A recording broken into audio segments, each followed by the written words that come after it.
way. So go sit on the toilet to hide from your family that hates you anyway, and enjoy whatever we could find from the last show that qualifies as best of segments. And to make it more enjoyable, after you wipe, do a line off the seat. You do wipe, don't you?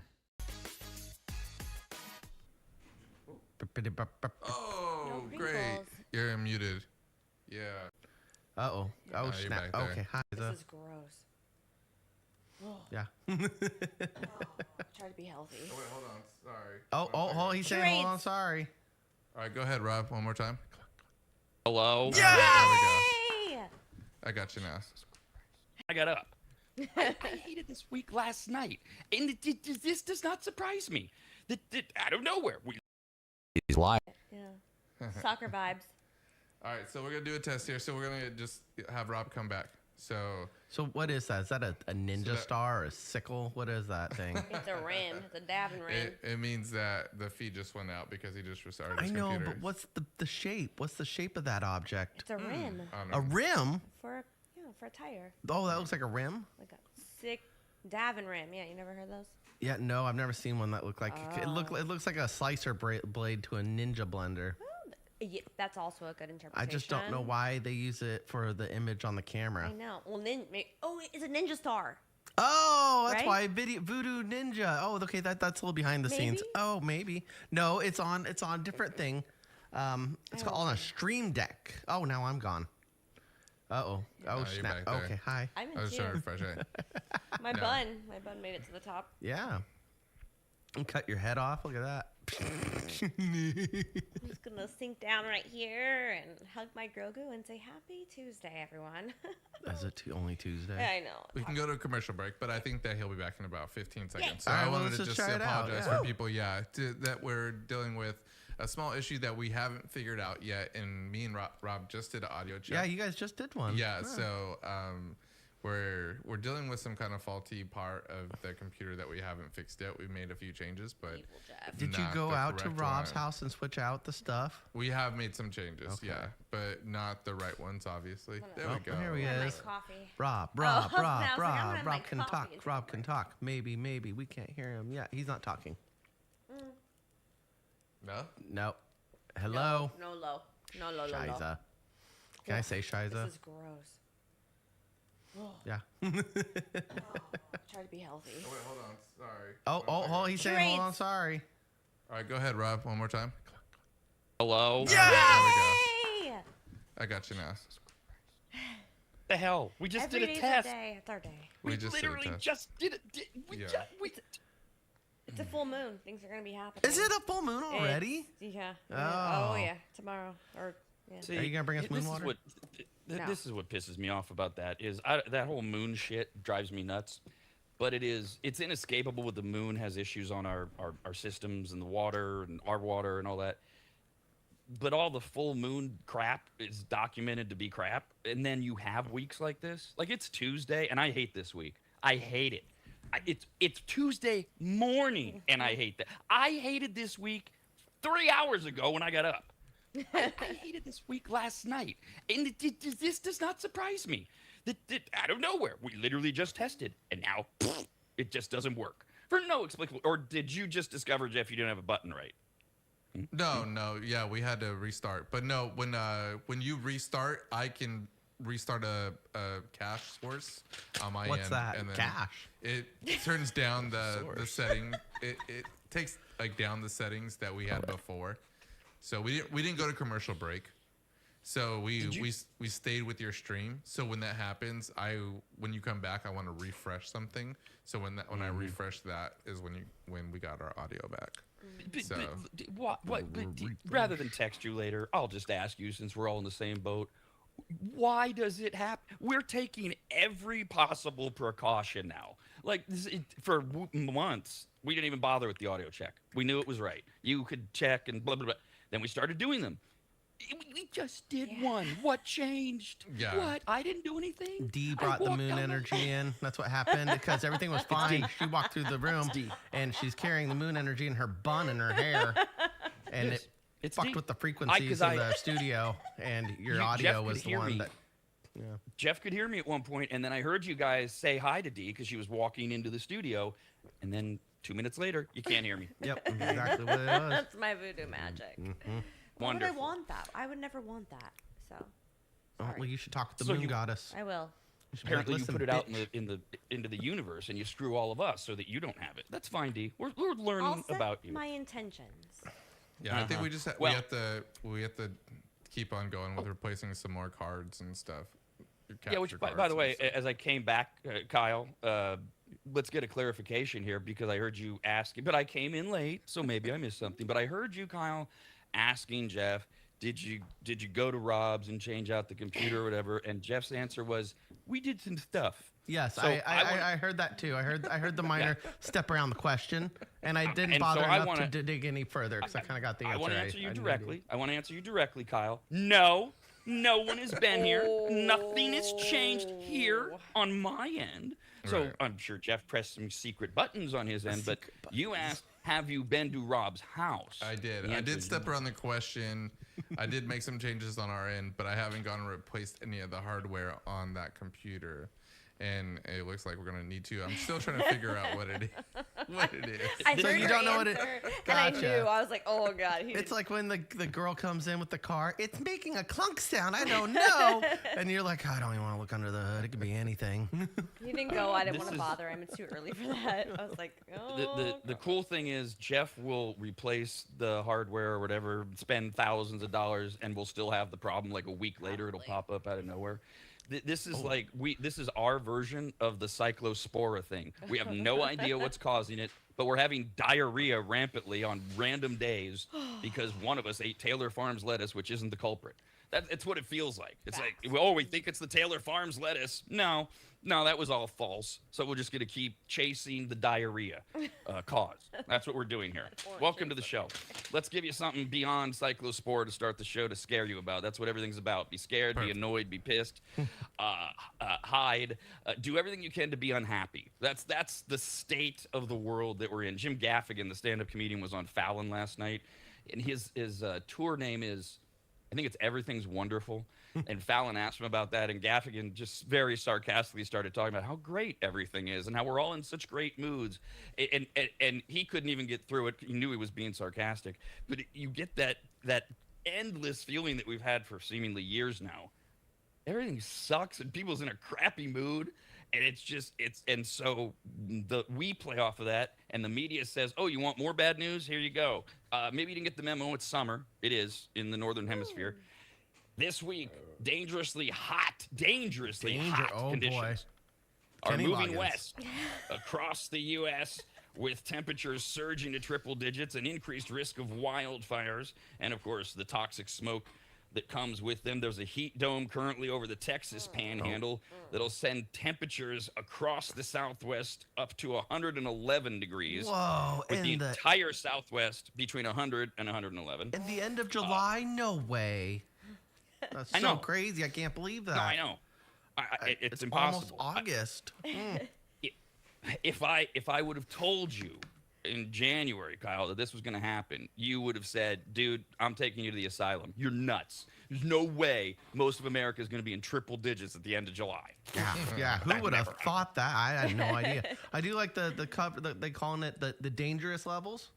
Yeah, it's dangerously hot. Yeah, so Dangerously they have it. Is there a section now where they call it the danger zone? I'd really like to have Kenny Loggins music in the background on the Weather Channel when that happens. So like, here's the danger zone. You go, He's getting out of Yep. this. Hey, For the heat. danger zone. as the heat dome pushes west, the temps will follow. This Thursday, everybody is saying expect highs in the lower 100s throughout California's San Joaquin and Sacramento valleys. And in the California deserts, it'll be between 110 and 120, so cancel that trip to Mojave if you care. About being Oh, yeah. 115. I was totally thinking about camping out there and just baking like a lizard in the sun. Ooh, Palm Springs, Yeah. though. And is always I would great. suggest that you take doesn't your dad have a pickup truck, Kyle? Oh, Just he take does. that. He's on the Sleep East in the Coast back. right now too. Just sleep in the back of the truck, just Oh, out there in the elements. just really, that'll be so Embrace it. comfortable. It cools down. In Embrace it. Mojave, it cools down to like 99 degrees at night. So you'll be I great. can return back the truck. I'm like, hey, Dad, sorry I couldn't get the skin to peel off the bed of your truck there, baked on there. I had to go to the hospital, but we couldn't get the skin off, so that's probably gonna smell for a day or two. Heads up. And knowing your dad, he would mutter and mumble, grab something out of the garage, jump into the truck, start scraping off your skin. Stupid kid, stupid skin. See, Kyle, this is how you do it. That's why your brother's my favorite son. Get your ass out of here. You're getting skin on my truck. Build your own sweat lodge. You got it right Don't there. worry. Don't worry. I got plenty more things to be scared about later on, but let's have a little quick bit of fun. It went viral yesterday, one of our fun games show type hypotheticals. So we're just going to put you in a stupid position, and you decide what would you do. Someone conducted a poll. 65% of Americans chose one of the choices. 25% chose the other one. And 10% are those lamos that agree to answer a survey question and say, I don't know. Oh. That shouldn't be allowed. Yeah. If this is a hypothetical. We're not asking you whether or not Israel or Saudi Arabia should rule the Middle East. You know what? That's an I don't know for most people. This is a hypothetical involving you being like met at a grocery store and somebody makes you an offer. You don't know? Just what would you do? Okay. Their imagination Offer doesn't you work. can't refuse. Let's see. Is that it? It is, yeah. Kids don't have imaginations anymore. I The think it's toys make their own tablets. noise, and now adults are like, oh no, Yeah. I don't know what I. It's the tablets and the cell phones. Everybody's gonna turn into non-educated zombies.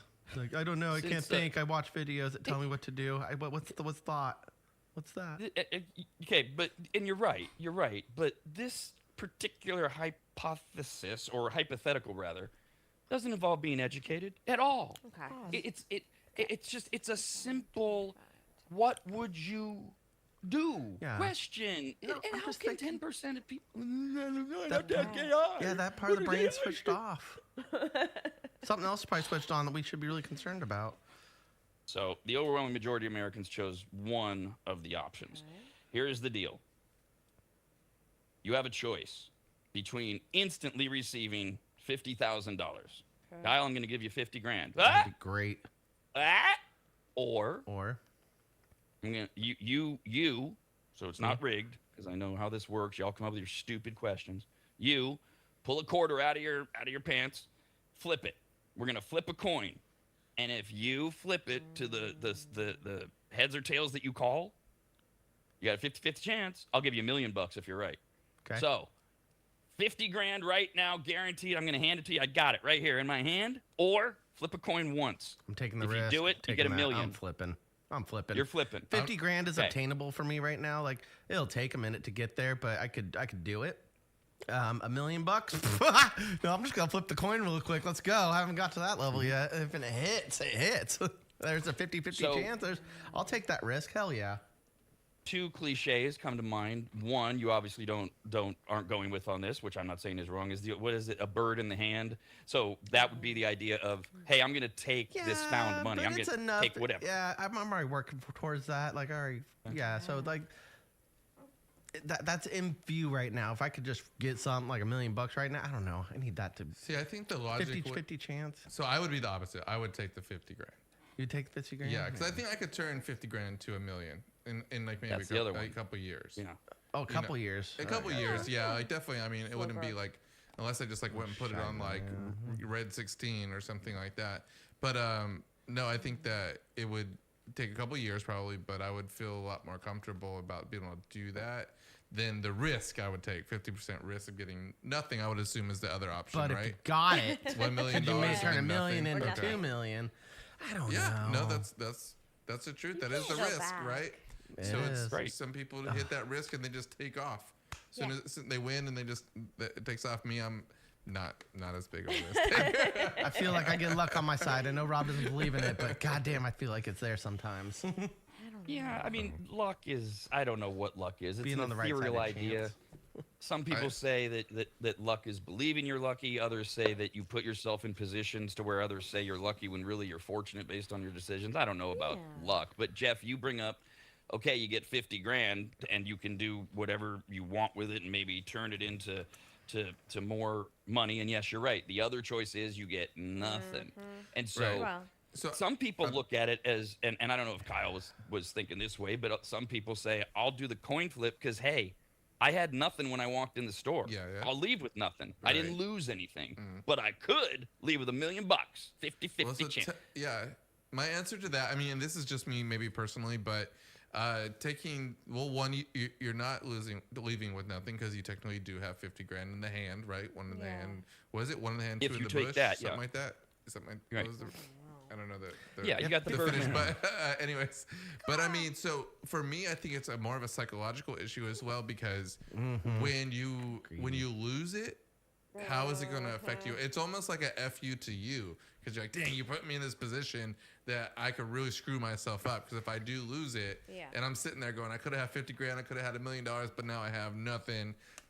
Right. That can mess you up a little bit more than the fact of just having 50 grand. I thought about so that. that's kind of why I was like, I think it might just be better just to take the money in hand. I like Jess' observation. He's changed my mind. Can I change my mind? no. Can I go back? Yeah, I mean, we're talking it out right now. Wait, I haven't asked for final answers yet, so. I was easily persuaded there. I'd like to change my answer.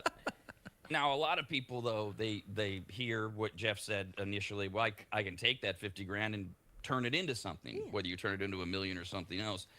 And the key to that, the reason it works with Jeff is he's got a history, he's got a business background, etc. A lot of people like when they say how are you going to turn that, and they say the most asinine thing, Bitcoin. You know, what? You got like you have to actually have a pathway. Like, I'll put it in the stock market. Do you know how? Do you have anybody? How are you going to turn that? Like the 50 grand infusion into a like you already have a startup company and you're barely getting by. 50 grand, take it. You're going to stay in business a couple more months and maybe that's all you need. Yeah. But that's so it comes. A lot of it to me comes down to conditions. Right. Do I want 50 grand right now? I mean, who wouldn't? But like Kyle said. Yeah, well, I think about it. 50 grand is going to take care of my biggest issue right now, anyways. Actually, so that was my target goal to pay off. I have a number set. It's actually 80 grand I need to pay off. The issue is But right no, now. it's not a bad one. I haven't cleared it yet with Kyle, so I'm not really sure. The state of California gave me money for a down payment on my house. I can't do a lot with it until I pay that off. So like I have to pay off 50 grand in order if I want to refinance and get money out of my house, if I want to rent it out, if I ever have to sell it. I have to have that money up front. And I'm like, I'm just need to pay that crap off immediately. Okay. Yeah. Goals. And 50 that grand. that falls under that great American heading of good problem to have. Yeah, it How is, many yeah. people are listening going, I wish, right? I know, and that's I know. great. I had So a bunch of Adee, follow-up questions. go, please, by all means. Is 50 grand after taxes? Or 50 grand before? That's a good Can question. I, It's what usually is the before. what is the coin weight? I'm just these are my I'm saying questions. it's usually before. What is the coin weight and what year is on the coin of the quarter? It's a quarter. I want to know all of those things Wait, what? before I pick. You have to pull it out of your Okay. pocket, though. I have what was lucky the coin? numbers. The year on the money, when it's The minted. money- It's a the quarter. money is it's tax free. okay, that's cool, first. done. That- 50 grand. hypothetically, it's tax free because this is all hypothetical. It's not know, happening. but We're ours not are bringing the mine. IRS into it. So you got 50 grand. Just The questions. Kyle got it. The coin is whatever you pull out of your purse or your pocket. I just have to look at it and go, yep, that's a quarter, You have and to then have a you lucky flip coin. Ooh, I would look at the number of the year and I would say yes or no in that moment. I wish I was smart enough to just have like a coin that had two same sides in the situation. but like I Just this. D for you, like maybe like a year's supply of like psychic readings. Would that be good? No. Would that be a good value? That's probably no. Okay. I'm not that crazy. What if it came with a bag of crystals? There you go. Okay. Yes, you No. would. Wow, I'm just really, saying I like really sweetening, numerology. really sweetening the pot here for All you. right. Right. No taxes. If I can pick my own coin, I'll take the Again, it chance. has to be a legit coin. We're gonna look at it. We're gonna go, yep, that's always a got coins, quarter. yeah. It's not a trick coin. But Yeah, yeah. okay. And there's your She's 50, just trying to make 50. sure it's not a cursed coin that you guys cursed. Oh, Yeah, I one love that's got juju on it. numerology. So yeah. she picks it. a year. So a it's up to number. her. Yeah. And we'll even give her a minute. She can dig through her purse. I and have go, one right okay, here. You got yeah, 1 let's minute. see. Find the right year or whatever you're gonna do. Broad. Okay. I don't have There you go. coins. What happens if you don't have a coin? Then you suck. And you're not gonna get anything. Then you ask somebody else in the grocery store. Okay. I don't know what So you it's do. it's okay to go up to the register and be like, "Hey, can you break $1 for me?" Sure. Okay. Yeah. No, it's not. Sure. This isn't even It's a against real the law. quarter. Gets wild. It's like, get Well, out I of didn't know here, this- you. Well, I didn't know. Get out of here, you. I didn't know if this magical quarter genie or whoever the man is offering you the money is really gonna be like changing the rules. He's like, you have to have a quarter on you though.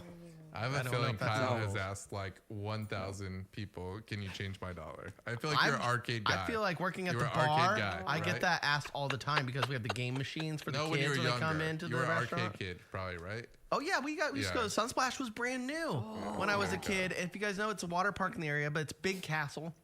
And like you go inside this castle, they got laser tag and a bunch of old school video game arcades. And yeah, my mom would give me and my siblings $20 each. Oh yeah. And we would go get quarters, and we were there That for. went a long way. It did back in the day. It did. Yeah. But it And burned. then Recently it burned. as we all know from then getting out into the real world and working retail and stuff, the workers hated us. That's the one when they saw you coming, like, oh, another goddamn kid that wants quarters or ones. Why did I take this job?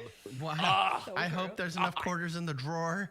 Oh, Right, we're out. right. That is kind of sad, and I feel terrible because I have to tell the kids quite a bit. I'm like, hey, I don't have enough quarters to give you, and then they can't play the game, and then they just feel so defeated, and then they go cause problems at the table, and their parents can't handle them. And meanwhile, the worker is looking for the manager that has a little spindly wristband with the key on it for Oh, to yeah. the secret quarter drawer. I can't find him, man. I don't know. He's out smoking weed or something. All right. So, 65% of Americans did which one? What do you think? Flipped. Flipped. They flipped? Yeah. Yeah. I'm I trying actually to- think yeah. I did Risky too. business. Yeah. I mean, the scenario, too, if you do imagine it like out of nowhere, somebody walks up to you, part of it's going to be mood-based, too, isn't it?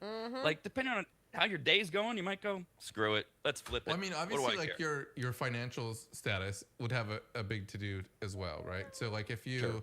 gambled high stakes a lot, then you would probably flip pretty instantly. You want that $1 million. That's all you care about, because you think of it as what, like 950,000, whatever that number is. That you lose, right? That you lose more than what you would win. So I think that would matter, but. And say conversely, flip. if you're on your second shutdown notice from PG&E or the water company or whatever, you're just gonna take 50 grand. Yeah, You know, yeah. you're out. You're just done. You're like crawling through life. Just please give me the 50. And it's like finding a bucket of water in the middle of the desert. So a lot of these things are gonna be mood based too, Some or bills. situational Yeah. based. In the end, 65% of Americans said they would take the 50 grand. Whereas I like it. 25% said they would do the flip, and then you got those 10%. I don't know what I would do. I gotta ask my dad. So when's the universe gonna bring me this guy with the 50 grand? I just need that to happen. The hypothetical. Right. See, now we're negotiating with the hypothetical. Or you know what? Screw your little coin flip idea. Can somebody just give me 50 grand? How about that? Yeah. Hello? I'll work for it without my mouth. Oh. Unless I'm eating food, actually, I'll eat food for 50 grand. But I don't want any like glory hole or prison activities going on. Oh, I was like, No where more. have been going with? America's RAD Cast. Only it's like on his the RAD advertisement for a social media campaign. Damn. Now we got this email from Dylan. Hi, Dylan. Nylon. Going over the hypothetical question went viral yesterday. Somebody walks up to you and says, "Here, you can either have 50 grand or you flip a coin, and if you get it right, you get $1 million." 65%, 2 out of 3 Americans said, "I'm going to take the 50 grand." By the way, they don't do this every year, so we don't have any tracking. Is that a sign of where we are financially and in our heads? Maybe. That because we were all leaning towards, well, most Americans, they're going to take a chance. We're America. Yeah, you know, but now it's 2/3 are going, please give me the money because Right. I could buy good gas next month. 50 grand, yeah, that'll get me. I don't know. I don't know. But anyways, Dylan says, Rob, did you ever actually answer the question? No. Well, I mean, kind of. Because I do think it's mood based. I'm sorry, I should have been more clear. If I was in this situation, I can see me, depending on the situation, going, yeah, screw it, let's flip for $1 million, or yeah, give me the 50 grand. It's going to be total. I can justify both. I'm not trying to be wishy-washy. I just know it's going to be mood-based and situational based. Am I in that situation where, see, I'm not that guy that Jeff's talking about, the rabid gambler who whenever they win, they look at what they lost because they didn't bet more. He's so right. 10 years in Reno will show you that. Oh, man, I just got blackjack. I won $500. I should have bet twice that much. Shut up. Yeah. Just take the win. So I wouldn't be like if I said flip it and lost, I wouldn't be thinking, man, I should have taken the 50 grand. Yeah, whatever. shoulda's like the but I'm worst in a word different ever. position than a Yeah, lot I of hate people. shouldas. For me, it's like, well, okay, shoulda, coulda, didn't. So it's also going to be very. That's why I brought up the economy. How situational based is it going to be? All right, we told you it's going to be hot. I know it's hard to believe at the end of July. Hot.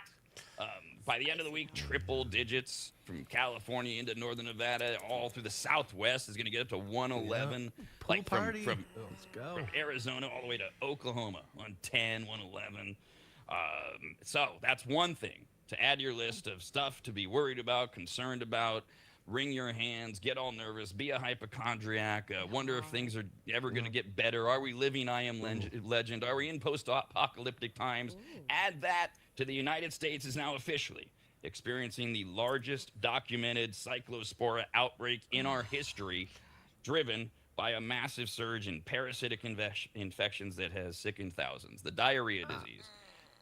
And it's so big, it's on everybody's lips. All the stand-up comedians, all the late-night shows, everybody is using it as a punchline. We are up to 4,100 laboratory-confirmed domestic cases. 7,500 are under review and waiting lab confirmation. It's in 41 states, 308 hospitalizations. Let's remember, Yikes. no deaths. Good. This ain't COVID, Okay, kids. so everybody's It's- just being sissies? Well, there's probably 20. Well, There's probably I a heard- million people who didn't report it like me and didn't go to the hospital or the doctor. I know. I heard of some. That's not up for debate. I've said that from the beginning. Yeah, you These numbers are nothing compared to those of us, like the four of us, who I think would all go, all right, I'm just going to ride it out. I'll get through it. I drink water. Here's the thing. So, is, yes. I feel like But I'm so no, adventurous. That's fine, but I just wanted to really point out because of this hysteria thing. I mean, literally, people are changing their lives. They're throwing away produce. They're not eating lettuce. I All know. stupid. 0 deaths. Okay? Yeah. That doesn't, to answer Kyle's question, that doesn't make people sissies. There are people with immune Yes. issues and stuff Autoimmune, that yeah. they're going to need fluids and medical care to get through it, Yes. but no one's died. Okay. Doesn't mean no one will, but no one's Yeah. died. Did So you die? that's No. why I say it ain't COVID while we're all freaking out No, like it is. I know. And that's what I'm trying to figure out. How come I'm not getting this at all? Maybe I'll get it now that I'm talking about it. But I feel I eat lettuce all the time. I was at Taco Bell. I had their lettuce. I go out quite a bit and I get food and it has tomatoes, whatever. It's got tons of produce on it. Well, I think I've not once caught anything like this. Right, I think Maybe that just used to basically even diarrhea. on the numbers right now, which is like kind of hysteria numbers in a sense, like we're still talking about less than 0.01% No, of but the all these population. people are like And so then- afraid. They're like, I Well, see yeah, it at the right. restaurant, like no lettuce, no tomatoes constantly right now. That's not like, where do new, you get yeah. your produce? I'm like, Right. geez, I don't freaking know. Right. Yeah. Well, I mean, That's wrong. and I think, there's again, I brought up no deaths for a reason, Yeah. but to Jeff's point, if you had 12,000 Americans who are deathly ill but not dying, then that's a lot of people. I mean, that's 12. This Yeah. 12,000. This is 3 times the number of people that died on 9/11. Difference is nobody's died, nobody's dying, Sure. nobody's attacking us. right. So yeah, there's that. And Kyle, look, man, I don't know. I don't know. I don't think anyone knows the answer to your question because I wonder. For me, maybe I have had it, but my system is built to kind of wash it through a lot quicker. Because like out of nowhere, Right. I remember last week there was a day where my poop was not making sense. I'm like, what the hell is going on here? And then it just went away. I don't know. Was that a little parasite? Was it not related? Sure. All of us, we have The different immune PTSD. systems. shrimp and M&M cocktail that you have. What about it? What about it? I got half Might of it make here. your poop a little weird. I don't know. I'll go get shrimp. no. I'll go get shrimp during the break. I don't want shrimp. Yeah. Take a picture of your poo. Send it to Jeff. Oh God, please don't. No, but Poo I mean, pics. you mentioned it. You mentioned it last week, I think, Rob, and it's like, or the week before, which is. A lot of us have different systems, right? So it might affect someone differently than other people. So if it's X amount of people got it, obviously there's still millions and millions of people who didn't get it, right? So there's gonna still be millions and millions of people who never get this. So the thing of why haven't I got it? That's like a little like, you know, maybe it's luck, maybe it's the fact that it's not here in California enough. Maybe it's because I was like, in Taco my Bell suburb, is just like, I don't know. no, they don't know what they're doing, so they shouldn't really be like canceling out I'm items. taking huge gambles, like I know it is, like because I'm back to normal. You're back to so you were one of the people for a second. You were like, I'm not eating produce. You were scared for a minute. So like one thing I did is I stopped eating cilantro. I'm not sure why that was the one that like got in my head. Scary. Well, like you know, I've been to like some of the taco places. Like you go and eat at like the places that are cooking like on the corner, and they have like all this open bars like lettuce, cilantro, onion, stuff like that. Everyone's hands have been in it. I'm like, I want to just get out of the cilantro business for a little bit. But I mean, I just had a salad from Olive Garden. I've had Jack's like every day last week, which is like salads. So I think, and I haven't had any issues. Yeah. See, and I back to Kyle's point. I wonder how much of it really is that maybe there are some of us who consume these potentially harmful parasites or whatever on a semi-regular basis compared to others because we don't think at all about it, and maybe our body's built up a little bit of a immunity. Maybe not. Maybe there's no connection at all.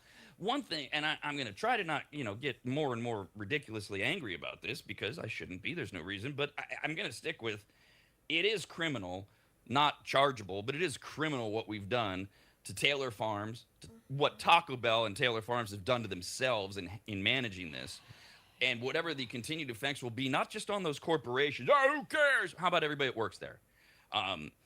Now, correct me if I'm wrong, Jeff. AI, when you search for like, in the very beginning when chat hit a few years ago, if you tried to search for current events, it was awful, right? You would, who won the Major League Baseball All-Star game this year? And they would give you the results from like 4 years ago. Yeah, right. Because that's how caught up it was. Now it's caught up. My understanding is the way it answers things like, I forget what I put. Oh, here it is.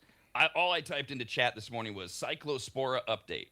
Now, my understanding is, and you get the little thing up in the corner where it's thinking, what it does is it's going through everything it can find that's public and has been published on the internet from various news sources, and you'll see it you'll see it go U.S. World and Report and like a ticker. Yeah, that's right. Yeah, do I have that correct. right? Okay. Yep.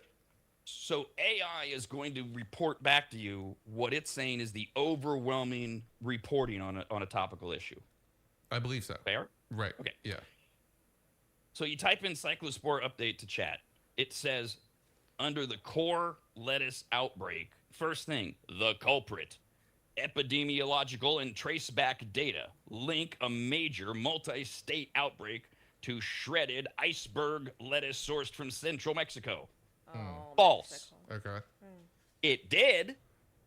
They corrected it a little bit. Not a prevailing story, but it has been corrected that no. In fact, the Mexican government, remember we talked about this yesterday, they came out and said nothing's testing here positive at all. You got your false positive on the Taylor Farms, America.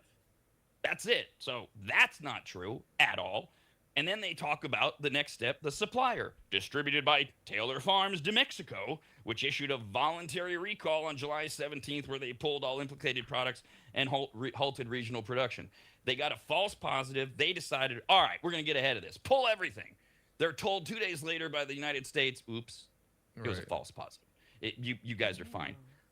But they'd already pulled everything. Taco Bell had already said, get rid of Taylor Farms, only other lettuce. But Taco Bell is still getting just pilloried, and they are seeing a dramatic decline in business over the last week because everybody thinks Taco Bell is at fault. No. It's not. Okay, to say it's not true would be an overstatement of hubris. We don't know what's true. We do know it has not been proven that it's Taylor Farms lettuce or Taco Bell is involved at all. Yeah. But here we are. Alone. Yes, I agree because we don't have any facts. Now, again, I said this yesterday. I'm not going to get into it. Taco Bell has handled this horribly. I am appalled at their PR campaign and the way that they handled this. They looked guilty, not responsible immediately, and they've only made it worse. I'll just stop there. But this is so. I mentioned all these late nighters. Everybody's talking about it. I saw Jon Stewart last night, Jimmy Fallon last night, John Oliver Sunday night. All three of them, I remember, made a Taylor Farms joke. Sure. Okay. I mean, that's their job, but it's Absolutely. based entirely in nothing. Yeah. It's and people hear it and they go, oh yeah, throw out that Taylor Farms. That's where we're at. Best Taco Bell in my life these days. Yeah, so I'd seen I'm Taylor happy. Farms were on sale the other day too. I grabbed 2 bags. There was It was a $1 Attaboy. off the bag. the And I grocery was like, store. I'll eat that in a week. I don't care. I was like, I'm gonna just hold off for another week on that. I'll Like have that Taco Bell. Thai mango salad's where it's at. Yeah, Taco Bell. One of the side effects of this whole thing is that there are now videos circulating on social media about how you could take the diarrhea disease or parasite and turn it into something positive and lose weight. People are being encouraged to eat diarrhea lettuce, hoping to contract the cyclospora parasite. I'm not kidding. I've heard They are a lady calling trying to this- fit into a dress. Yeah, no, they're calling it cyclospora skinny. That's the Yeah, trend name. yeah. Might have a trend There name. were 2 thing. girls at my bar that came in, and they made comments about the lettuce and tomatoes, and the friend said, "Well, I'm trying to get into this hot dress, so can we get some with lettuce and tomatoes?" I was like, "Are you kidding me?" No, I don't. I still don't support this, but I think this would be a scam that you guys would make money on.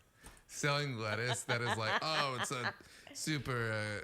A weight loss supplement? Yeah, right. No. Weight loss supplement. from- Herbalife, made by Yeah. Taylor Farms. I think that would actually people would buy it.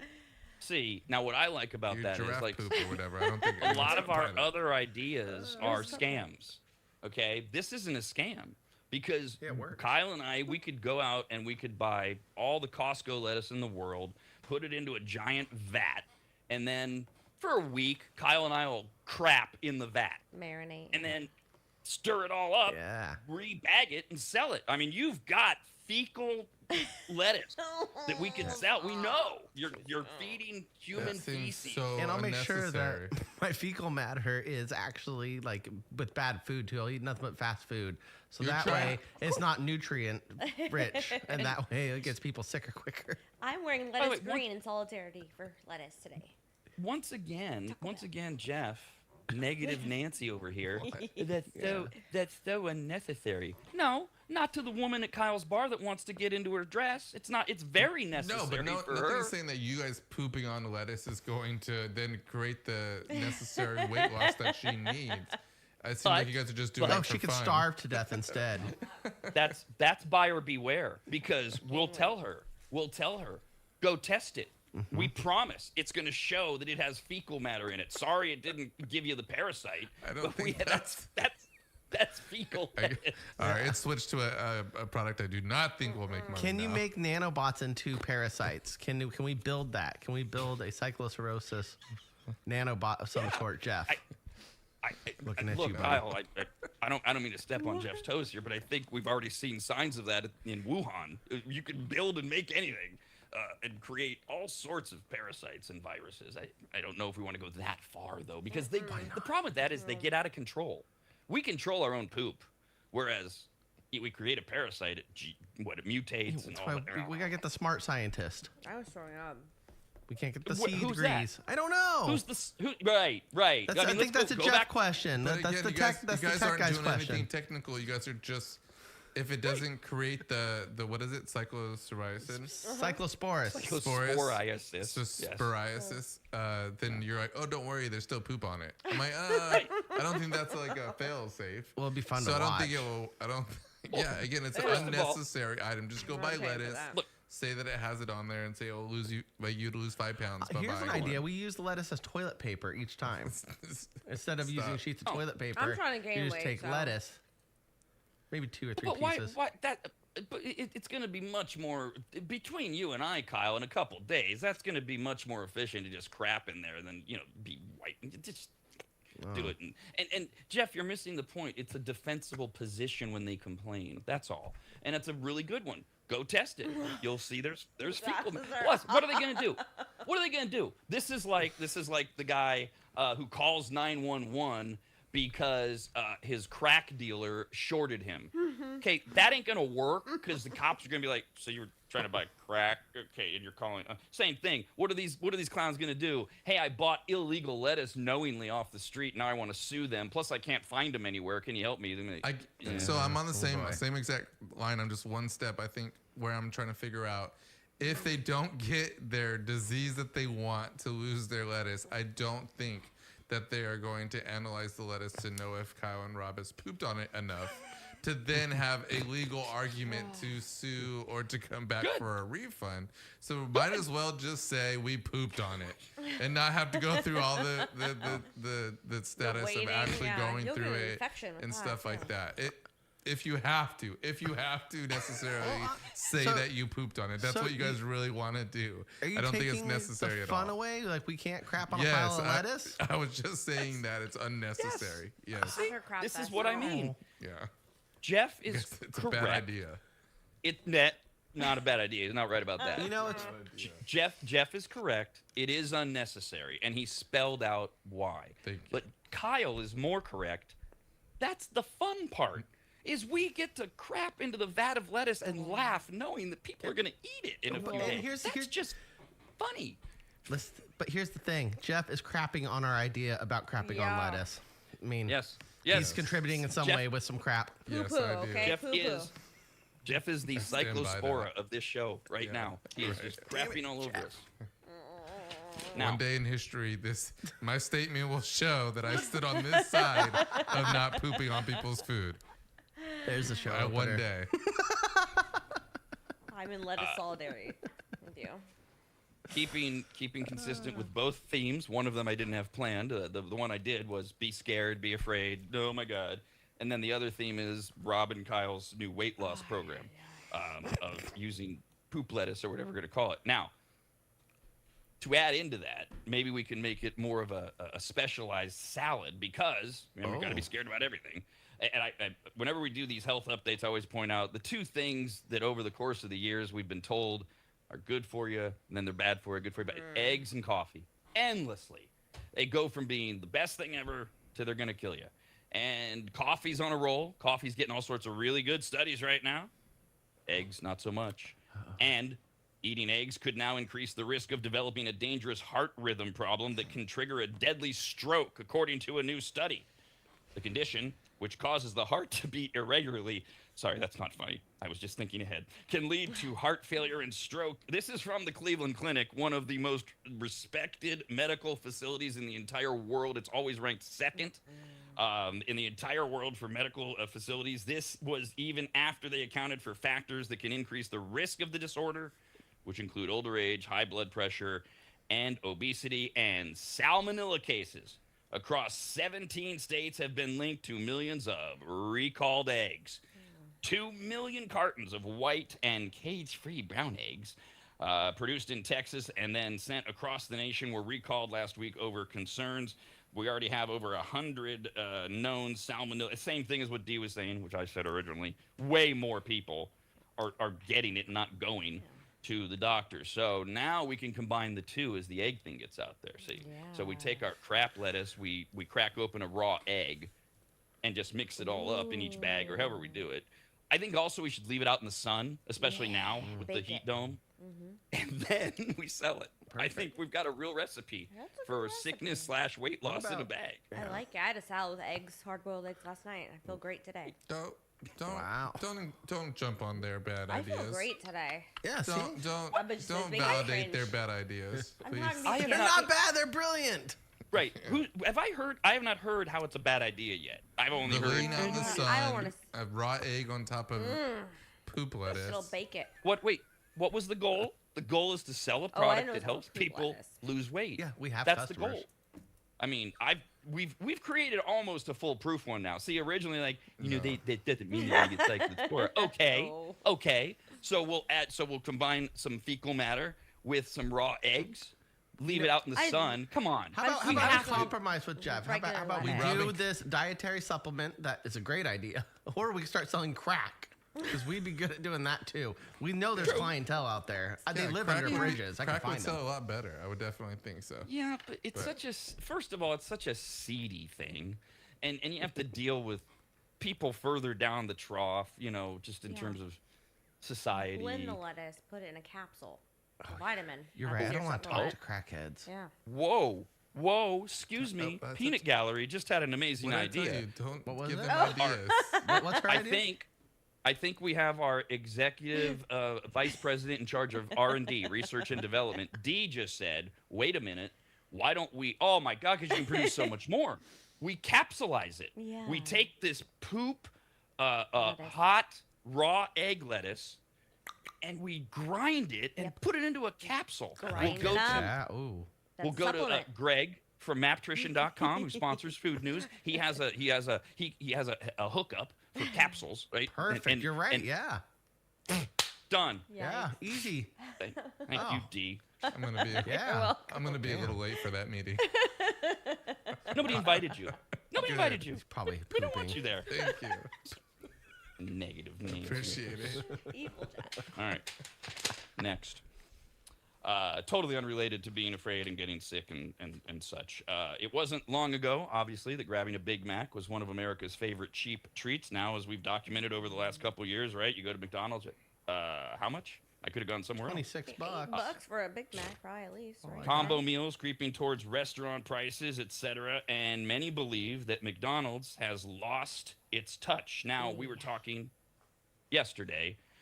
Was it Tesla or something we were talking about with Yes, it investing? was. Oh, They gold. lost. We're talking about gold. Oh, gold going down 20%. Because somebody had asked me about investing. I said, I don't give you advice, but I'll tell you what I'm doing. And I presented the idea of, with gold plummeting, with everything going on in the world, it's an odd thing. I'm looking at gold eventually when it goes way down in price to invest in. That's all. Now, here's another one.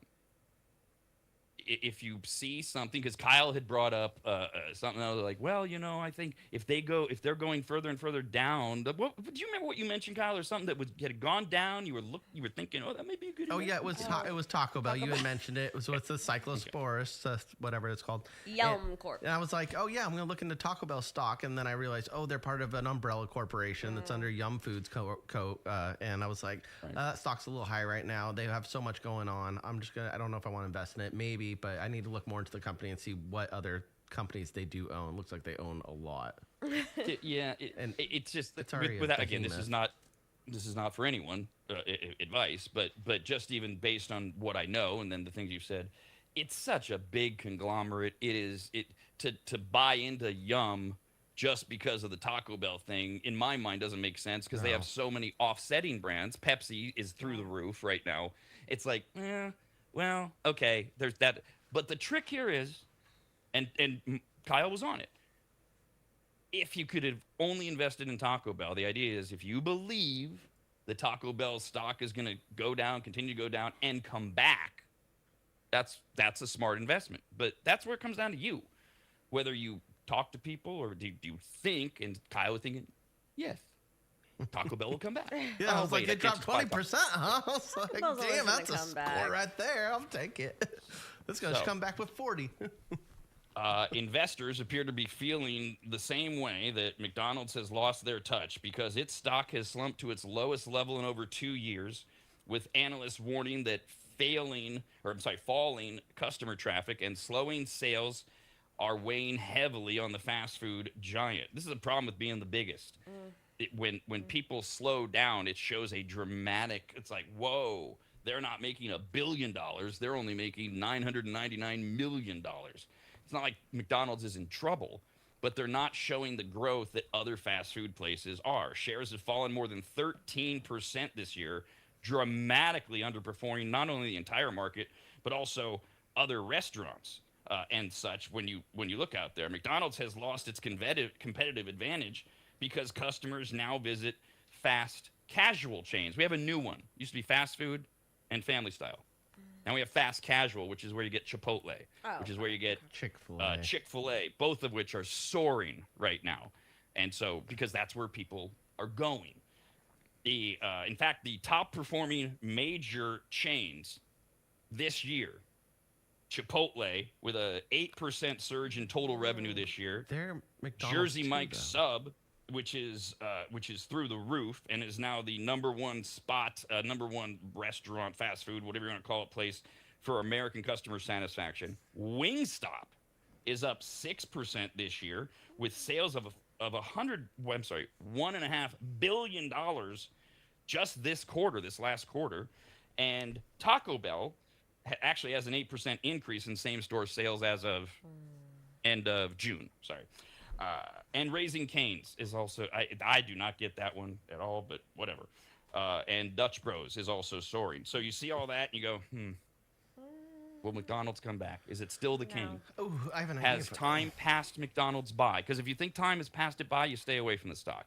If you think it's America, of course they're going to go back. Then you would look at it, in my opinion. So McDonald's builds like the marketing strategy for fast food over the last like 25 years. And what they do, and what they've always done, and they'll do it again, is if they ever feel like they're slipping down, they're going to develop their value menu, right? They're going to drop everything down to $2 or whatever that is to try to get the like the numbers back up for the next 5 years, and they'll be back on top for the next 15 They're years. reaching into their coin jars. What they're doing, right now they're making the money. Analogy. Right. So right now they're making more money by charging more. Same thing that Taco Bell is doing, and they're going to say, all right, we're going to create a value meal. We're going to do something to try to get the numbers back up. Once the numbers go back up, then we'll go do the same thing. See, I was thinking opposite. I thought maybe they were going to step their game up and make an elevated, casual drive-through experience where you can go to a McDonald's Plus and you can get more gourmet-style burgers, healthier chicken wraps or something. I mean, it's just like off-brand for them. So I think that's the tough thing is they're battling against their brand. Taco Bell's trying to do that, right, with the Taco Bell Cantina thing. And they've had some success in, like, specific cities. So they've had, like, big venues or big spots in. But, I mean, I think they're, again, that's like what you call going against your own brand. You would rather just create a new company. Well, it's called, isn't like McDonald's Chipotle Plus also in bed with McDonald's? Aren't they under the same corporation? No? No. I thought McDonald's owned Chipotle. Okay, that's something I heard and I'll believed for a while. I'll double check that. But like on the let's corporate pretend level, maybe. Let's pretend it is. What would be what's That's the what I'm connection? saying is like, with the investments, like if Chipotle is going up, McDonald's is going down, why won't they copy more of a Chipotle style business plan? The And Chipotle switch business things plan out? I don't super know. unique. It's fast food. Yeah. Then you would be cannibalizing yourself, though. Right. If that were right, you're just taking don't away know. customers from your own sister company That's or whatever. true. Well, the funny there thing was is, that like, the connection. McDonald's is probably like Chipotle is a newer version of McDonald's, right? They like pioneered the like fast food game, like get it as fast as you can, same kind of value. Chipotle does the same thing. They're trying to get you in and out of the door as fast as possible. But I think right now it's just that Chipotle has more protein. They have more. They're considered a little bit more healthier. Yeah. Fast food's considered more kid based, or McDonald's is considered more for Also, kids. McDonald's really wants people to fast use food. the app. They're like, "Do you have your I app? was gonna say have that. you already Yep. ordered?" And I you get swear to God. discounts, you get points. Oh, they're well, they're pushing their app really hard. Okay. Do you Hey, have the app? hold No. I'm like, no, I don't. Hold have on, it. hold on. We were doing so good. Everybody's pushing their apps, especially in the restaurant industry. B, no one's doing it more than Chipotle. So how does that argument match up? It's just annoying. I doesn't. want it off the drive-through. If we have the app, fine. Give us a little QR code to scan. Hey. I don't want to hear the annoying voice of who I think is the person taking my order, and it's an AI robot, and then I have to wait for the real dude to come back over to the speaker about half an hour later. That's an exaggeration, but it's annoying. We seem to have meandered little bit. into another area. Drive-through But annoyances. look, I get it. It's annoying, but it's okay. Deal with it. It's here. It's like AI in general. I hate at the store when you go to a store. Do you have a card? Put in your number for your card. Shut up. No, I don't have a card. Do you want one? No. Do you want to save money? No. I would actually rather spend more than continue to give all of you all of this information, access to phone numbers, etc. Right. No. Yeah. But you just did. To Jeff's business plan for McDonald's, I agree 100%, but as Jeff knows, here's the big question. McDonald's, they go, okay, it's DEFCON 1, value meal, $2 for everything, whatever they do. Will Americans still want McDonald's? Will they put price and savings over taste, like they've become more accustomed to Chipotle or whatever they're going to? Will they go, oh, it's still McDonald's and it's here? I'm not saying they will or they won't. That's the question. If you're going to go all the way back to the beginning of, would you invest? I like the value menu idea. I think I'd invest too if I saw them start going again in the right direction. Especially if they bring that value menu. But I think a lot of people would be down for that. If you can go to McDonald's and spend less than $10 and get a good, decent meal, I don't see why they wouldn't. Everybody seems, who the hell doesn't love McDonald's? I get we have like people on a health kick or people trying to eat healthier these days, and it seems like more Whole Foods are popping up. But Well. at the same time, like I still, if you go to a populated area, like say Lake Tahoe on a weekend, that McDonald's drive-through is out the cracking. freaking line. Well, right. Like, so in marketing, we talk about a stat called percentage loss. So we always want to say like, every day that Chipotle is above McDonald's, there's going to be a percentage loss of people going, hey, I want to take my kids to Chipotle rather than McDonald's. And then you're giving them new options. Oh, now my kid loves the tacos at Chipotle. Now I'm only going to go to Chipotle, right? So now McDonald's is losing customers based off of the fact that they're either their values or their prices are too high, their food's not good enough, their service isn't good enough, whatever that is. And Chipotle is quick and it's fairly affordable. So I think that's the burden that these guys are dealing with right now. It's like, how do we get those numbers shifted so that we stop losing people or start bleeding, which is, Bring the monopoly pieces back, McDonald's. That's what everybody really wants. And a quick comment to the farmers insurance thing. You know a thing or two because you've seen a thing or two. America's not on a health kick. All right, No? this is Okay, what great. you're going to be told. This goes back to the point Jeff was making about cyclospora. In the end, we're talking about 0.00001% of Americans, because that's all it takes. 30,000, 300,000 people who get obsessed, and they're going nuts with buying up certain types of electrolyte products or protein products or going to certain places. I lived this in the 90s. It ain't here to stay. We're America. Have you looked around? We're not on a health kick. Some of you are. Good for you. It ain't a real thing. It's never been a real national movement. Not gonna be. I would lean towards what Kyle said. Who doesn't love McDonald's? Yeah. Not most people. People, I don't know, they love it, but they're like, it's McDonald's. And if you could get a whole meal for $10, It's in our DNA just a little bit, French So it's like you're always going to want to go back to My that, childhood memories. I mean, it's scary how much I remember playing in those playgrounds and getting sitting at the table, mom being like, "You can't go play on the playground until you finish your cheeseburger or you eat your nuggets." Like that happened weekly, and now I'm concerned. I'm like, how often was I fed that? My dad used to go By the to way- Home Depot and then put me at the McDonald's in the parking lot of the Home Depot and not give me like any money, just like money for a soda to refill. Like, you could just keep on refilling, and then me and my cousin would just play on the playground for like 3 hours. That's how And he kids would come get back. abducted. He would come back after. I know, Yeah. but this The Hamburglar. This is back in the 80s now. that was tough. It was 90s more. Yeah. wait, was he wasn't in Home Depot? He was just running errands and No, dumped he's you at there? Home Depot. But Yeah, Very we were good like basement. renovating our house, but like the Home Depot was like a good Real like close. 200 yards from the McDonald's in the same parking lot.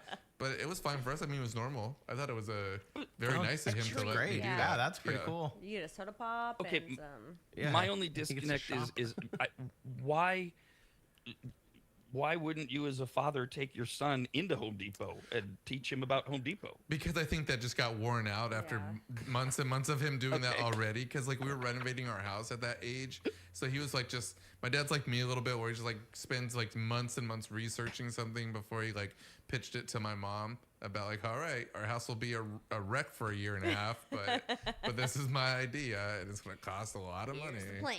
Yeah. So yeah, after a while, he's so frustrated and tired, and he's like, "Oh God, I gotta entertain Jeff again." No, here you go. It was when Go- like go software hang out. just became popular too. So all these like sales agents were like trying to take all these customers through this. Like, this is what your kitchen could look like, right? This is what your living room could look like. So my dad's like super into Mind it. blown. Like, move this cupboard here, and change this color here. So yeah, I didn't want to sit through that. It is fun. Oh, I love Home Since- Depot. Since we're talking about it, I also just really quickly checked. We did fast food. When you go to family style, here's how it's looking so far halfway through 2026. 3 major full-service chains are exploding this year and dominating consumer interest, starting with Chili's. This is an insane number. I mean, Chips and salsa. if Jeff had the ability to be emotive and express emotion, you would watch his eyes pop out of his head. When I tell you quarterly same-store sales year to year, Chili's is up 22%. That is extraordinary. They had a huge social media push. There was a moment there where they had all these influencers. They were all over my feed going, oh, look at Chili's got unlimited chips and salsa. They're so fire. Oh, my God, I can't believe Chili's is actually this good. Mozzarella And then they did the mozzarella stick promotion. They also did the new, like, it was an under $10 burger, too. And it came with the unlimited chips and a soda. And it was a huge push. I was like, damn, I'm hungry for that. Okay. Yeah, I'm not saying that was the one. That one was the smartest one because it ties into exactly what we're saying. Chili's went with a whole campaign about you're paying how much at McDonald's when you can pay just this much more and get all of this? It was a brilliant campaign. Of course, they do it, but they're still doing it. Their burger next to the most pathetic-looking McDonald's burger they could find. And it made a lot of people go, hey, they're right. I remember Chili. Why am I going to Chili's? Hey, maggots, it's almost time for today's live episode of America's RAD Cast. So get some coffee or whatever illegal narcotics you use to wake up.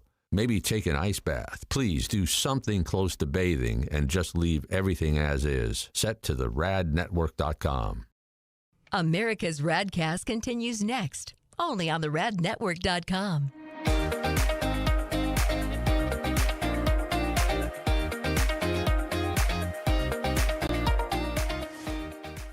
Longtime Radvertiser Sue Berry, that's Berry with an A, is more important now than ever. Sue and her team have been serving Northern Nevada and the outlying areas for 30 years, and her experience in both commercial and residential lending is vital as every day we're bombarded with news of interest rates, the market, the economy, and a bunch of other stuff that Sue can actually make sense of while everyone else's eyes glaze over. Now remember, it's Sue Berry with an A, B-A-R-R-Y, SueBerry.com. Most people think berry is spelled like a fruit or Halle Berry, but no, it's Sue Berry with an A, like soul singer Barry White's first name. I've heard people say. Stop that! Sue is a broker versus a retail lender, which means she can shop over 150 different lenders to get you the very best rate possible. And on average, someone who uses a broker like Sue saves over $10,000 per loan, which includes refinancing. And if you have a rate at 6.5% or higher, call Sue for a free quote now on a refinance. Sue Berry and her incredible team from Barrett Financial can be found at SueBerry.com. That's Berry with an A. I've been working with Sue and recommending her to you for years. All you need to do is call her now so she can get you pre-approved. Just call your residential and commercial lending expert, Sue Berry, at 775-843-9983. Oh, Rob, stop. You're going too fast. What was the number again? 775-843-9983. Or just head to SueBerry.com. The number's right there. Berry is B-A-R-R-Y. Sue Berry with an A.com. That's Sue Berry, B-A-R-R-Y.com. SueBerry.com. Disclaimer, Sue Berry, NMLS number 366040, Barrett Financial Group, LLC, NMLS number 181106, Nevada 5091, Equal Housing Opportunity.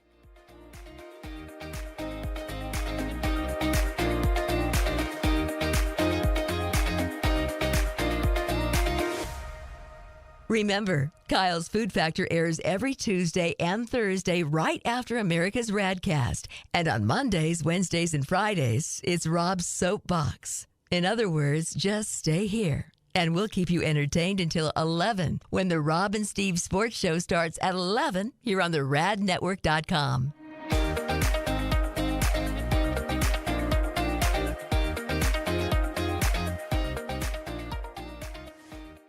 If you go to AdvantageSteam.com, which you should, at the top of the page, you'll see the Services tab. Click on it, and you'll see that Advantage Steam does carpet and upholstery cleaning. They protect fabric and fiber. They clean and seal tile and grout. They polish natural stone. They clean rugs, especially those really nice ones from foreign countries. And they treat urine damage. And not just urine, but vomit and feces. Oh, yuck. I assume if you need that service, you either have children or pets or you live in a frat house. But either way, they'll take care of you.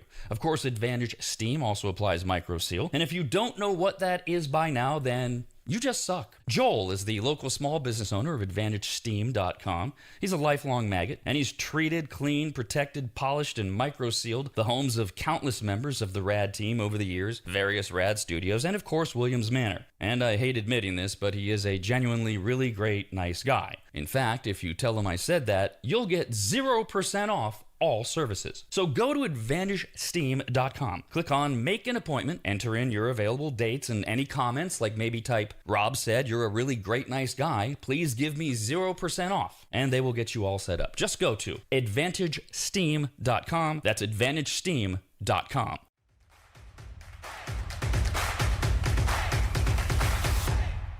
If you think nobody cares that you're alive, try missing a few payments and see what happens. But, har, never miss America's RAD Cast. Hilarious. This is America's RAD Cast. 5, 4, 3, 2,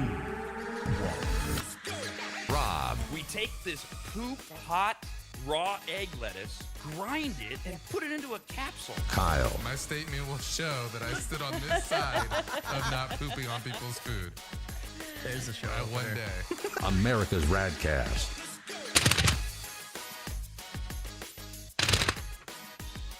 Works today. We can hear you. All right. That's loud and crisp. Usually, that would indicate an email. No email. Okay. Well, we have emails. They're just stupid. I just wanted to try a different way to make sure everyone can hear me. Yay! Yeah, we got you. We got you. Welcome to the show. Look at the sleeves. Shark Week. Shark sheet. That's a All shark. those are sharks. That's Look at that. Wait, well, sorry. I like Wait, the fin. Wait, Oh. wait, there we go. Everything's backwards in the camera. See? Somewhere there's a shark. I like you it. go. I like it. We'll talk about Shark Week later on. I was gonna make this entire break about me, but I'm gonna pause because we got plenty of time to make things about me. Because I was listening to the Midtown studio where Jeff and Kyle and Dee were, and it's possible, if I understand things correctly, that Kyle has either coffee or poop coming out of his penis. And I need to know if we have a medical emergency. Jeff, I heard you say you wanted to raise it as a topic, so please, by all means, it seems to me like you would have texted me about this if it was a concern, but what's going on? Is Kyle okay? Do we need to get him to urgent care? I didn't text what's him, the deal? Kyle. I did not text him.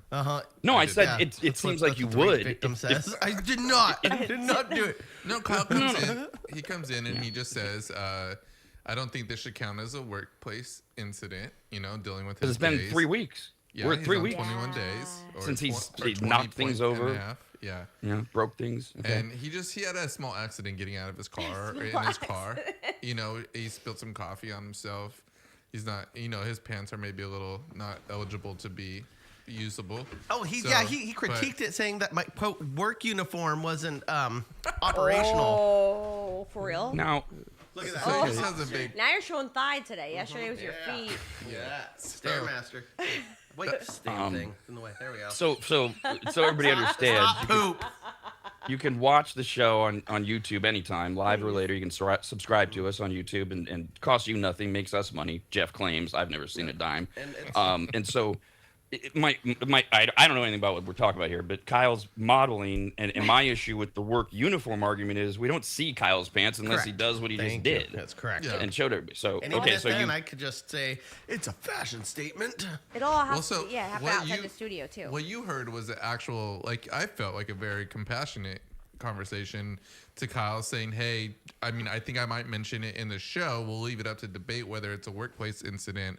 But if you're going to show off your stain, because he's like, my penis is right here. And I'm like, can you just do it without showing your penis? Like, I don't think I could do that. So that was like our debate. The main topical debate. And then he goes, I didn't poop my pants. I just I'm the one spilled who brought coffee poop on up, it. yeah. So that's what you heard the poop. Yeah, I think Okay, so I remember it. it's a stain. It's a coffee stain. a stain. Is Yeah, what- I got Coffee out of my car. Well, I didn't even open the door yet. I went to grab my coffee in my laptop bag, and when I grabbed my coffee, the lid popped off, and so did some of the coffee. And then it went onto the side of my car seat and my leg. You better wash that off later. It's sticky. There's It any is. It already ants. feels sticky Yeah. and gross. Oh yeah, it's going in laundry as soon as I get home. not I your was planning pants, your car. on not even going home, but now I got to go home and change my pants, pet my cat, and then go do what I'm gonna do. Good. I like how clean your you car. insist on working in the cat petting since you I got to feel go bad. home. I go home. I gotta give him a little attention. Maybe turn the AC for him. Well, if it gets sounded really like a hot. dirty analogy, but it was not. No, Chad. What? The So, fat cat. Jeff, your concern about maybe mentioning it is that you thought this may break Kyle's 3-week streak of no workplace incidents. He came in advertising it. He was like, "This doesn't count. This doesn't count." He was pro making it an incident. Well, he I doesn't want to get donuts. No, you were forthright about it up front. It happened outside the studio. Yeah, I wanted to make sure that I was honest, and I came in and was like, "Listen, I know this might come up because I got a huge coffee stain on my leg, but I want you to know it happened inside my car. It didn't happen on work property." That's true. That is. Well, so I said, not in the studio. And I said, outside. yeah, I said, You guys don't have the parking spots on the street are for public use. Oh, okay. All right. I didn't open my car door. Safe. There's no ant there. Rob, don't you jump ship. What are you doing over here? I thought you were on my side, pal. We want donuts. Excuse me. These are merely probing questions as I try to evaluate what my opinion is. I have not jumped ship he's to either. Mediator.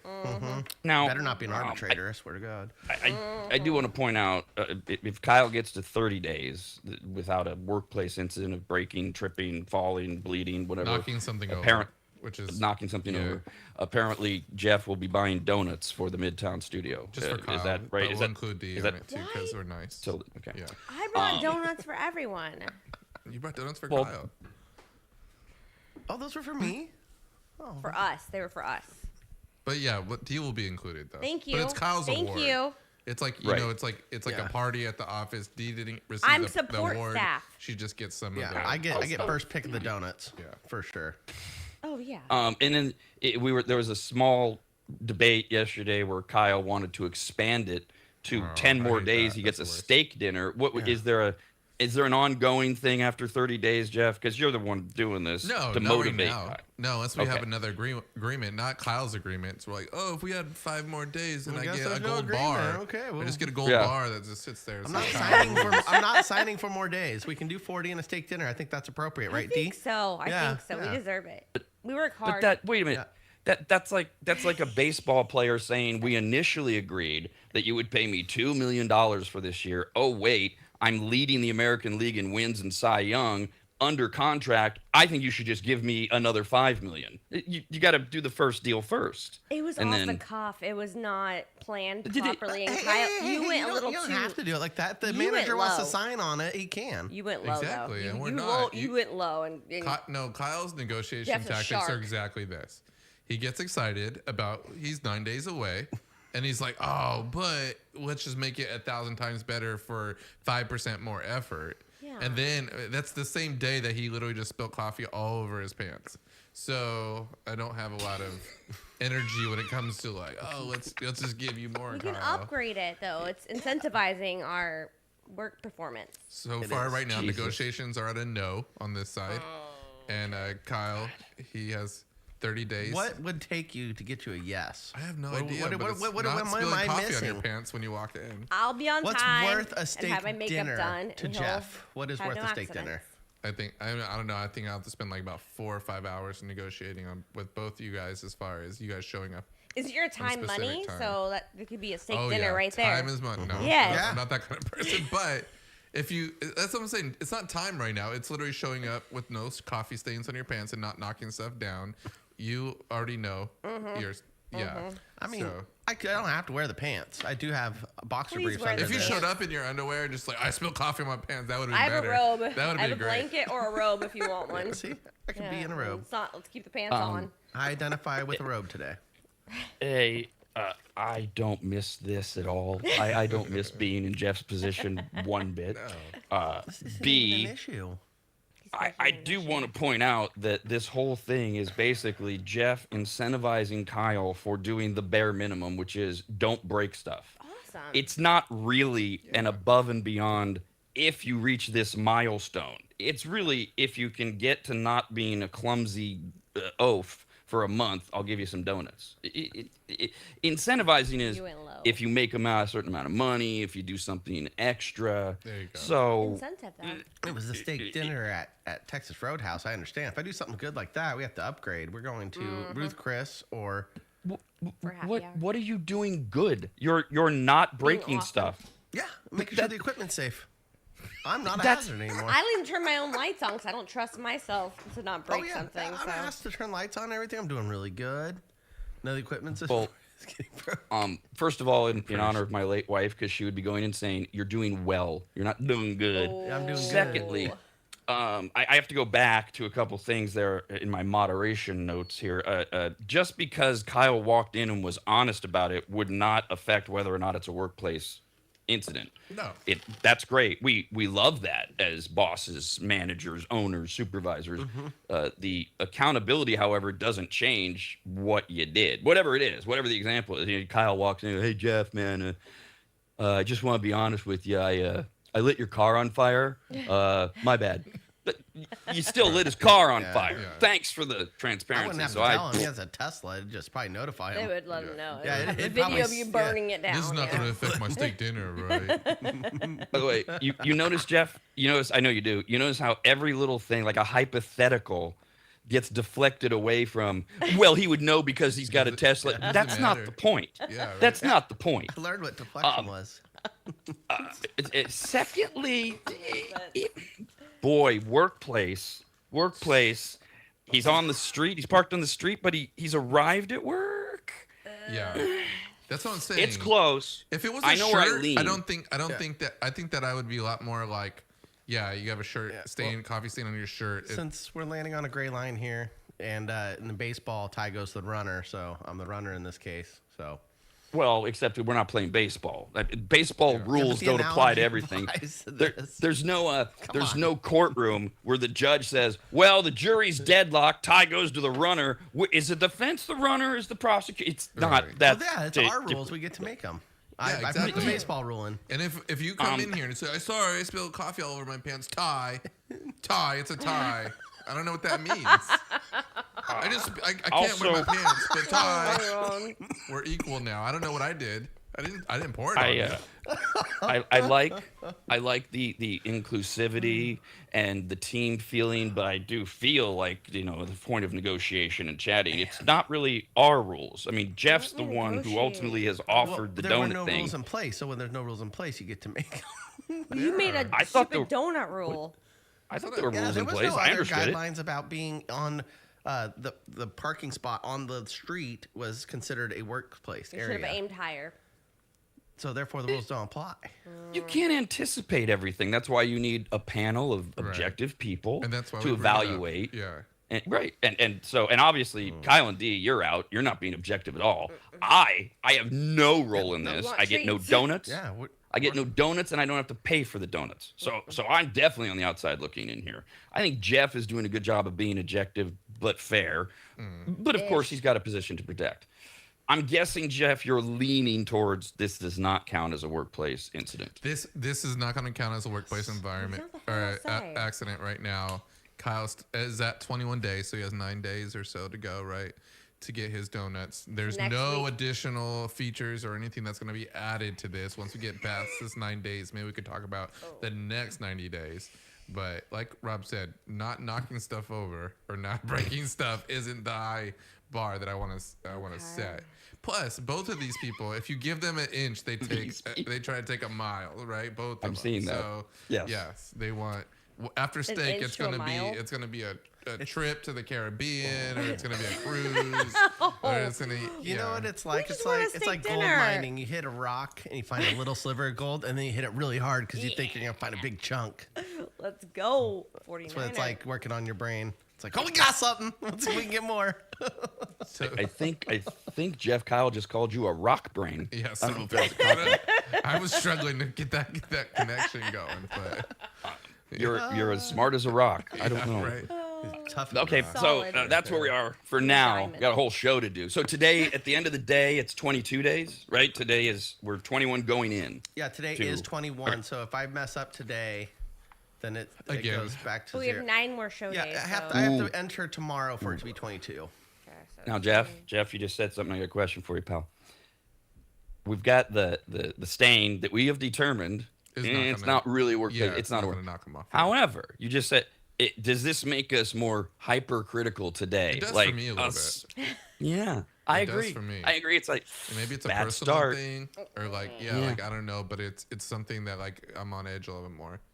Yeah, I agree. So I agree. On edge. So a little something, Kyle, is not gonna fly. Yeah, on. Yeah, come on, Kyle. Yeah, you can do this, pal. Donut. Also, Kyle, moving forward, we got our own studio, man. You got to get an extra batch of clothing that you keep there for just such an incident. Just one extra shirt, extra pair of pants, whatever, so that you don't ever have to walk in your underwear or worry about the shirt thing. Yeah, you can have my robe. See, I'm helping you. I'm helping you. Thanks. Okay. All right. That's settled. Can I move on? We can move on. Okay. Yeah, well, we were going to talk about you, right? Yeah. That's why I'm wondering if can I move on? Talk about me now. First, a couple updates from yesterday. We were talking about as Kyle and I are slowly moving back into the dating world. People are very. By the way, I think we've really opened a can of worms here. We got a bunch of emails. Dudes are right in. I need help. I don't want you. Okay, we'll get to it. Yesterday, we were talking about worst things to wear on a first date, and we eventually stumbled into dude shows up with a man purse, and there was a debate over what is a man purse. Because for some people, whatever, and then others of us are like, wait a minute, I ain't doing the over-the-shoulder thing. That's stupid. You look, you look gay, and there's nothing wrong with that if you're gay. Other than that, I don't want to be around it as a dude. But Dee brought up, there's so much stuff for guys to carry now. Girls, you got your purse. That's why it's called a man purse. Wallet. Maybe keys, cell phone, money if you carry cash. If you're old, you have reading glasses, mints. I don't goddamn know. Everything. But it's so much you get logged down. And so dudes are like, oh, what am I going to carry? Man, it's shoulder straps, stupid fanny packs. You're a loser. You were a loser when fanny packs were in. And so we were trying to determine what is acceptable, right? What is okay for a dude to... Kyle, do you have anything? Do you walk around with anything? You have a backpack. I think backpack's acceptable. Yes. Now, here's my question. I don't blink. I've never blunk once. Blunk? Blunked, yeah. That's right. At a dude with a backpack. Jeff walks around with backpack. Jeff's like on recon in Afghanistan. He's always got 3 backpacks. I'm like, where is the chemical weaponry? But I never thought about it. Prepared. But at a date? A backpack? Backpack. No. Yeah. Would that work? Does that fly? A dude shows up with a backpack? If when Kyle he walks brings in, this rolly backpack, that would be a little bit like, oh, whoa, yeah, a lot of. Yeah, I do have a bro. work bag. Yeah, I have a laptop case. Big rolly. You're not going to show up to dinner with that. Not unless I have to bust my laptop out, and then it has a suitcase option where you can roll it like it's a Swiss Army. So you have a little button, it pulls up a little suitcase arm, and you can roll it like a professional into the work meeting. Like, here's my equipment, unzip. Right. That's the only way. Yes. A work meeting. We're talking about dating. We're trying to figure out what is okay for a dude to show up carrying, doing to keep his stuff. Does it have to be in his pocket? Because Dee seems very open-minded to a little bit. Can we talk about the carry items? Because I'm trying to struggle with I get it. Like, we do need to carry stuff. There's wallets and stuff like that. We have our phones. That's pretty traditional. But for a guy, are we carrying a lot more stuff? Like, why? No, I can see that you might need to, or you might want to. If you're a guy going on a date, you should have less stuff. You should already planned ahead. You should be like, I'm just gonna take the necessary credit cards, put in my wallet, tip of cash, whatever, phone, keys. And that should be your bare minimum. So what other items? What other items would be there? Would be in that bag? Stick, your sunglasses. On a date, you have medication. Yeah. When you show up somewhere, you put them on your head, or you just leave them in your car. Yeah. So I'm a guy that will take everything out of his pockets and put it in his car before I leave to really most meetings. I mean, I haven't been on a new date in a long time, but I mean, I will take stuff out and say, oh yeah, I don't need this. I don't need my vape pen, stuff like that. I'll take the stuff out because I don't want it in my pockets or minimalist. Yeah. So that's what I'm trying to think of. What are people going? That's what I've. For this date. I've always done that. Up until a couple years ago, where I went, there is a lot of stuff for me, and it is a personal decision. Yeah. So to answer your question, Jeff, I've got everything here in front of me. I got keys. Okay. Got. I do. I'm old, so reading glasses. Yeah. I gotta have those with me. You bring up sunglasses. I would always leave those in the car, unless I guess I'm walking to the beach. I'm gonna need them, that kind of thing. But I'm gonna be wearing them, so I don't need to carry them. Now I do always carry mints for business meetings, dates, whatever. So we're up to keys, reading glasses, mints. I carry cash. I realize that's not cool, but I love cash, and I got a wallet. Yeah. All my cards, right? This I don't need at dates, but I carry multiple IDs because it's a stupid country. So I do have my passport all the time. I could leave that somewhere safe. Yeah. Spontaneous. Now, I don't know why you're leaving your vape pen, but I always had that. Yep. And so, Yep. I leave it in the car. I mean, yeah. No, I'll why? need it- I'll I'm need it going in on the a bathroom. date. On me. I'll Yeah. need it in the I bathroom. don't drink, so I do. Okay, I'm weak. I need to be able to relax and take the edge off, and I don't drink. So, and as we talked about yesterday, I ain't looking to lie to anybody. Hey, you got a problem with this? Okay, cool. We can't be Sure, together. right. That's I all. don't think you should hide it. No. Yeah, I think I take like usually on stuff like that, I'll take my drinks, my THC drinks, and they'll carry me. They'll carry me like 3 or 4 hours. So Sure, and yeah. So this is not cumbersome to carry. It's like carrying a That's very true, yeah. small pen. Yeah. But all of it in one hand. Cell phone. Oh, I'm sorry. Thank you, D. Oh, that's Yeah. right. yeah. The most Throw important that thing in the there. world to most people. Cell phone. Look at Sarge. Isn't Sarge cute? so Don't freaking pop it cute. out. And don't the, forget my your 10 pack screensaver. of is that a condoms. 49ers in the background? A little pillow? What? I thought it was a 49ers that- pillow. Let's not ignite the debate, Jeff, that has been going on my entire adult life. I've never used condoms. Oh, I you don't don't like use that? condoms. Okay. Don't get me started. All right. Do not get me started on everything with the fear mongering over STIs and everything else. That's a soapbox. Oh. Activated. Okay, so Topic. I think this is all of it now. Hello, I can't even barely get it in one hand. And So you imagine got to all put the it somewhere. There's none of this I'm leaving in the car except for what we determined. My passport, which isn't Your in my passport, hand. Yeah. Okay, It's a lot. so that answers That your is a lot. question. Yeah. Okay, so what do you do to carry all this stuff that's semi-cool?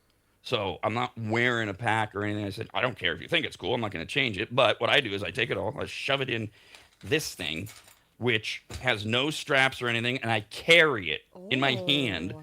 I just walk around. It's kind of sort of a Okay. fanny pack. Good job, It's Dad. got an American flag on it, but I just carry it, and then You I just don't pop like it the down. strap. You don't want to carry. You don't want to like hang it off your side shoulder. If I was on a Not a first chance. date, I'd be like, "Is that your makeup bag?" Okay, I make that's a little fine. joke about it, but and you'd be like, "No, it's I'd all my probably- essential stuff." It's And my I- 10 pack of my condoms. my gut reaction, D, is if we were going on a first date and you said, "Is that your makeup?" I would go, "Well, how else do you think I look this good?" Great icebreaker. It's how you come Okay. back from that. Yes. So, I promised yesterday to show you. I didn't. So there you go. That's what I carry. It works for me. I just don't want to be weighed down. Does anyone think so? How serious were you, D? Is this a deal breaker? Dude No. walks in. Yeah, No, exactly. I would make a joke about it, and you answered back that way. I'd be like, "You're funny. Okay, cool. We got this." I am funny. Yeah. It's one of my very few good qualities, other than my massive good looks and bank account. And big penis. Okay, so the other thing, I got a box. Ooh, what's in the box? What's in the Okay. box? Over the weekend, I went to maptrition.com and I made an order. That's Greg from Maptrition. He's on the show, which I'm trying to get him on the show more often because there's so much good stuff. I figure we have all this health news. Why don't we do it when Greg's here and he can respond to some of these, not like the stupid TikTok trends, but these studies and the how much protein is too much. Should we be doing this? Because they're endless. Why don't we have him touch on them? So I've challenged Jeff to figure out how do we have Greg on more often, because the more he's on, the more I think a lot of us go, hey, there's something there. Maybe there's something I could try. No, I don't want to work out 5 days a week. No, I'm not training for a marathon, but I'd love to feel really good all the time. And he talks about a variety of things. So I went to maptrition.com. I didn't ask for anything special. I didn't text him directly. I wanted to go through the process as being a customer.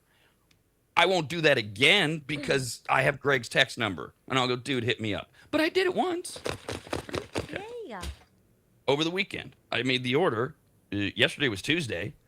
So I literally got it basically a business day later because he comes in Monday, ships it. I got it That's great. yesterday. So in my box, and I opened it. And we had talked about this last time Greg was here, and he talked about how he sold me. He literally sold me on this. You don't have to work out. You don't have to be in a program. You don't have to be training. You could be looking for just some mental acuity, some clearness, some energy, a pop. And he brought up the pre-workout powder. Okay, this is the blue raspberry. Well, so you take a cup of this, put it in water, mix it up, drink it. Now, if you're working out, you do it 15 minutes before you work out. But he was talking about how to open your brain and other things. Haven't tried it yet. Also, quick note. And I know Greg's not doing this, but I think he's telling the people that make his powder to do this. They take the scooper. It's deep. It's deep. Like you gotta shake it. Here's the trick. Shake it. Flip it over.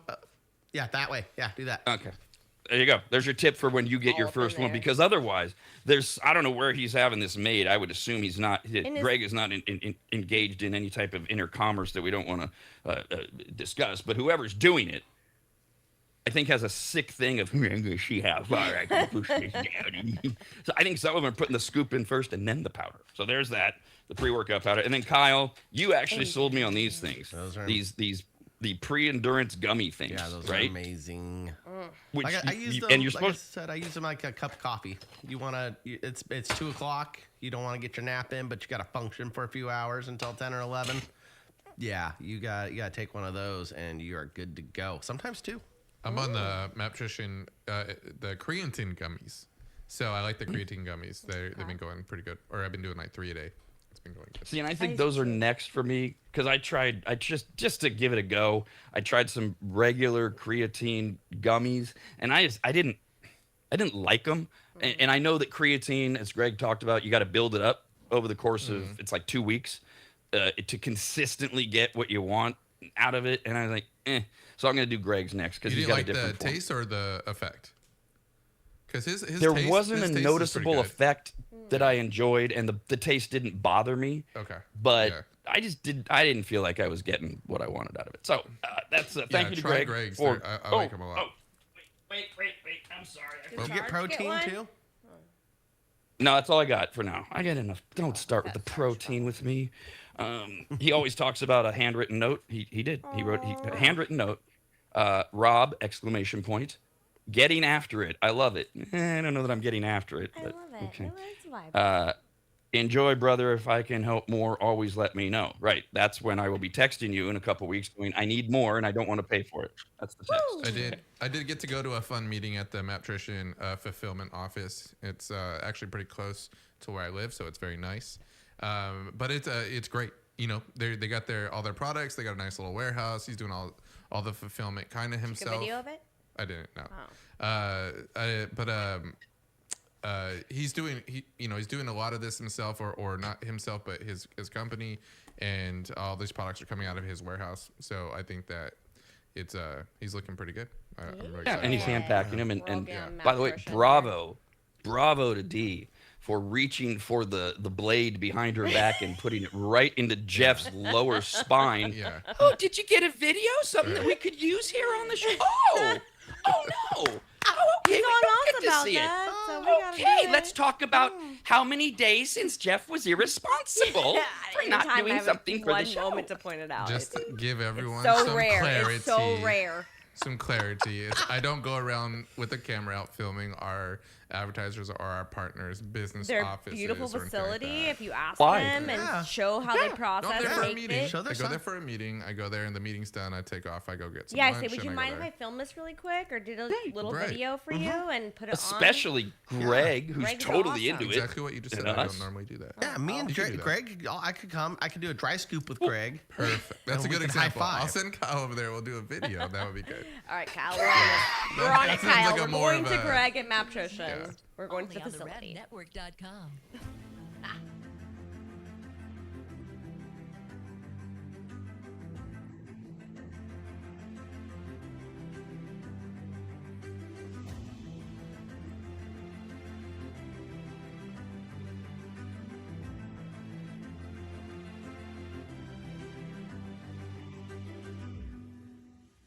It's that time of the year again, spring cleaning time. Much like New Year's resolutions, spring cleaning is something we swear we're going to get to and then we never follow through on. And one of the reasons is how overwhelming it can be. You start to clean up and then pretty soon you realize you have way more trash than you can just throw into your bins and put at the curb for the garbage company. You have enough junk that you need to make a half dozen trips to the dump, and then you go, oh, we don't even own a truck. Nor do you have the time or the energy, so you just say screw it again, and no spring cleaning. So this year, call my man Corey from QuickDumpsters.com. Quick is spelled wrong on purpose. It makes him stand out. Plus, it makes you think of chocolate milk. QUIK Dumpsters.com. Quick Dumpsters, QUIK Dumpsters.com is their website. Corey and his team came to my house recently, hauled away dozens of boxes filled with just stone cold trash, unusable and worthless old vacuum cleaners, appliances that couldn't be fixed, and just random crap from around the house. QuickDumpsters.com. Quick is QUIK. We're in and out of my place in less than 30 minutes. They checked in with me multiple times to make sure they were taking the right stuff. They were friendly, kind, professional, and finished off the job by making the house cleaner than when they started. And this may be the best part. Quotes are free, and you don't even have to have them over to your house where you get the little sales pitch and all that. Just send them some pics or videos. You get your price, schedule your day and time, and you watch someone else get that junk out of your house. Basically, you have no excuses other than your own laziness. Go to QuickDumpsters.com. That's QUIK Dumpsters. QuickDumpsters.com. Quick, QUIK Dumpsters.com.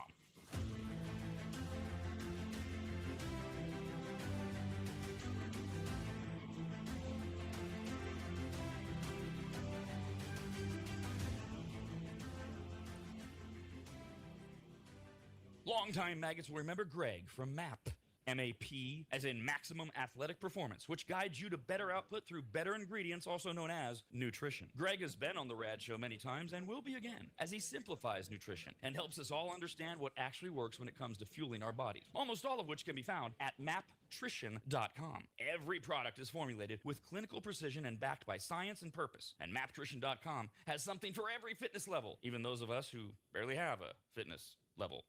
With nearly 20 years as a nutritionist and a specialization in sports nutrition, Greg works with athletes and everyday individuals to optimize performance, energy, and overall health through smarter fueling strategies, all of which starts at maptrition.com. At the very least, we should all be taking daily multivitamins, and Greg has his formulated for exactly what a man or woman's body needs. Protein is in, but maybe instead of getting yours from mac and cheese with extra protein, you get it from maptrition.com. And of course, all things workout, training, and exercise are available as well. From pre-workout to creatine and other muscle builders to recovery supplements and more, all at maptrition.com. From morning breakfast essentials to post-workout recovery and everything in between, maptrition.com's full range of supplements, proteins, and wellness products are built to power your journey from start to finish. Check out all the products and find what's right for you and order it shipped to you all at maptrition.com. That's maptrition.com.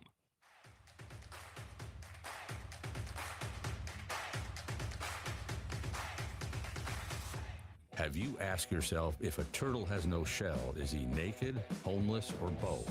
No? Good. Then other than enjoying this show, you're not completely insane. Back to America's RAD Cast. We will update you more on this story, but we literally just got a breaking news report. The exploding diarrhea parasite, cyclosporiasis, is now in 45 states. It was 41 as of yesterday, and we are approaching almost 20,000 known cases. And no, they still have no idea. I'll expand on that later. For now, we do food news. Food brings the people together, both in good times and in bad weather. Sharing a meal, sharing a laugh, raise a glass. It's a simple pleasure we all have. Food, oh glorious food, it nourishes my soul and mood. We're now serving food news. We are almost 4 months into this experiment known as the RAD Cast, and that was the most perfectly executed synchronization between audio and visual. If you were listening to the song and watching the visuals, they all matched up perfectly. Raise a glass, here comes the beer glass. Bad weather, there's the clouds. Well done. Well done by me and Jeff. That was me and Jeff. Good job, guys. Good Congratulations. job, guys. Food news is news about food, brought to us by the aforementioned Maptrition, Greg at maptrition.com, who hears most of these stories and goes, Jesus Christ, why am I sponsoring this? Is the health hacks video up from last week? Yes.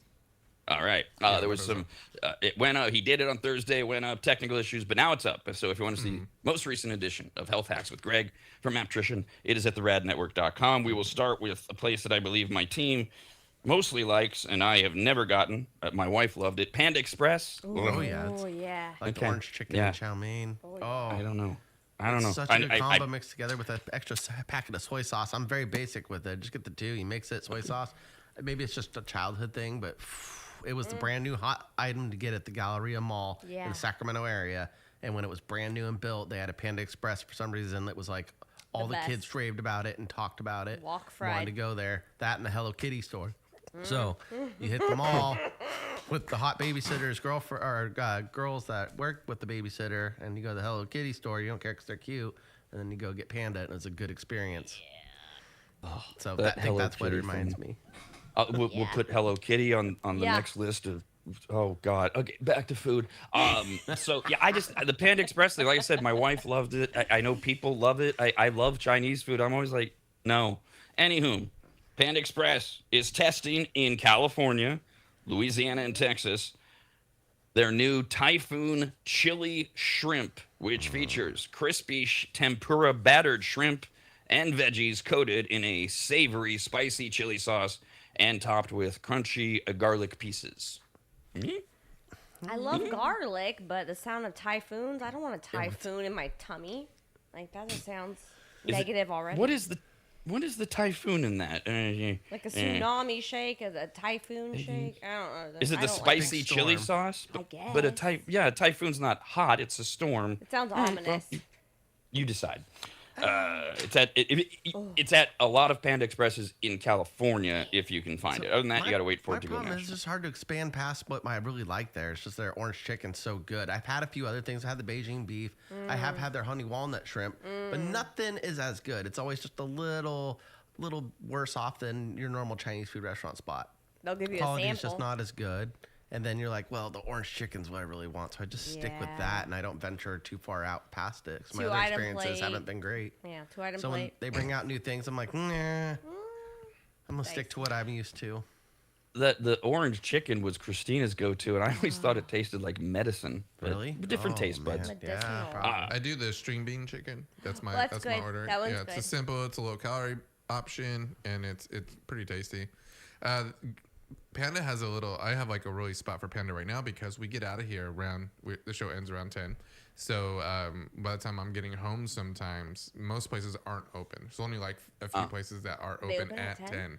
Yeah, they open at 10. Oh. Certain sandwich spots open at 10, but most like lunch spots open like 11, 11:30. So Panda's a good choice for me. Mm-hmm. We told you a couple weeks ago about Campbell's as they're expanding way beyond soups and they're going into the frozen food aisle. We talked a little bit about taking their Chunky Soup brand into the frozen aisle. They've already expanded it. They have now 8 total Chunky frozen bowls. And of course, they deliver protein. 20 grams of protein. Shut up. The offerings extend some of Chunky Soup's most popular flavors into the freezer aisle. And they're throwing everything at the wall. They're just like Marie Callender's. Remember when Boston Market had them? Whatever. Yeah. Tray, pop them in. You got beefy pasta with stroganoff sauce. All right. Okay. Easy go-to. That's usually a good frozen dinner if you're desperate. Buffalo style mac and cheese. Don't know. Is that a Chunky Soup? Is there I don't know. Does it come with noodles in it? Like when you said it was soups, I was like, yeah. I mean, it's chunk mac. Well, but this flavor. this isn't like, soup. I gotcha. Is that a soup or is that like a box thing, like where you make hamburger? No, these. Sorry if I'm going too fast. The new things. These are the frozen dinners. Gotcha. Inspired by the Chunky Soups. I didn't know if there was a Chunky Soup of buffalo style mac and cheese. That sounds terrible. Think but so no. Okay, I see. This That's is not just soup. No. This is chicken and elbow pasta. Right. It's a dinner. It's an entree. They have bacon cheeseburger mac and cheese. They have chili mac. They have country fried chicken with mashed potatoes. They have half of these are not Chunky Soups, or if they are, they sound disgusting. Campbell's has meat lovers lasagna, just endless crumbles of alleged meat. There's the Philly cheesesteak mac and cheese and the loaded potato bowl, all available in your freezer aisle under the. They went hard. Yeah, They went Campbell's hard with 8 different Chunky flavors. entrees. Yeah. I mean, I'll try I don't like the one word of them. chunk. Yeah, I would have to try one, Yeah. and then if it was okay, then I would maybe try another one or two. Fresh. Because I'm taking not the a big Chunky Campbell's Soup person. out of it. Yeah, I'm not. But if they are like Marie Callender's or one of those semi-reliable, you're in a pinch. Look, I'm not doing a promo for frozen dinners. They're not great, but every now and then, So I'll try one of it. Like the beef stroganoff seems safe. Yeah. It's hard to screw up. They screw it up, I ain't trying anything else. But The chili mac sounds dangerous, and I want to try that one. Sounds really dangerous. Like it could be a little dicey. Chili mac and cheese. That's what excites you. That's what. Whoa, that's my good dip. chaos. Woo. Like you can make a good queso dip. Put some extra queso cheese and Velveeta on top of all of that, and take some chips to it. Yeah. Let's see. This is the thing with you, Kyle. Doctor it up. If I'm eating a frozen dinner, it's because I am in a pinch. I'm in a hurry. I don't have time for all your little juju things. That's the only reason I'm eating this crap. Okay, well, sorry, because the reason I'm eating is because it's in the freezer and I go, that's quick and easy. Ooh, that seems kind of basic, though. I don't know if I'm going to just want that. If I'm going to go big with being bored right now, I'm going to put some queso dip in it, too. I'm going to stir it up. I'm going to put shredded cheese on top of it. And I'm going to get the chips out. And then I'm going to watch TV and have this chili dip with mac and cheese noodles. I agree with that. But, I like to spice a lot of stuff up. But if you're going to do that, I think to Rob's point, wouldn't you just kind of like do something better than Campbell's soup in general? Or like, no, I just imagine like grabbing them to try them. They sit in the freezer. And then I look at it and I go, ooh, this is what my situation would be like. Right. Yeah, it depends on the mood. Yeah. So like the first time The first time you'll doctor it up if it's not good. I think I'll take a nibble of it and just to get a taste, and then I don't know. After Does it all taste that good? work I think I'm that still you getting put the in? chips out for sure because I kind of just want to take Extra a chip to cheese it. though, gotta add that. The garlic powder. Just make your own nacho. Put it in a piece of bread, like a piece of toast. Eat it like a little sandwich. I don't know. I just feel like I need Jeff's more making to the it. argument for me, so I can just sit here and wait I was until trying to it all find works logic out. in your the advancement of your dish. It But makes it better. Yeah, I gotta look at it like the chicken one, the chicken and potato one. I don't know. That one I probably eat by itself, good, but the then. chili mac I want to doctor up a lot. Like a casserole Buffalo or chicken something? one. Yeah, I want to beef it up. Like you make your own casserole off of the Tortillas, strips in Campbell's there, chunky yeah. chicken and mashed potato bowl. Okay. Yeah. Okay. Now we're So talking. the one initially, Kyle, you're saying you wouldn't touch would be the country fried chicken with mashed potatoes. No, I would which eat that is- one by itself. I wouldn't doctor Right. that one up. Yeah, so that's exactly. That's one I'm like, I'll probably eat by itself. So I can't imagine branching off in too many directions and that being okay. Some gravy. Okay, so it's crispy chicken over mashed potatoes with gravy and corn. You're like, okay, I can handle that as is. Okay, correct. Maybe that's the one I'll try and let you know. And you All can right. All decide. right. I'll try. Next up, Oscar Mayer is celebrating the 90th anniversary of the Wienermobile this weekend. Look for it nowhere near you. Instead, they are inviting you or encouraging you to eat a wiener cake to celebrate. Now, they are making these available this weekend only in New York, LA, and Chicago. More importantly, they've gone online to tell you how to make a wiener cake. It's basically a bunch of hot dogs arranged around a 2-tier cake along with ketchup and mustard colored confetti. And there's a Wienermobile cake topper on their official one. You probably won't do that at home, but you can just make your own version and create there you my go, God. an Oscar Mayer Wienermobile celebration cake. What are you going to do with Glorious. that? What? And then you got it on a cake Oh, platter. that's glorious right there. It really is, is. but it's worthless. beautiful. I'm gonna No, eat all it's them dollars. embarrassing. It's embarrassing. It's embarrassing. It is. If you give someone a wiener cake, that's embarrassing. Eat this wiener cake. Well, unless it's like And a then- girl and she's single and she's No, ready to be like Kyle. all celebrating that she's gonna be blowing out the candles on some wieners. I just Come love on now. hot dogs. Kyle Don't turned make a it- wiener don't make cake. It either which I way. know I it just was love sexual, hot which I dogs. didn't want it to go. I wanted to go just love gross. Where else is it gonna go? I love hot dogs. This has to be like a fad or a joke, right? Like it's like No. a funny thing. You bring it out so everyone laughs. Yeah. And then You you know, eat the right. hot dog. Sure, fine. Everyone can have a hot dog out of that. I'm wearing What's my Stifler's mom's my name? hat. Jennifer Coolidge. She would Yeah. love this cake. Oh yeah. Why would Hot she love dog this real cake? bad. The That was a sex different thing. movie. Different movie. Yeah, You can't get him sex, but off. You can't get him off. There you go. You can't get Kyle off of this sex thing. They're No. they're Yeah, it wiener takes a while. shaped. So he doesn't mention cake at all. Just wiener shaped. It's not a joke. Wiener I cake. thought they There's meant a like a- big wiener with a party hat on top of it. It's That's the a bus. It's the mobile. Yeah, that's the Wienermobile cake topper. Yeah. Yeah. And then Fire. hot Love dogs. it. Oh, my Lord. Obsessed. Someone's like, I'm gonna get you a Oscar Mayer wiener cake for your party or birthday. I I'd be would like, say that's embarrassing. thank you so much. Yeah. That's a I'm like, don't kind embarrass gesture. me. Yeah. I'm like, can you just save it for Dee's birthday? She likes embarrassing stuff. I don't. It's not even embarrassing. It's a glorious treat. But look, I don't want to think this, but they're going to be cold, or like they're just sitting there in this stupid tray, and it's not like you can put all this in a microwave. You have and a warming pan on the very- side. yeah. They should be grilled appropriately Right, first. more a little work. warming tray. That's too much work for I'll this. do the what other this is side worth. jobs while I'm eating my cake. Is it it cake Jeff? or is it hot dog? No, do you lean more, Jeff, towards embarrassing or stupid? Because you've used both. Because I think more stupid than embarrassing. But It's stupid as an idea. It's embarrassing if it was brought out to me. I would prefer if people had like just a stack of hot dog wieners. That would be like no buns, no decorations and stuff, just so everyone got a lot of hot dogs. Just a wiener? Just so people can get hot dogs. They grab hot dogs and they can eat it. They're ready to go. Yeah. I don't know. I don't need a hot plate and all this stuff. Is that frosting? Is that frosting in between too? It's ketchup and mustard. Right, it's not right. It's hard to see from here. Onions. Look at my angle. Oh yeah. It's like those big party subs, right? That's okay. You can do a party sub, right? That's They're like easier 20 to foot, eat. Yeah, 24-foot And party sub. That's it's funny. supposed to be like almost Exactly. room temperature. This is. Well, I guess if you're having a birthday and having like hot dogs and hamburgers, this would be cool to like display the hot dogs on. You just come grab your hot dog if you're serving people, they can grab their own. If I went to a party and this was served, You're not coming to my party. I would come back home and I'd be fine. I'd be like, getting like ready for bed and be like, I'm never going back to a party at that person's house. Like just a very small comment, not like not invited to my party, my not birthday. not making it like a big thing, like it's gonna start a fight. I might just let you know. That's the thing. I just crossed that person off my list. I went to the state fair and I potential asked if they parties. had a hot dog or corn dog fingernails, like they were selling the like press-ons, and they're like, we don't have any hot dog nails. I'm like, why not? Fingernails. Well, Is that Like press-ons. fair I'm saying like, I want to display my hot dogs every day. Did we do that? Was that on? I know we did something with fake nails. No, but Is there hot dog fake nails? Well, yeah. With little hot dog emojis on them? Is that what you're talking about? Yeah. I see. Yeah.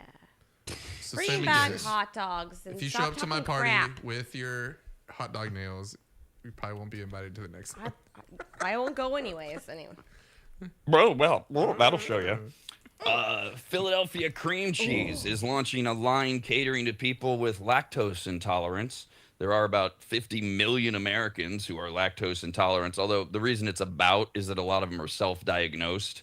And they'll say that, and you'll find out later, no, you just did that thing where you just jump on, I think it's because I don't feel good because I just had a glass of milk or whatever.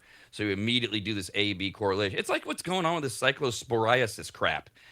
People are psychologically driven to focus on lettuce and cilantro they've eaten recently. So, of course, it's showing up in more interviews, and they're skipping over other things it could be because it's how our brain works. Because we gravitate towards this thing, this idea, and so lactose intolerance, that's my problem. And they stop eating lactose and they don't actually feel better, find out it was something else later. I'm not saying people aren't lactose intolerant, they are. There's a lot of people though that self-diagnose. Either way, you can get Philadelphia cream cheese as the first mainstream brand to introduce a lactose-free cream cheese. Well, they don't explain how. How do you do that? What? Free lactose milk? I don't know. Yeah. Ugh. Okay. So if you got lactose intolerance, it's out. Also, an extensive collection of artifacts that belong to Kentucky Fried Chicken founder Harlan Sanders was auctioned off last night. We're all waiting to hear because some believe the auction block included the secret list of 11 herbs and spices in KFC's original fried chicken recipe. There's 68 personal items. Who cares about his bow ties, his carving knives, his letter from President Nixon? The thing that most people are most focused on is a personal handwritten date book and working planner from the 60s that belonged to the Colonel, which served as a personal working notebook. And within the planner, the auctioneers say is a plan with handwritten ingredients, 11 of them, and exact measurements. Could it be the original recipe? It's been a closely guarded secret for nearly 90 years. It is not clear whether the notebook holds the recipe. It's kind of like the Storage Wars thing. You get it, and then you go through it and look and go, oh my God, oh my God, oh my God. And then you find out, nope, that's not it. Or, aha, I got it. Okay. So what? What are you going to do with it? Yeah. Make it. Yeah, I mean, Sell it to okay. Popeyes? Well, Colonel Sanders is a sketchy character in my opinion in general. I watch I'm dumb. I watch these documentaries of like Wendy's and KFC and like all the like how it got built up and stuff like that. And no, I mean the founder of Kentucky Fried Chicken, he was kind of more of a salesman, like he's a hustler, like going out to all these like different like chicken shops and trying to sell his burgers. See you. Oh shoot, sorry, guys. Thank you, Kyle. I do that sometimes. I didn't need to know though that any more details that the Colonel was sketchy. A guy that walks around dressed like that, and right. it just right away you go. Mm-mm. And his main success was until like almost after he died. I mean, he had some success, like he had some shops open and stuff like that. So there's a documentary on it. I mean, there's lots of documentaries on KFC. He's just an old man. But, yeah, I mean, but I would like to see. I don't know. Is KFC's chicken that special? Yeah. I don't think it's that special. I'm sorry. It's pretty good. The mashed potatoes and gravy, the biscuits, I like. But they all extra add to crispy. It. Is I mean, and can we not reverse engineer this? Like, I mean, I've worked on reverse engineering projects. Like, have we not got the whatever 13 recipe or ingredients that are in his recipe? Maybe not the Baskin Robbins 120. Flavors type of thing. But I'm saying that's 31. 31 actually. Sorry. 129 I wasn't sure. different flavors. It's all jumping together. Yeah. No, I like. Well, I do like Kyle's idea of Popeyes now selling KFC chicken at Popeyes. Hey, that would work. Recipe. That would definitely They're gonna work. get on it. But you bring up a great point. That's why I said, so what? What are you gonna do with it? Right. Yeah. Like if you're not able to reverse engineer, if that's what you're really trying to do, if you're Popeyes, I would think you should be able to reverse engineer the doing like alien KFC. spacecraft here. It's just chicken, just fried chicken. Well, that's what I'm saying. Like you can order it as much as you want from a million different places. You can go grab it. You can taste it. You can kind of recreate it and go, no, that's not right. This is right. Better right? at home. Yeah, that's probably what it's gonna be. It's probably gonna be that dad when the kids see KFC. They're like, can we get KFCs? We're like, what do you need KFC for? I have the 11 herbs and spices list at home. We're gonna make it at home. Well, also KFC, I'm sure has a patent on their ingredients, so you can't like probably commercialize it, but you could probably make it at home, like Kyle just said. Yeah. So and then the next question with patents becomes this is a little wonky, but there's an issue of how long they're good for. Do you have to keep renewing them? But I still say, who cares? Even if I don't know what the current law is patented in KFC. If you literally opened a restaurant called it's KFC, it's Kentucky Faux Chicken, whatever. We're using their recipe and selling it differently. Is that really a fly? Is that something am I missing something? With all the chicken places everywhere, people go, oh yeah, somebody else is making KFC. That's great. No, the best thing it can do is use it as an advertisement tool. Like if every commercial you said to go, we now have KFC chicken at our Popeyes, right? That's gonna get people to go, what? How they do that? They must have reverse engineered the recipe and gave it to them. That's probably what they said. Today's social media viral stupidity are coffee slushies. Yes, you can make these at home. There you go, Kyle. We're all ready. They're like iced coffee, only more work. Like everything else. We're just going to make you work for this food, apparently. You make coffee as usual. Then you wait for it to cool. Once it's cool, you pour the coffee into a Ziploc bag. You seal it. You freeze it. You can then prep multiple slushies. Do keep in mind you need separate Ziploc bags for each because you want the coffee bags to be flat. You can stack them in your freezer. Once they're frozen, you take them out, you whack them with something like a tenderizer so the coffee is smashed into chunks. You put those into a glass with your favorite type of milk over it. The coffee will slowly melt, forming the slushie. Yay! Okay, well, I do an easier form of this. Frappuccino? Yeah, so there's you just get a ice cube tray. And you pour your coffee into it. Yeah. And then you just let them be ice cubes. And then you just take a bunch of those and you just put it in a cup and then pour your milk or cream or water if you don't want that on top. And it's fine. You don't need the bags. But you see, you're using actual coffee as your ice here. Yeah. That's one-time use, maybe. I like the aggressive stabbing part of it. That's really awesome. Yeah, I want to get my meat. Well, you just keep refreezing the coffee every time you want to make it. Stabber. Oh, yeah, that's not bad. It does look delicious. She's beating that coffee up. Yeah, that's morning aggression, clearly coming out. She's angry that she's awake or who she woke up next to. So there's that. Dee has morning aggression. I do. Yeah. She has a little bit of Are you guys subjected to that? Oh, yeah. Somewhat. Always. Here, Crash. You Yeah. just get violent in the morning and just choose violence and take it out on the coffee. Well, the coffee, my dinner. Yeah, I might just smack my chicken. That's Your gonna dinner? be. Yeah, well, I'm prepping my dinner in the morning. Oh, okay. Are you a bad waker upper? No. Do you wake up slowly or in a bad mood or? No, I'm just perimenopausal, and I just have certain bouts and fits in the morning. Sometimes I don't like the way God, my I clothes gotta- fit. I don't like the way my makeup Really? is. Hold on. I got to do this again Yeah. in my career. I got to go through another batch of the broad on the show being perimenopausal. Oh, God. I know. Not that it's not real. I get it, She but gives it's us not warnings. I know you're not here in the What- studio, but when it happens, she gives us the heads up. She'll come in with an attitude. Me and Jeff will look at each other like something's off here, and then she goes, "That's my period. I'm gonna be angry." I look at both of your faces. It's not really a warning. It's just like me and Kyle both know. Yeah, we already kind of know. I already in my head, I'm already going like, "Oh, drag week." Okay. Now, so true. Jesus. Now, Kyle, I'm sorry, Jeff. Sorry, I was stuck on Kyle once again. Just he's got to go to either Dick's or the Rag or whatever. And I love that by you. Don't change. Jeff, you made it sound like the morning aggression for D is a regular thing. That it's there. It's not I guess a super regular thing, and just it does happen about a week out of the month, and then she kicks open the door and she's like, "Deal with it," kind of thing, right? You know, like this Kinda. is me. Yeah, she comes in with And that then- energy. Yeah. If we're just like, just maybe do this, she's like, no. She Don't try- threatens yeah, too. There's exactly. usually So- like a death stare that I see her give Jeff a lot. Do you want some bread or not? That's what. Do you want some sourdough bread or not? Yeah, that's kind of It's true. the reality a little bit. But Dee's very sweet and very helpful. Right. And I big love the part of show. transparency. Yeah. I love the transparency. I love kicking open the door and saying, "Deal with it." All right, Yeah, know what I'm in for today. That works. One more. Jones Soda. Jones Soda has been an adjacent part of this show for decades. They made those turkey dinner drinks, Yeah, they weren't very good. turkey flavored soda, and for some reason they expanded to say that salmon had something to do with Thanksgiving. They made salmon flavored soda. That was disgusting. Cranberry, corn, and they just keep expanding. And now, Jones Soda is releasing a limited edition pack of sodas in flavors that were created in collaboration with Crayola as they turn crayons into drinks.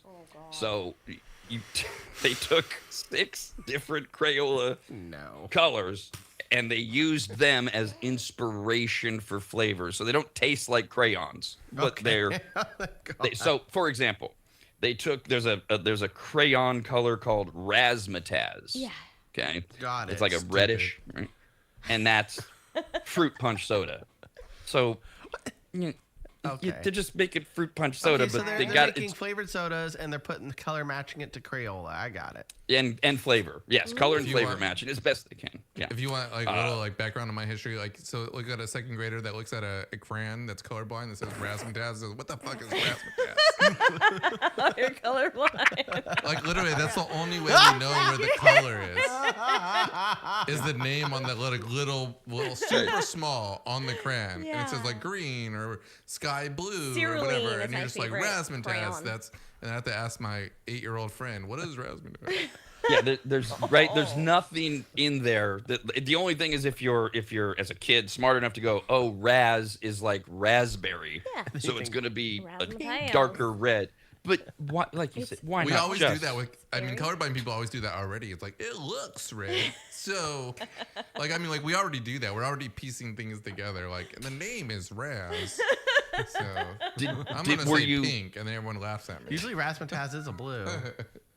Did you thought blue. struggle with burnt sienna, which was always the lamest crayon Kind in of. the And box? well, I mean, like, What again, is like, that? it pulls up a good example of like dumb colors that doesn't make sense for people that don't know what That don't colors read are well. specifically.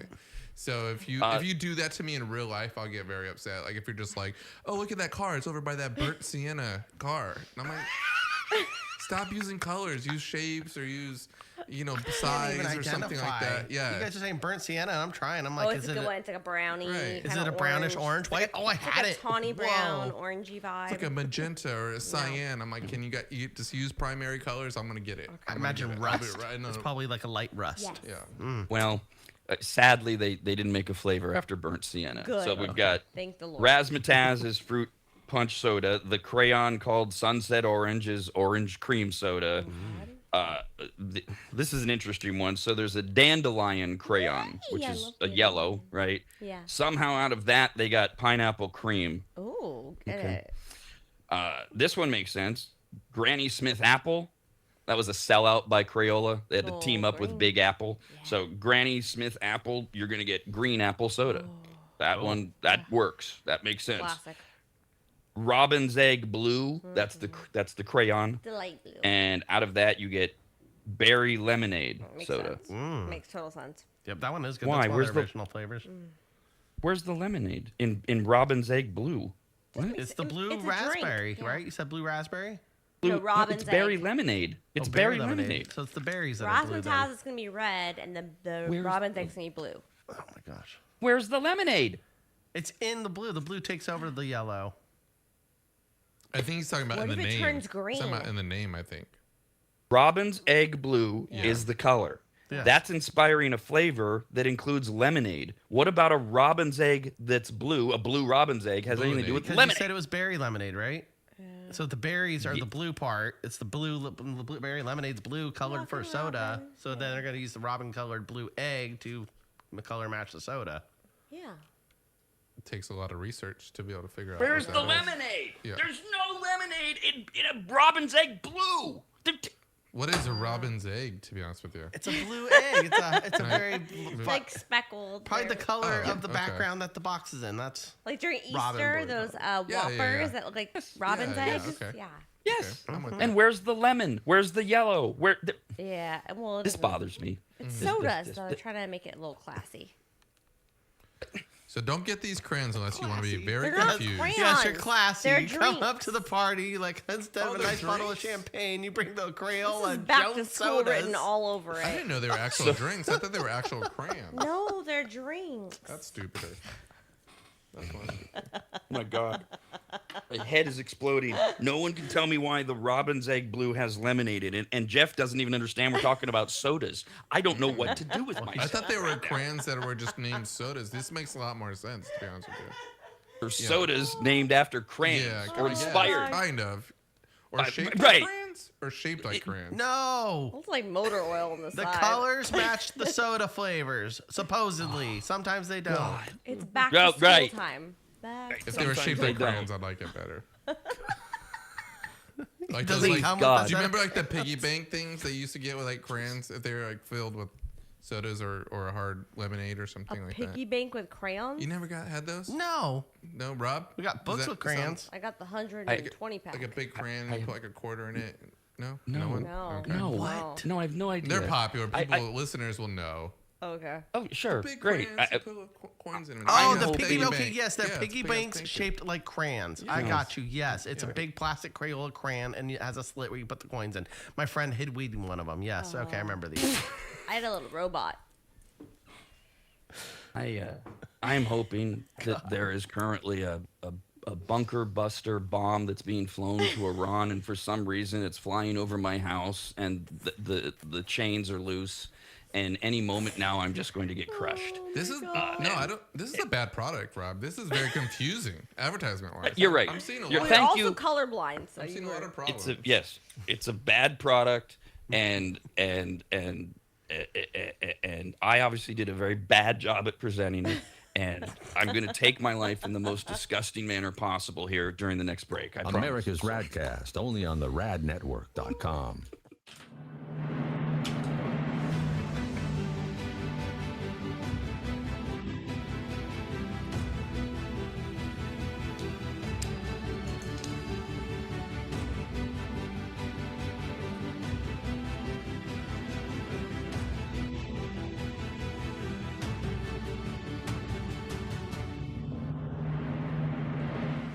Longtime maggots will remember Greg from MAP, M-A-P, as in Maximum Athletic Performance, which guides you to better output through better ingredients, also known as nutrition. Greg has been on the RAD show many times and will be again, as he simplifies nutrition and helps us all understand what actually works when it comes to fueling our bodies, almost all of which can be found at maptrition.com. Every product is formulated with clinical precision and backed by science and purpose, and maptrition.com has something for every fitness level, even those of us who barely have a fitness level.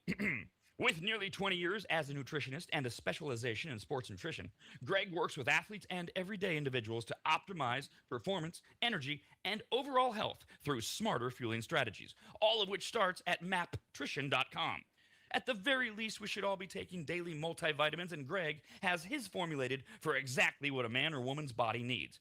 Protein is in, but maybe instead of getting yours from mac and cheese with extra protein, you get it from maptrition.com. And of course, all things workout, training, and exercise are available as well. From pre-workout to creatine and other muscle builders to recovery supplements and more, all at maptrition.com. From morning breakfast essentials to post-workout recovery and everything in between, maptrition.com's full range of supplements, proteins, and wellness products are built to power your journey from start to finish. Check out all the products and find what's right for you and order it shipped to you all at maptrition.com. That's maptrition.com.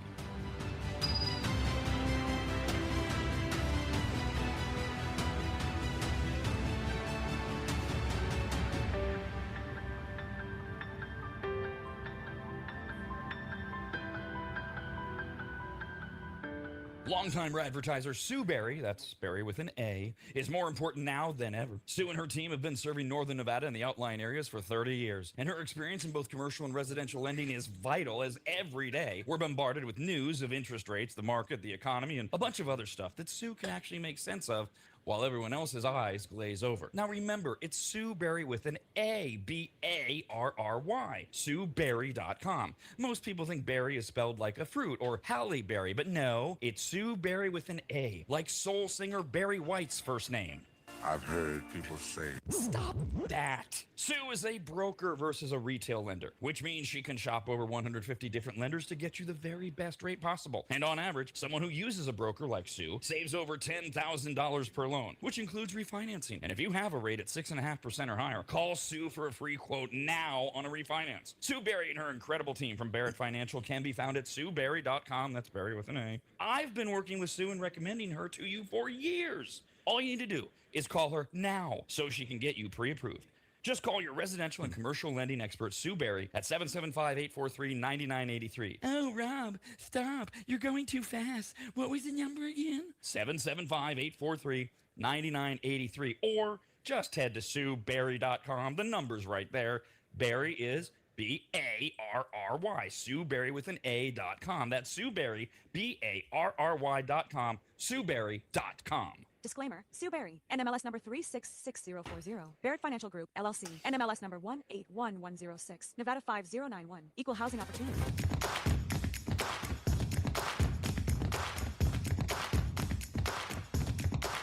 Why is it called America's RAD Cast when RAD doesn't stand for anything? Because that's why. Call the show at 888-587-5355. Quick update, we just got confirmation someone snagged the $800 million Mega Millions jackpot last night, which has been up for grabs over the last 4 months. Some winner in Florida won the grand prize, which has a cash value, meaning if you're going to take it all at once, like, gimme, they'll give you $344 million. There you go. Take that, get out of here. You've paid your taxes. Don't come bothering us again. Or you take the first payment, and then for the next 20 years, you get a check, an annual check, one check. Each check will increase by 5% every year for 20 years. I have been in this stupid argument for decades. I'm going to take the money, and then I got the money, and I'm going to... It's about the amount of, do you want to take $344 million? All right, set for life. No way I can get screwed. I can't be told the payments are ending. I've got my money.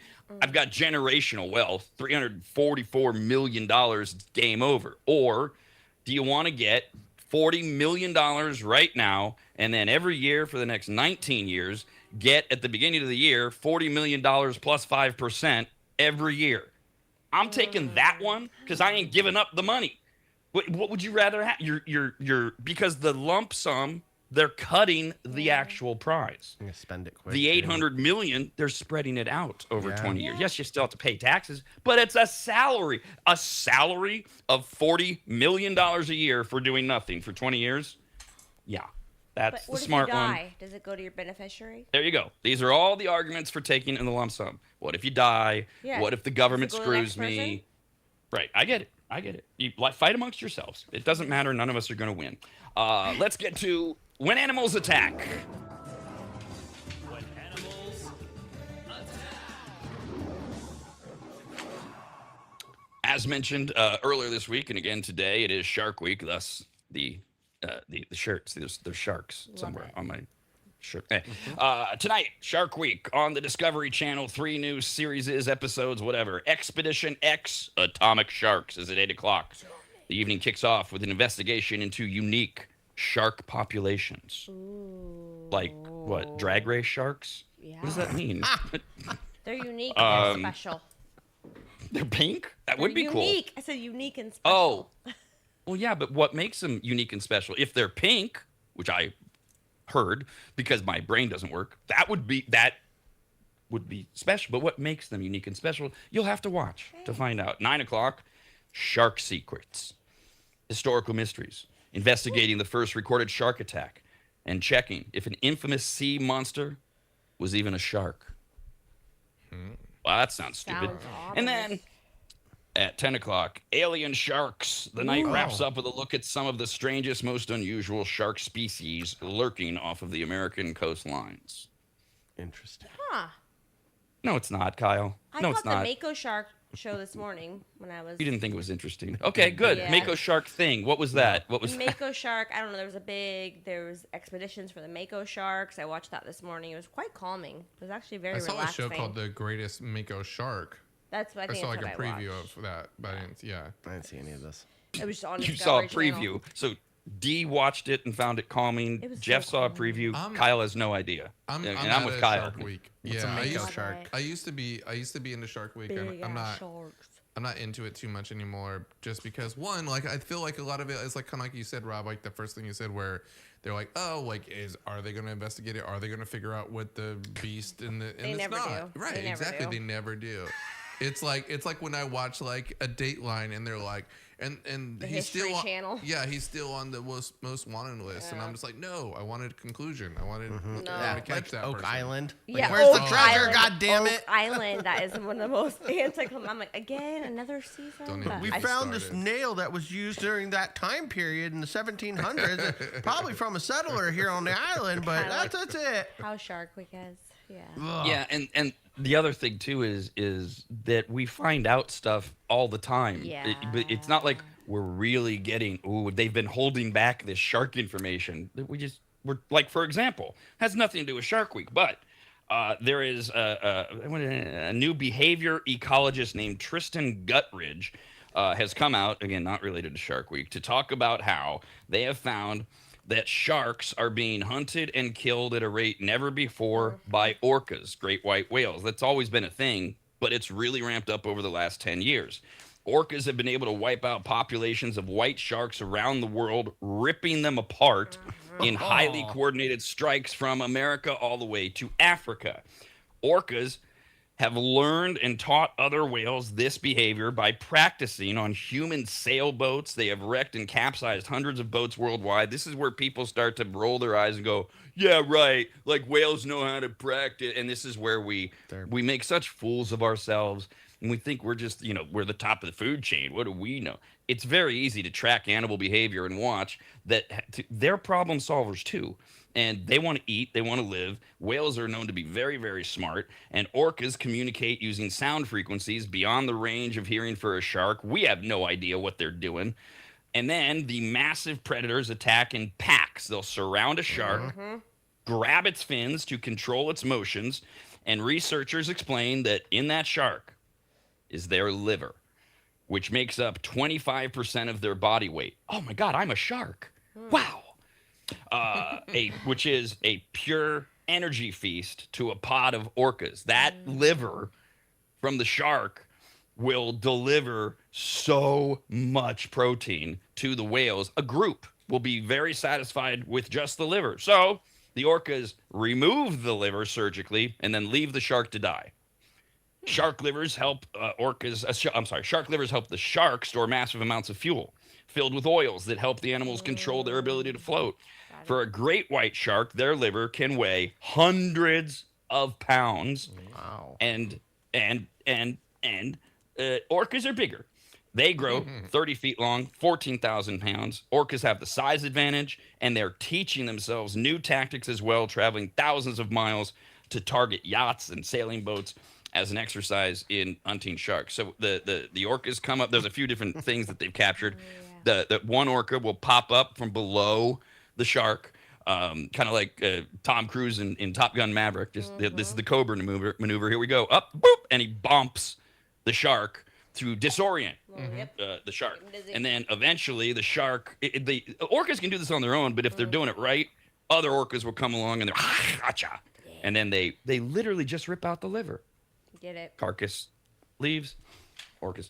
What it means, we don't know. We just know there's a battle of predators going on in the ocean as the sharks are trying to survive amongst the orcas. Yeah. Leave the rest for everybody else to get. That's nice. Side view. Well, the poor shark. I mean, go out and find these sharks because their meat is amazing. I mean, we've got shark. Who cares about their liver for us? Right. Yeah. And then that's probably a good thing to have shark fin soup from these sharks. That's not inhumane. The whale already killed them. You could take their fins and then use them for the soup. It's really delicious. Yeah, that is true. I mean, I think watching these whales like hunt in pods is pretty impressive. I know that they're really intelligent and based off of like what they do. Exactly what you said. Knock them off, and they just follow them around.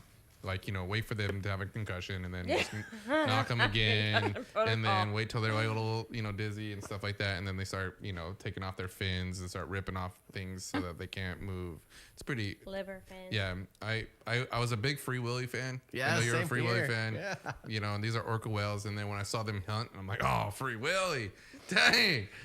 Jump, Willy, jump. The extraordinary thing too about them is one whale can be the lead, the front line, whatever you would call it, who goes out, he disorients the shark, and then they can use their sonar to tell all the other whales, and that's whale speak for come get the shark, so that we can do this maneuver we've taught each other to where we don't even have to rip them apart. Just I'm gonna flip him over, you grab his liver, then we're all gonna enjoy it. I do feel they're like incredible. I've heard that a lot of sharks are out there, right? Like the population of sharks are a lot more than we think, especially on the wide open ocean. So I'm hoping that it's a balance of, because I do feel bad for these sharks. Just get like, oh yeah, because the sharks aren't destroying other sea life at all. Sure. Like they're not coming up and just ripping apart parrotfish and seals. Yeah. Well, they eat like thousands of sharks or fish throughout their lifetime. Yeah. We need all of them. They're all part of the ecosystem. Yeah. The devastating effects of sharks disappearing would be, we don't even know, but we know it would be devastating. And Jeff is so right. How would we know? We think we're so smart and advanced. We think we've found every shark. We have no idea. Oh yeah, no. There's so many. The whales thing, I've told the story before. Christina and I were in, was it Maui?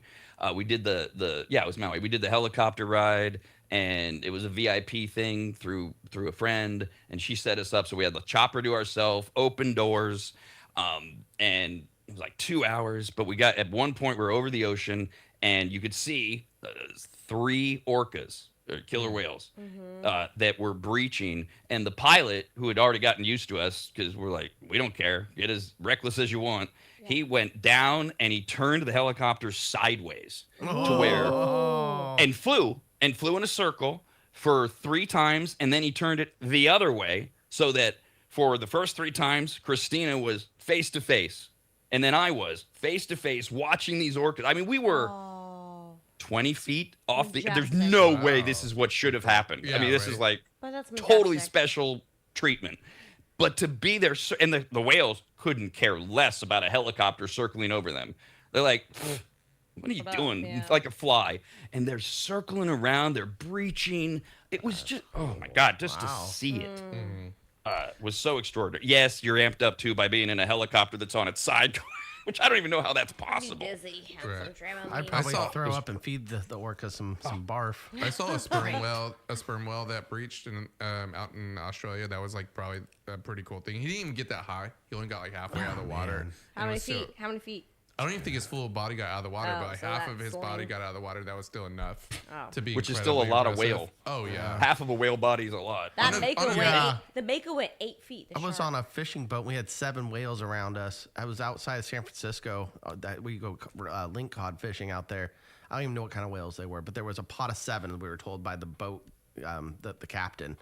It was scary because there was a lot of them in one area, and the waves were getting big, and I thought the boat was going to tip over. You're rocking that Yeah. boat. We were 2 hours out from land. No problems here. Everything's good. What other animal attacking story? Kyle, have you ever had to deal with a rabid beaver? You know, you got angry beavers. What about a rabid beaver? No, Yeah, no they're- rabid beavers, no. Yeah. I don't. Yeah. I think they- penicillin fixed that. Snarling, yeah. New York is being terrorized by rabid beavers like they need another rodent problem in New York.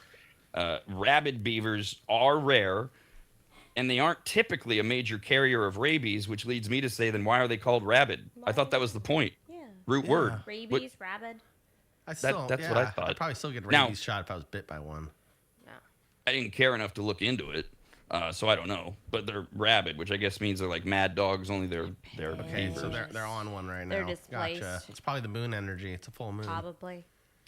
Sure, let's go with that. It makes as much sense as everything else, which is we don't know. A beaver's teeth are powerful enough to chew through trees, so keep in mind you might not want to make your beaver angry. They can swim twice as fast as most people. They aren't usually aggressive, but if they feel like you're invading their homes or threatening their babies, they'll get aggressive, and the whole point of the story is they're getting more aggressive. And New York and New Jersey residents claim they're being terrorized by rabid beavers who are they're close enough to water and they're making their way into people land, and the beavers are pissed, and nobody's been like bitten, but they're like if you're on a golf course, they're like geese or whatever, or turkeys. Oh, if you're geese anywhere are around their really- eggs or their babies, and they're like start running at you. They're mean. Yeah. I don't know what noise beavers make. Yeah, did they but- hiss at you like the geese? Ooh, I Oh, wonder. a hissing beaver. Ooh. I don't know if I've had one of those. I think maybe they probably just get their tail out and then be aggressive with it and like start smacking it on the Smack- ground yeah, really bump Their hard. tail. Is Maybe that what they kick up good some point. grass like a dog. You're out. Like they gotta bury their poo with it. Do some aggressive movements like that. I don't know if we are properly describing the behavior of a rabid beaver, but it's funny. It's fun. So we're going to go with that. Yeah, absolutely. America's RADcast, only on the radnetwork.com.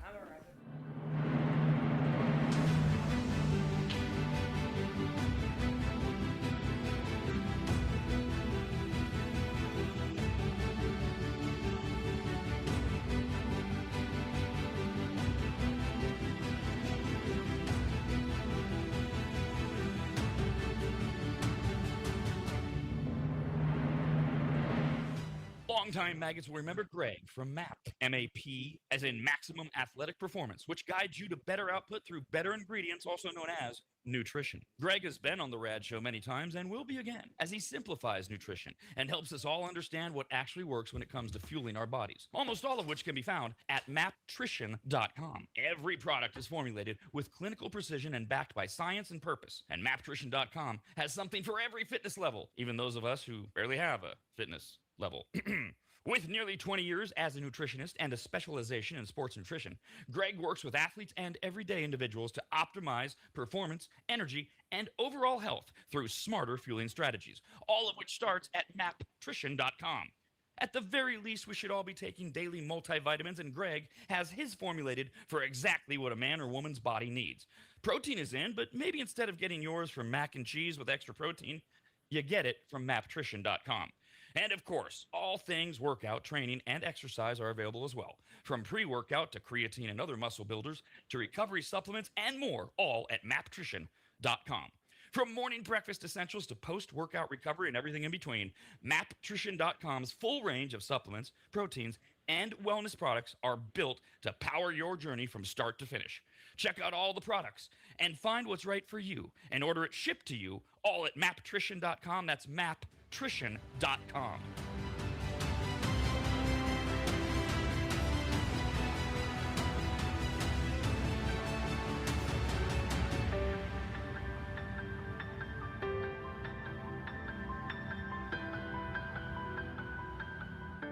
Longtime advertiser Sue Berry, that's Berry with an A, is more important now than ever. Sue and her team have been serving Northern Nevada and the outlying areas for 30 years, and her experience in both commercial and residential lending is vital, as every day we're bombarded with news of interest rates, the market, the economy, and a bunch of other stuff that Sue can actually make sense of while everyone else's eyes glaze over. Now remember, it's Sue Berry with an A, B-A-R-R-Y, SueBerry.com. Most people think berry is spelled like a fruit or Halle Berry, but no, it's Sue Berry with an A, like soul singer Barry White's first name. I've heard people say. Stop that. Sue is a broker versus a retail lender, which means she can shop over 150 different lenders to get you the very best rate possible. And on average, someone who uses a broker like Sue saves over $10,000 per loan, which includes refinancing. And if you have a rate at 6.5% or higher, call Sue for a free quote now on a refinance. Sue Berry and her incredible team from Barrett Financial can be found at SueBerry.com. That's Berry with an A. I've been working with Sue and recommending her to you for years. All you need to do is call her now so she can get you pre-approved. Just call your residential and commercial lending expert, Sue Berry, at 775-843-9983. Oh, Rob, stop. You're going too fast. What was the number again? 775-843-9983. Or just head to SueBerry.com. The number's right there. Berry is B-A-R-R-Y. Sue Berry with an A.com. That's Sue Berry, B-A-R-R-Y.com. SueBerry.com. Disclaimer. Sue Berry, NMLS number 366040. Barrett Financial Group, LLC. NMLS number 181106. Nevada 5091. Equal housing opportunity.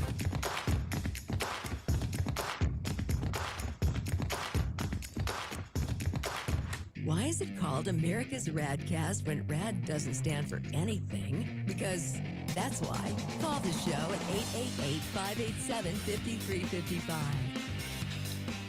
All right, we got to jump over to a couple of topical things going on. I mentioned yesterday, if you care, remember we were talking about COVID, and in the middle of it, dude calls into the show, are we ever going to know the truth? And yeah, that's not really the important thing right now, and when we do, what's it matter? What's going to happen? We are finding out the truth. We have been finding out the truth. People go before Congress. They have to testify. Big thing there. The big deal is that you do not want to be found in perjury to Congress in particular. Perjury where you lie under oath. Big deal in courts, bigger deal in Congress. They don't like that.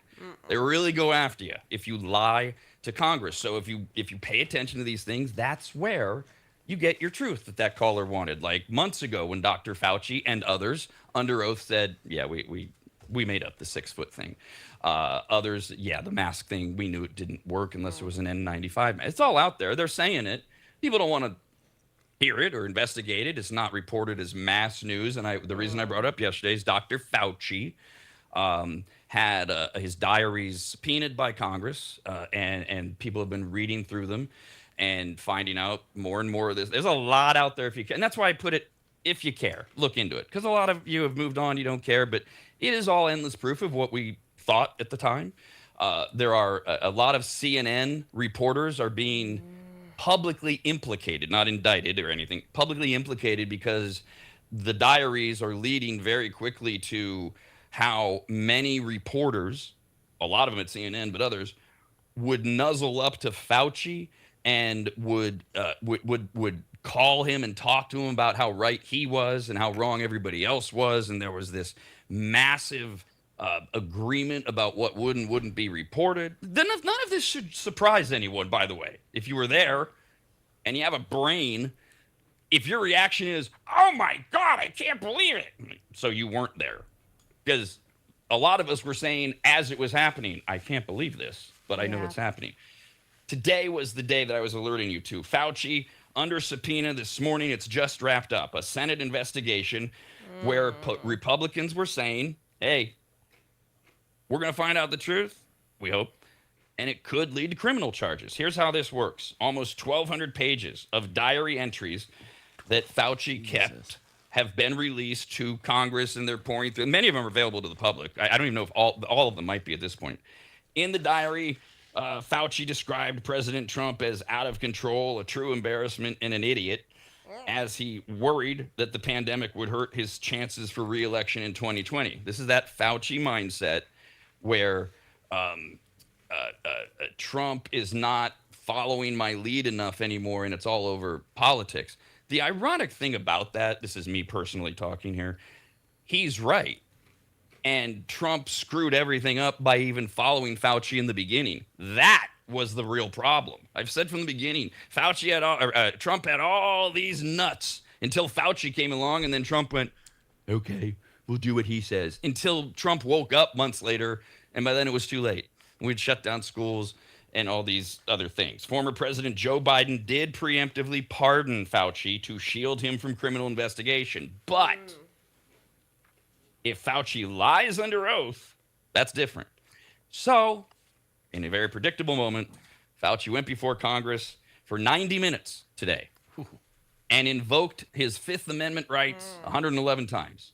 Fifth Amendment is about you can't indict or implicate yourself. Remember, in America, you are innocent. I'm innocent. Guilty. You're all innocent until you're proven guilty.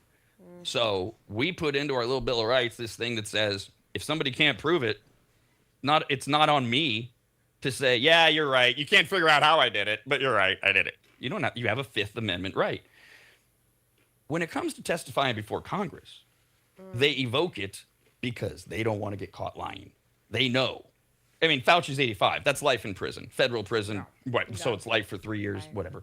Didn't answer one question. 111 Fifth Amendment invokements in 90 minutes where Fauci just wouldn't comment on everything they went through. I'm not aware. Was like just using like little roundabout arguments. I'm not aware. I wasn't sure. He went further.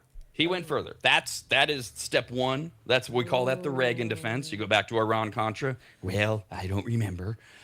The official legal one, you've seen it on shows, and they all have the same script.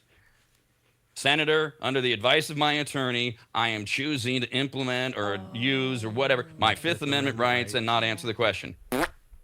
And he read it every time, and I think it was Kyle. Not shocking. Totally what I expected, and that's what. If you care enough, you can look into all the questions, you can read the diaries, etc. But that is over, and we've gotten nowhere as of right now. The other big news, cyclosporiasis, of course. Oh, God. They have no idea what's causing it. I know you think they know. Taylor Farms, Taco Bell. No, nothing's been proven. In fact, that's been revoked. We have no idea.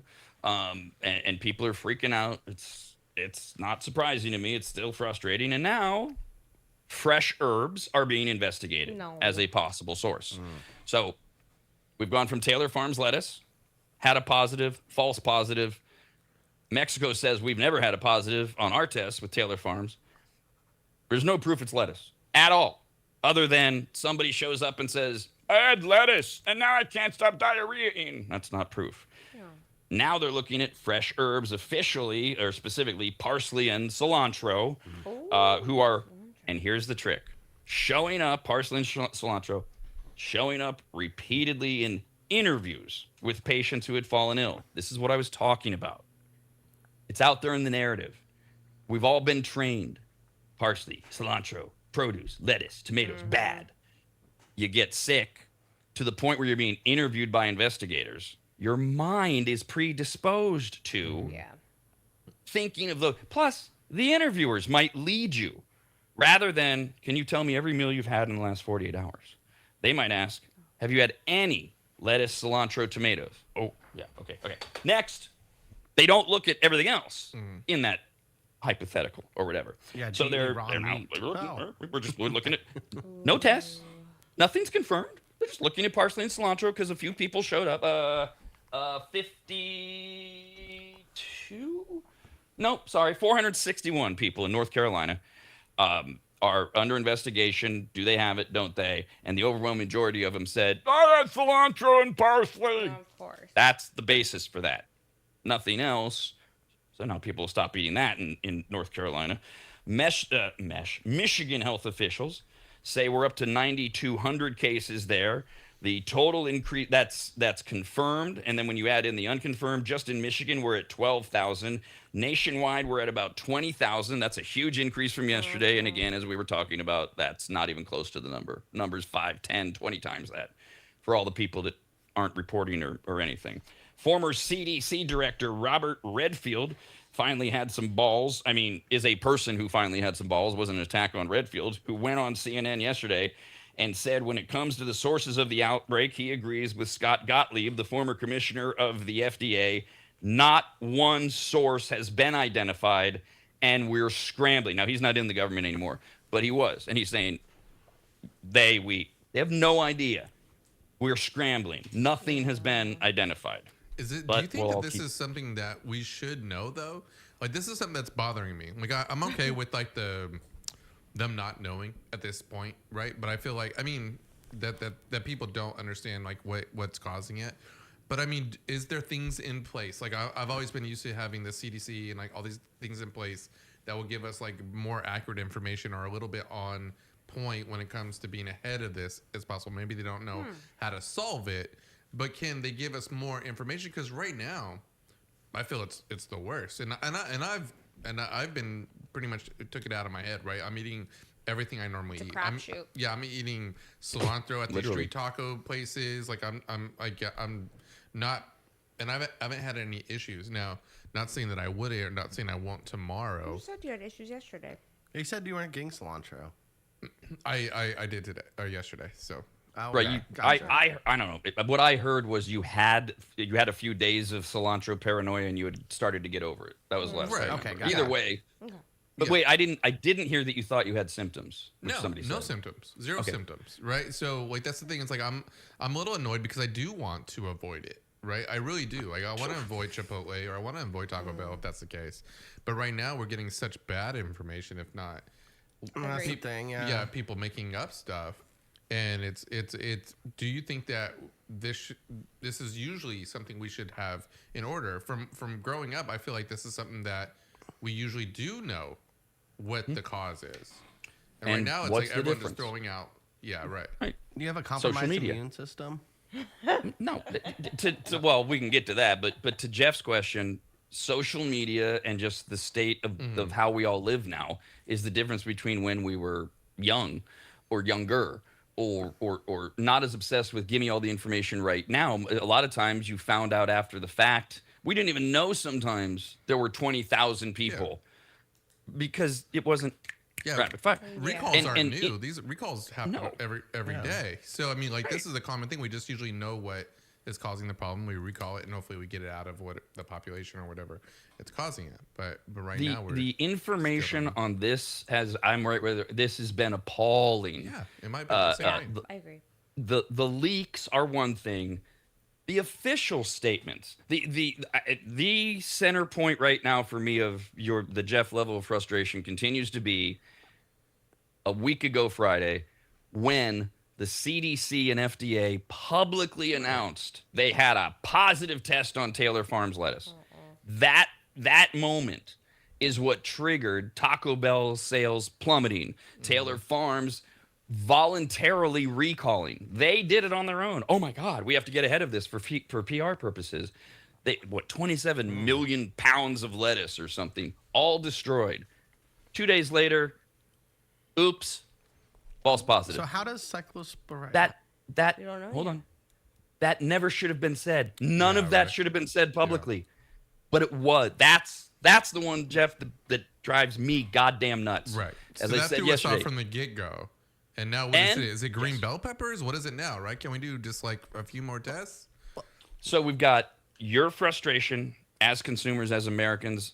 We don't have a goddamn idea what's going on. Yeah. And as I said yesterday, we've got who knows how much damage to Taylor Farms and Taco Bell and their employees and everything in the recovery angle. Now, Kyle, what was your question about do we know how it comes about? So how does a plant or a piece of produce get cyclosporisis? Does it come from the seed itself? Is it mixed in with the soil? Is it like rain particles coming down? Because what if it's chemtrails from planes and it's just getting involved in the atmosphere and then rain comes down and it's poisoning the crops? So this is that fun thing. This is that fun thing that people don't like to acknowledge. which is we're not as smart as we think we are. Right. We don't know. Yeah. We don't know what we know. We know Someone that knows. cyclosporiasis can be Right, someone caused does, someone. by no, I don't believe that for a second. We can go back to that. I don't believe somebody knows. But we'll go back to that. The cyclosporiasis, we believe we figured out, is caused directly by exposure to fecal matter. Could be through the water, could be through the dirt. What if it is caused by chemtrails from airplanes and nobody's even looking at that? That doesn't mean it's not happening. It means we don't know. And I'm not going to jump on the bandwagon today that somebody knows what is going on here. There's no proof of that. The indications are no one has any goddamn idea what this is. And we might find out it's something we never thought. And that's the problem, to Jeff's point. We're all speculating. We're all guessing. We're all nervous. We don't want anything green. It's green bell peppers, right? It's like, where? By the end of the month, well, that's what, 2 days from now. Yeah. Are we just not eating vegetables? It's Right. That's what I'm saying. Like, it's going to throw a lot more off if they don't give us some information. I mean, I think there's like, I looked it up like last weekend, and it's like 3 or 5% of the normal population is having diarrhea no matter what. Like like whatever they ate, right? Food poisoning. Yeah. They went to Chipotle and got something I raw. have or a they got- milkshake and I'm screwed. Right, bad sushi, whatever it is. There's a small amount, or in a sense, a large amount of people who are dealing with this stuff already. So false positives, I think, are going to be out there. I just want to know the truth, right? We need to be able to be smart enough to be like, yeah, that's not you, right? That's not what we're doing. You don't have this symptom. You're dealing with something else. But this is it. You nailed it. So you said whatever you read. Let's 3 just to 5 go with is it. what the percentage that I got. Yeah. Okay. And we are at 20,000 cases believed to be caused by cyclosporiasis, which is Right. what, point I don't know their population. Oh. Good at math. 1%. So far less than 3% is my Right. point. And then you bring up the other thing. You mentioned other thing, so other people are having diarrhea anyways. And there are so many things. You mentioned a few of them. Kyle mentioned a milkshake, alcohol. Hello, like this Dehydrated. country's You not get consuming dehydrated, plenty you of have that. Diarrhea. Stress. Hello, Oh yeah. stress. Huge. Oh my god. Undiagnosed things of IBS Right. and things like. But now we're not eating lettuce. Now the I think numbers. these people are hearing this in the news, right? Hearing this from our show, and they go, "This must be what I have because I have stomach disturbance, right?" And they go in. Is it part of the population that they're actually doing fecal matter tests, right? And say, "Yep, well, we found what is it? Cyclosporiasis. Yeah, in your poop. All right, you have it. You're going to be part of that 3 to 5% or whatever, or sorry, whatever percentage is at 20%. Yeah, so I just think it's just like all over the place. It's not something that we can really monitor, and I feel like I would like that not to be the case. You know, I am This just stuff should be easier, in my opinion. yeah, I'm just happy that the symptoms are diarrhea. I get it. You have a compromised immune system. You get hospitalized. I'm sorry. Like that's gonna happen for something else, anyways. But I'm glad that it's just a little diarrhea and there's not like any like bleeding internally or like you get whooping cough or something crazy from this. It seems like something really silly to be upset about and scared of. Like, oh, I might get diarrhea. Like I battle that thought constantly going to fast food. Like you go through Taco Bell and you order certain things. You're like, I might get diarrhea. Like, why are we freaking out about the produce? And Right. I think everybody's touched on it in the sense of Jeff said, if there's a way to know if I eat this, I'll get explosive diarrhea, and Jeff would like to avoid that. That seems logical to me. And by the way, some people will say it's worth it. I mean, we do that.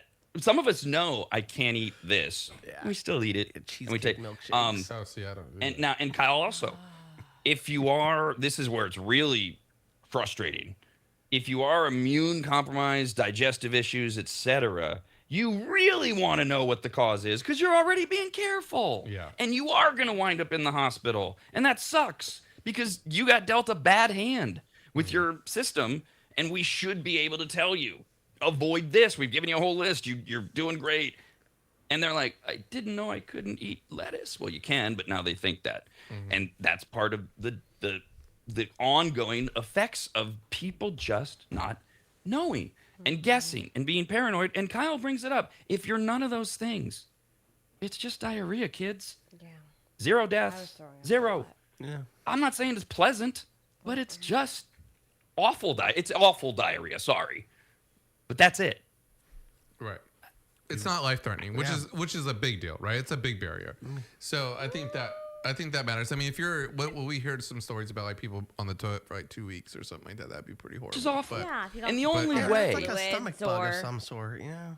yeah, and the only way, as far as we know, because we don't know anything, that this is going to lead to death is if you, once you have those symptoms, don't react properly. Sure, right. You don't hydrate. You continue to engage in terrible behavior that's on top of the cyclopsoriasis that affects your gut. You drink, whatever. That's the only way you even get close to death with this stuff. It's literally not that. It's unpleasant. Let's it's not. figure it You know out. who's Quite laughing at us over this? Impoverished countries. Yeah. If they had television, they'd be like, which translates to, what are these Americans freaking out about? America's RAD Cast. Only on the radnetwork.com.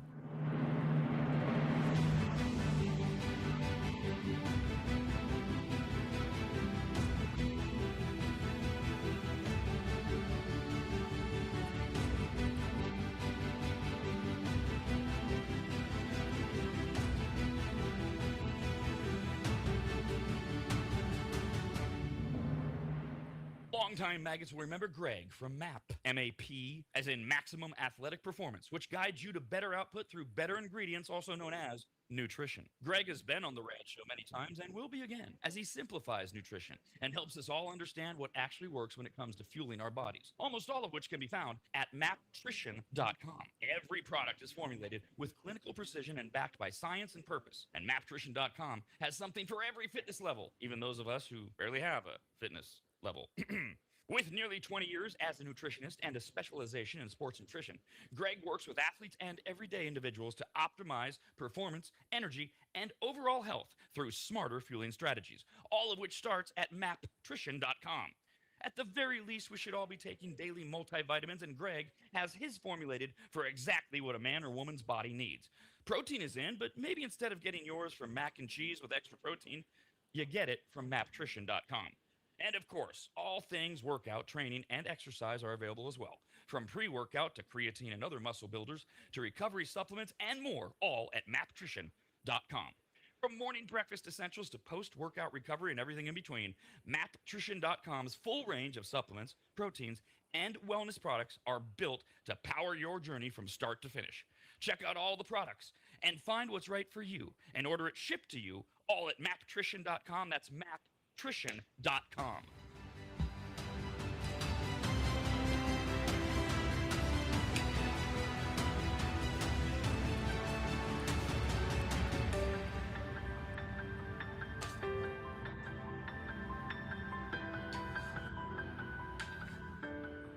If you go to AdvantageSteam.com, which you should, at the top of the page, you'll see the Services tab. Click on it, and you'll see that Advantage Steam does carpet and upholstery cleaning. They protect fabric and fiber. They clean and seal tile and grout. They polish natural stone. They clean rugs, especially those really nice ones from foreign countries. And they treat urine damage. And not just urine, but vomit and feces. Ew. Yuck. I assume if you need that service, you either have children or pets or you live in a frat house. But either way, they'll take care of you. Of course, Advantage Steam also applies MicroSeal. And if you don't know what that is by now, then you just suck. Joel is the local small business owner of AdvantageSteam.com. He's a lifelong maggot, and he's treated, cleaned, protected, polished, and micro-sealed the homes of countless members of the RAD team over the years, various RAD studios, and of course, Williams Manor. And I hate admitting this, but he is a genuinely really great, nice guy. In fact, if you tell him I said that, you'll get 0% off all services. So go to AdvantageSteam.com. Click on Make an Appointment, enter in your available dates and any comments, like maybe type, Rob said you're a really great, nice guy. Please give me 0% off. And they will get you all set up. Just go to AdvantageSteam.com. That's AdvantageSteam.com.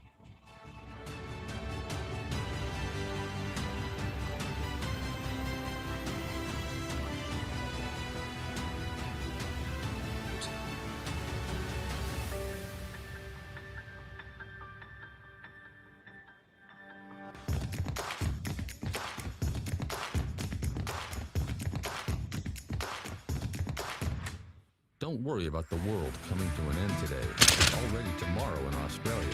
Good day, mate. All things rad are online at theradnetwork.com. We got this email to radcast at theradnetwork.com. For me, it's always the balance of the show. Serious, silly. Give me one more quick little semi-serious, not really break. This one is from Brandon. Hi, Brandon. Talking about the update on cyclopsoriasis, which is we don't goddamn know, and Fauci going under oath this morning saying, Fifth Amendment, about COVID. He says since we have both the doo-doo parasite currently going and now talks about COVID back in the news due to Fauci, I had a question about this whole thing and the cases for cyclospora whatever. There you go, Jeff. Cyclospore whatever. Spores. Are they going to do like they did in COVID and treat everyone who has diarrhea as a, quote, case for this thing? Like someone who has some genetic digestive issue gets diarrhea, goes to the hospital, and they just mark it as a cyclospora case. Probably. Instead of it being related to their genetic issue. This is where it does get gray when you take out the they part. Are they? We all know that exists. They, the government, people in charge, they do lie, things like that. There is a test for cyclopsoriasis. There's a way to say you do have it. Problem is, not everyone gets to a medical facility quick enough to do the test.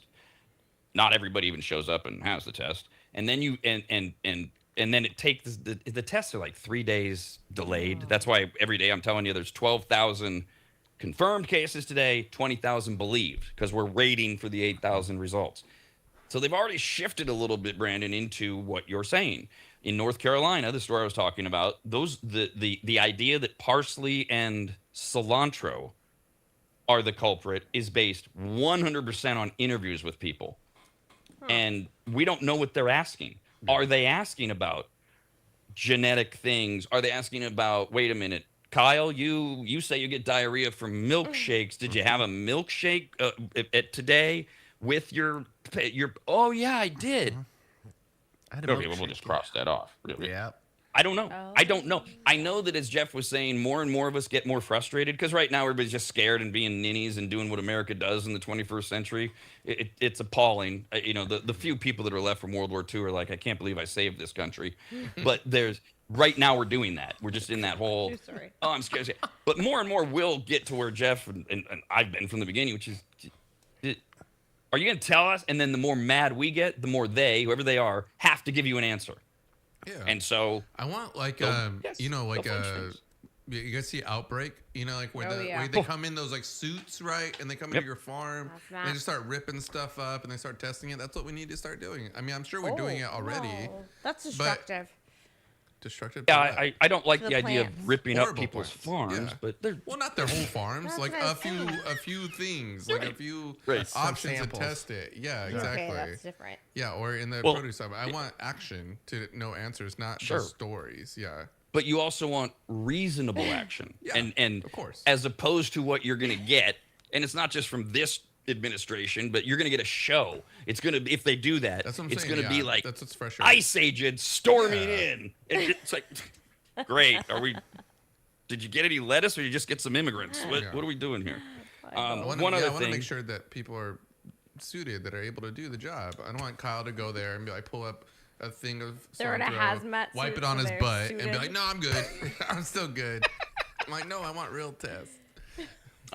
One other thing from last night, I just wanted to throw out, people being afraid and wondering about things. American Airlines last night announced it was experiencing a system-wide IT outage. They grounded all of their planes across the entire country and posted on social media its systems were down. Quote, our IT team is working as quickly as possible to get everything restored, end quote. The issue was resolved after about an hour. The airline posted that its systems were back online. Flights began to depart their airports. 30% of all of their flights were delayed. And, of course, the whole system was thrown into chaos yesterday because when you have one of the big carriers delaying, everything changes. Gates aren't available when they should be. The runways aren't available when they should be. The tarmac, all that. So it was a mess last night. And it remains unclear. Here we go again. There you go. What caused the outage? People reported they couldn't even get on the American Airlines app or whatever the hell Oh, they couldn't get on American Airlines app. Sorry, that's the end of it. So this one goes more to you, Jeff. First of all, people aren't paying attention. This story came and went very quickly. It's way, way down there. But this is a subject that if you bring up, a lot of people go really dark.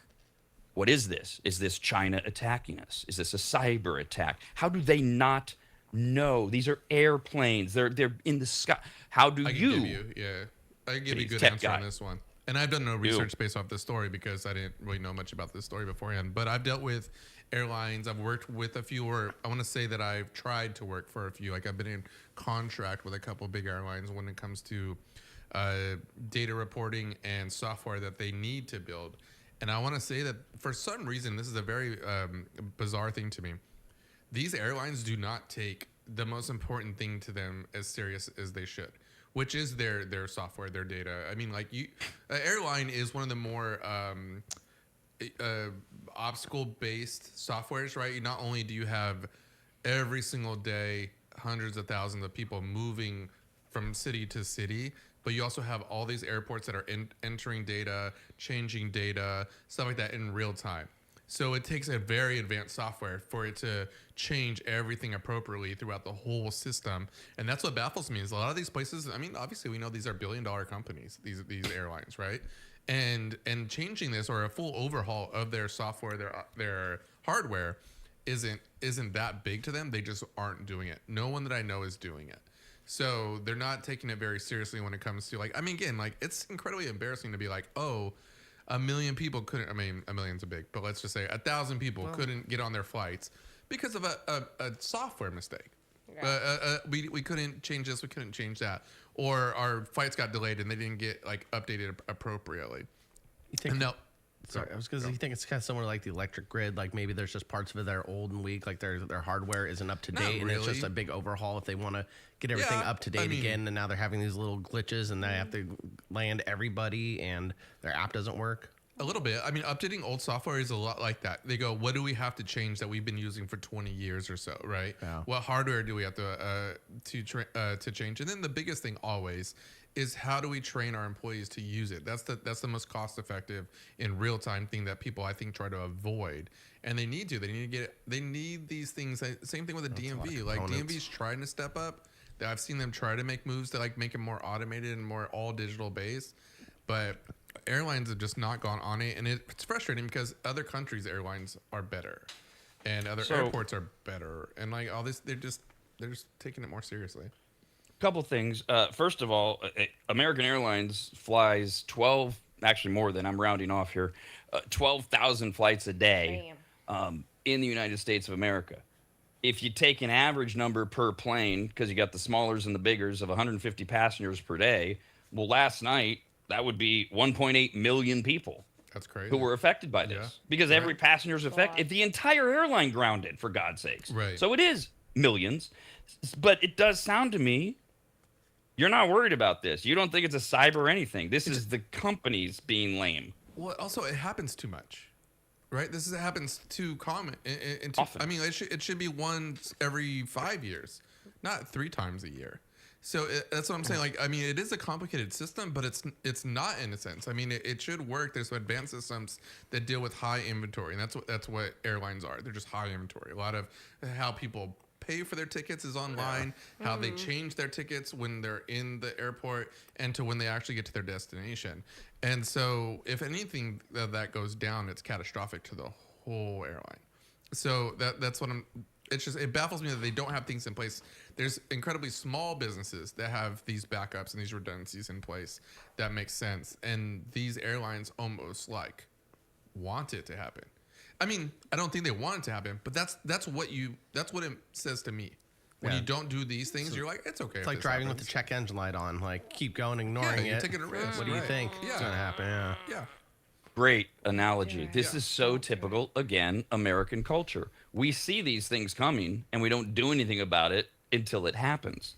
And then we freak out and or demand change and things like that. It's we have this endless habit of endlessly predictable things happening and everybody going, well, why didn't we do something before? Because of this. Because it'll cost them money. Yeah. Because Americans going, okay, roll the dice. Hopefully it's United that gets caught, and then we'll all have to do it.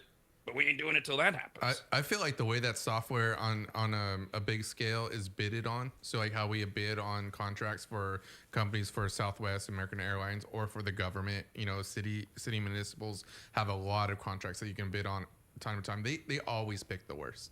Like that's honestly, like if you just go through all of the options, like you see the contracts, you see the bids, and you see who they chose. They're going to be more established usually, like they're going to be around for longer. But from what you know, they're the worst companies. They don't take these things seriously, and that's what baffles me. So it's like, why wouldn't you want this to be the pride, the peak of your business, right? I'm gonna go Southwest because their software works all the time. What did I just say? I forget something. Olive Garden. I say I go to Olive Garden because their to-go orders they pack them perfectly, and their online sales is like super legit. It's super fast. You could add gift cards. It's like a lot of options in there. That's why I go and use them. They're not the best pasta. I promise you, they're not the best pasta, and they're just easy to use. And was that legit, or was that an example? Is Southwest are they the ones that have it the most together, or you're saying no? Southwest probably has it the least as far as from what I experience when dealing with their IT issues, because I always get emails all the time when my friends and my family and people can't fly, and there's issues in the news about these IT issues that are stopping people from actually getting to like funerals or job interviews or like things that are incredibly important to people, or getting back for their jobs. And they're sitting there going, hey, sorry, we had a technical issue. You cannot do this now, right? You cannot fulfill this big gesture that you're doing, and that to me is again, I said it baffles me. And so you get inundated from friends and family with, what's going on? This is technological related. Yeah, exactly. It's the cross you bear. And do you write that back? You go, it's just technology. No, I just said that's what they do or something like that. They're stupid. They're something, in other words, something dismissive and unhelpful, because there isn't any help. Right. There's none. You're stuck. Just sit there and wait until they get it back online. I would love to see an airline come out and just say, American Airlines, the most convenient airline in the airways, right? No one says that. Like it's not convenient for anyone. And again, these are complicated systems, but not to the point where they should shut down and stop these things from happening. Is Spirit Airlines still available? No. No, Spirit's gone. Man, they would have been having and a day. The thing that baffles me too, Jeff, is with air travel. We've talked before about how America, not the company, airlines based in America, American, Delta, United, they're pathetic in every way compared to every other country's major airline. Comfort, the quality of planes, the experience. And it's I'm not as deep into this obviously as you are, but I don't see a lot of foreign-based airlines having the same problems that specifically. Yeah, I would say that. I mean, I haven't done a lot of research into the foreign. I haven't flown these airlines. I'm not really in depth on a lot of the issues that they have. But I will say that a lot of times when software is newer, it's going to be better, right? So if you're an airline that's maybe like 10 years old, you're probably going to have better software than Southwest or American Airlines that are holding on to something they built for probably like $5 million 25 years ago, right? And they're just like doing band-aids on it. Shelf life or they're expired, they're just like, so if I'm a new airline, or if I'm an airline 5 years or 10 years ago, and I hire someone like me or another company to build my software, these companies are gonna go, well, we're gonna use the best practices, right? The best things in place. We know that you're gonna be getting X amount of people that hit your website. We're gonna get a certain amount of people are gonna hit your internal software, meaning like when they come into the airport, like when the machines that are actually connected to your software, and they accommodate for that. And they have everything in place, and they go maybe above and beyond so that you don't run into any of those issues. That's kind of, where I think a lot of these places are. They need to revamp their whole system. They need to retrain their thousands of employees, which is very expensive, and get it so that way the consumer, it just has like a little bit easier of a time flying. Oh man. And none of this, we understand, helps you if you were stuck last night for 2 hours in Phoenix for no reason. You were late for whatever. Maybe you missed a big thing in your kid's life. You had a game or something. None of this matters. No. It just and until planes start falling out of the sky or something, Yeah. They're just going to keep waiting. And what are you going to do? You're going to take Southwest or American Airlines to small claims court for your $480 ticket, right? Are you going to win that? Yeah. America's RAD Cast, only on the radnetwork.com.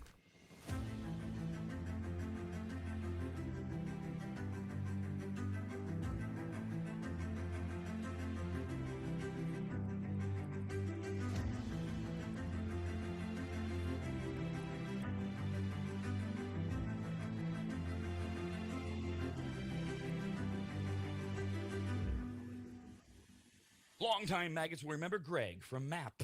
MAP, as in Maximum Athletic Performance, which guides you to better output through better ingredients, also known as nutrition. Greg has been on the RAD show many times and will be again, as he simplifies nutrition and helps us all understand what actually works when it comes to fueling our bodies, almost all of which can be found at maptrition.com. Every product is formulated with clinical precision and backed by science and purpose, and maptrition.com has something for every fitness level, even those of us who barely have a fitness level. With nearly 20 years as a nutritionist and a specialization in sports nutrition, Greg works with athletes and everyday individuals to optimize performance, energy, and overall health through smarter fueling strategies, all of which starts at maptrition.com. At the very least, we should all be taking daily multivitamins, and Greg has his formulated for exactly what a man or woman's body needs. Protein is in, but maybe instead of getting yours from mac and cheese with extra protein, you get it from maptrition.com. And of course, all things workout, training, and exercise are available as well. From pre-workout to creatine and other muscle builders to recovery supplements and more, all at maptrition.com. From morning breakfast essentials to post-workout recovery and everything in between, maptrition.com's full range of supplements, proteins, and wellness products are built to power your journey from start to finish. Check out all the products and find what's right for you and order it shipped to you all at maptrition.com. That's maptrition.com.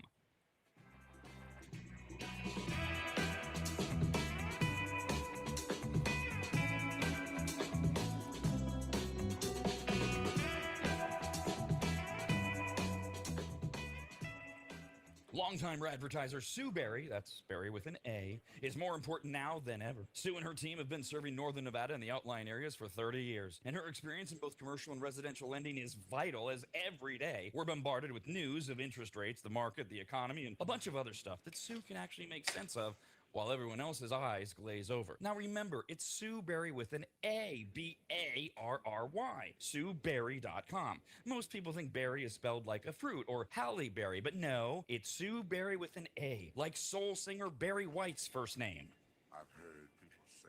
Stop that. Sue is a broker versus a retail lender, which means she can shop over 150 different lenders to get you the very best rate possible. And on average, someone who uses a broker like Sue saves over $10,000 per loan, which includes refinancing. And if you have a rate at 6.5% or higher, call Sue for a free quote now on a refinance. Sue Berry and her incredible team from Barrett Financial can be found at SueBerry.com. That's Berry with an A. I've been working with Sue and recommending her to you for years. All you need to do is call her now so she can get you pre-approved.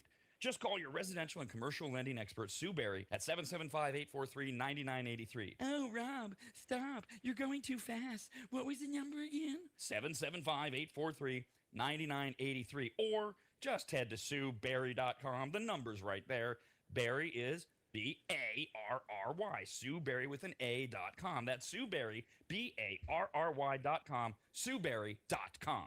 Disclaimer, Sue Berry, NMLS number 366040, Barrett Financial Group, LLC, NMLS number 181106, Nevada 5091, Equal Housing Opportunity.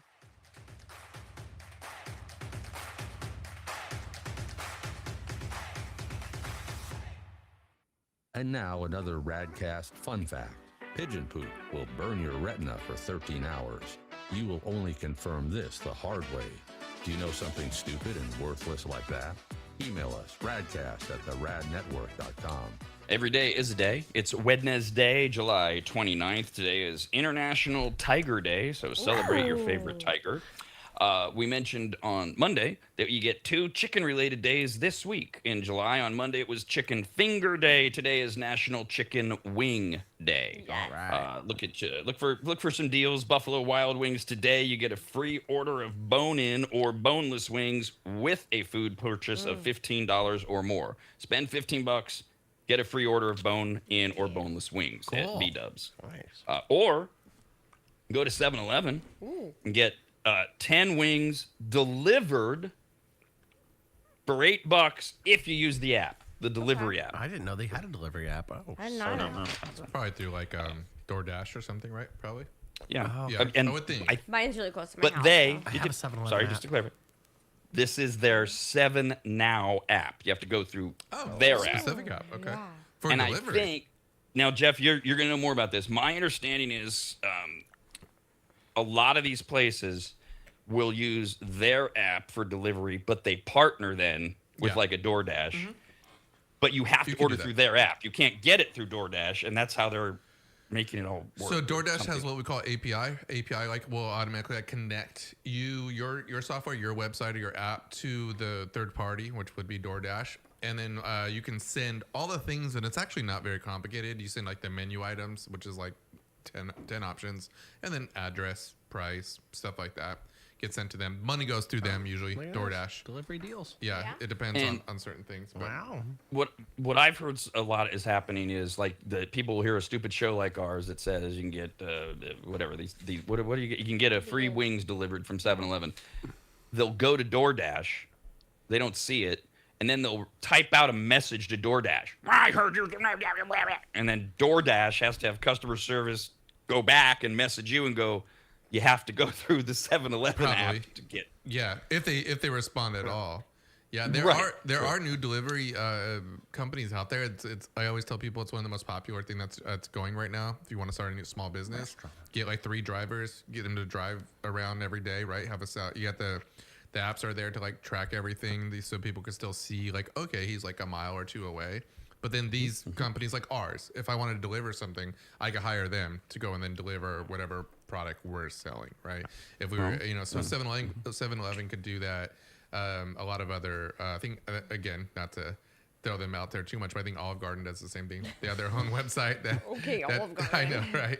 That connects to DoorDash, but also has their third-party delivery system. Well, now, Jeff, you said it was a great small business idea, and you just need 3 people. I mean, we got Kyle and Dee, and then we got the kid. We got the kid that the illegal child labor that's running the sports show. I mean, that's 3.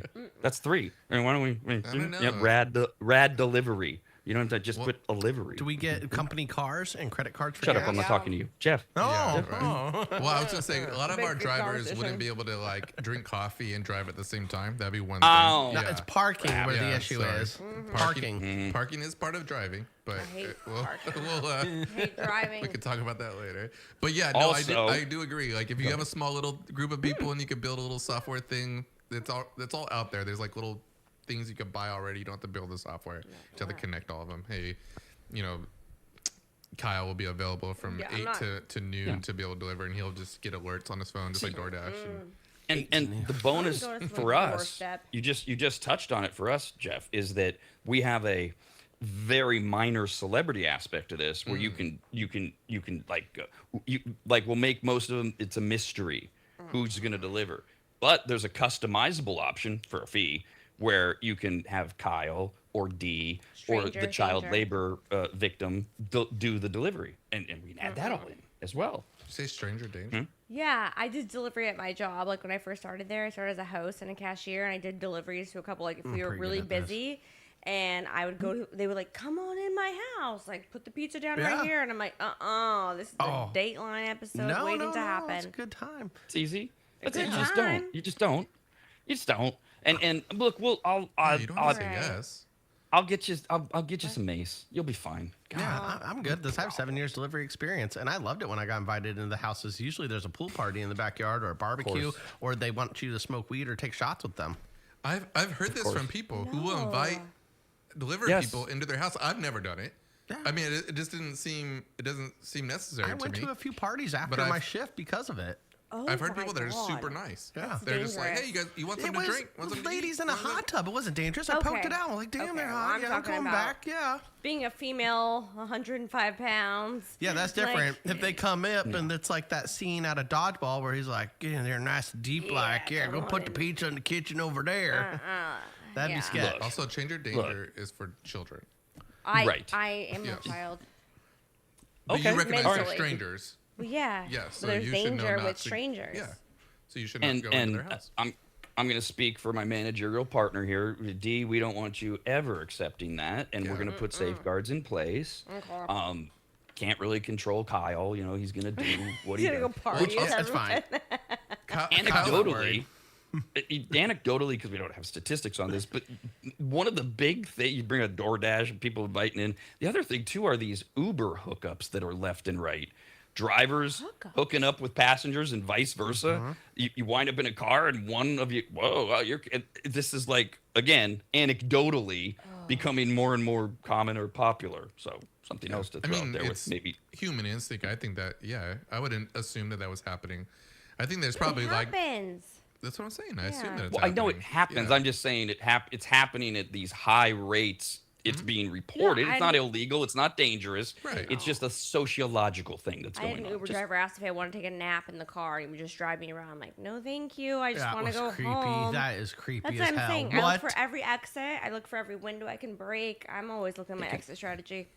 So. No, Yeah. that's creepy. So you I'm should not go the into delivery people's driver. house. No. Yeah, Right. Kyle on You the will other take hand. a nap, or I will make you take a nap. I was scared for my life. See, I think Kyle is like the character that he mentioned. That's how Kyle will get when he gets in the house. He's like, oh, you guys want to get in there nice and deep. Like, out that's of what I here. think Kyle would do. He'd be the guy that does it. You'd be the weird one with like a trend. You'd have like a doctor's lab coat. You'd have your glasses on. You'd be like, come in, set it there, right there. And then you'd inject somebody with a syringe of poison. And then you'd dissect their body on the table.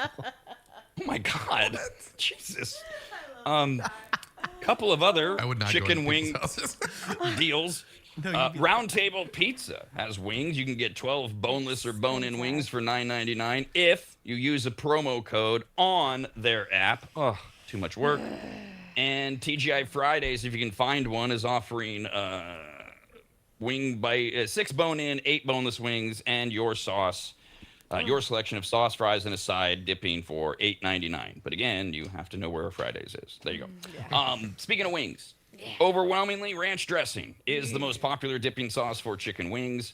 59% of Americans say ranch. 33% say blue cheese. 8% say Buffalo. no dipping. I want them naked. Yeah, a lot of people like the naked sauce on the side. Variety. If it's a really good, the Kookaburra rings at the Outback, I love them dry. I don't need anything. Try 'em. Oh, so good. But they got to be really good. Never had them. It's also National Lipstick Day. A fun celebration of all that lipstick has done for us. I don't know what it's done for me other than stain clothes and my penis. I'm not sure what it does, but Looks pretty. right. I get that, but I don't know that lipstick has done It's a lot shiny, for so us. you can kind of see him coming from like a long distance away. You could be It's like a fishing lure. It's a fishing lure. The lipstick goes all the way back to ancient Sumerians who crushed gemstones, decorated their lips and eyes and face with those. Then they caught on in ancient China. They were using beeswax. Ancient Greece were wearing berry-derived dyes on their lips. And the number of shades of lipstick has, of course, exploded. Now, this is a very fun exercise for a man to do with a woman. Usually at this point, she's your woman. You're dating. You're in a relationship. When you find yourself in Sephora or Ulta or whatever, and you're looking at dozens of shades of the same color to the man eye. Yeah. And the woman is obsessively, of course, the shade she wants is always the one that's sold out. You have to look in the drawer below. Whoops, they lock it. You got to get the Sephora bitch to come over and okay. And the worst part as a man, I appreciate what you're trying to do. I do. The worst part is when you ask us, which one do you like better? And you're looking at it going, they're both pink. They're the same goddamn Yeah, especially pink. if you're colorblind. Stop asking. I get that worse. all the time. Maybe I should just start saying that. Yeah. Maybe go I'm just. colorblind. See, Good I don't idea. even like lipstick. I hate it. I hate Oh, it. so Kiss you're with a it. real pain I in the don't. ass. Yeah, no. If you're getting lipstick, she's gonna I be was like, gonna what, say that, what too. color do you like? I'm like, don't even get it. I'm not Like, just asking wear for shiny any- lip gloss. That's what I like. Yeah, any boy's opinion on lip wear. No, but this is after they put it on Kyle and they show it to you and they say, "Do you like this color?" And then Kyle goes, "I don't even like lipstick." Ugh. No, I don't. I can't stand out. it. I think Yeah. it's gross. Now, Dee, did you say you don't want a guy's opinion? No, ever I don't on care. lipstick? Go to the Apple store, go to the hardware, go do something else, and I'm gonna go to Ulta by myself. I'm not gonna ask any questions. So even in a scenario where you're in a deeply interconnected relationship and you're both at that level of, hey, D, I think this shirt looked really good on me. You're not doing that with lipstick. No. You're like, I don't care what you think, you dumb man, whatever. Yeah, it's my choice. Fair enough. Yeah. There are five. There are 5 core color families of lipstick: nudes and beiges, pinks, reds, corals and oranges, and berries and plums. Those are your core. However, MAC Cosmetics, for example, currently permanently carries 218 distinct lipstick shades. No, this is not possible. There's not that many spectrums of color. They had glitter. They had different sheens. It's matte. It's gloss. What is it? Crayola. We were talking about the Jones Soda Crayola pack. Making soda that tastes like crayons. Why didn't Crayola just do this with lipstick? Why did they do soda? They could have just done the shades of lipstick. Collab with them. Be smarter.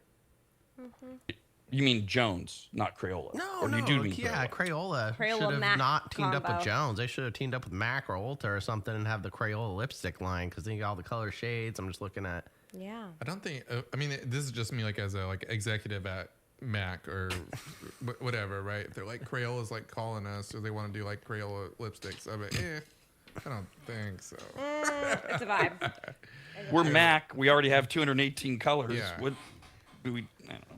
Have you ever if you go to a manicure place and they pull out those nails for the girls to choose from, I get to. or the books, like they're looking for like a murderer, like like they're like picking out of like a missing persons like thing, and they have like a book this big, and that's the colors that they're choosing from.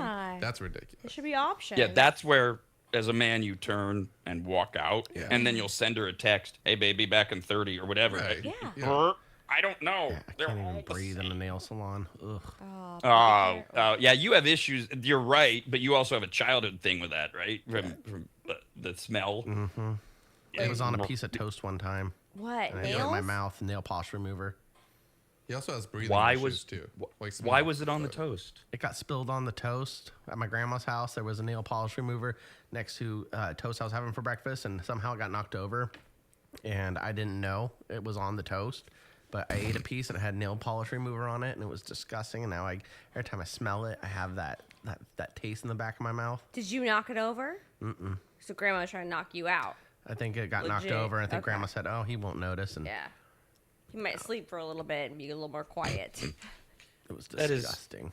That is so Kyle. It is such a Kyle story. It's also National Lasagna Day. Now we're talking. Now, the word lasagna actually goes all the way back to Greece. That's where the word comes from. And then where they were using flattened sheets of dough, that got over to Italy, where in Rome they finally started making what we now call lasagna as early as 1284. And they described it then as a lasagna, as a famous friar named Salamine de Adim, described a chubby friar, this is back in 1284, who was indulging in lasagna, saying, "I've never seen anyone stuffing himself on lasagna with cheese so pleasurably." This is the first known documentation of lasagna in Italy, 1284. The ingredients Italians use in the recipe depend entirely on their family's tradition and heritage if you're truly doing the deep Italian thing. In America, we have this ongoing debate over what you put in your lasagna, and most notably spinach.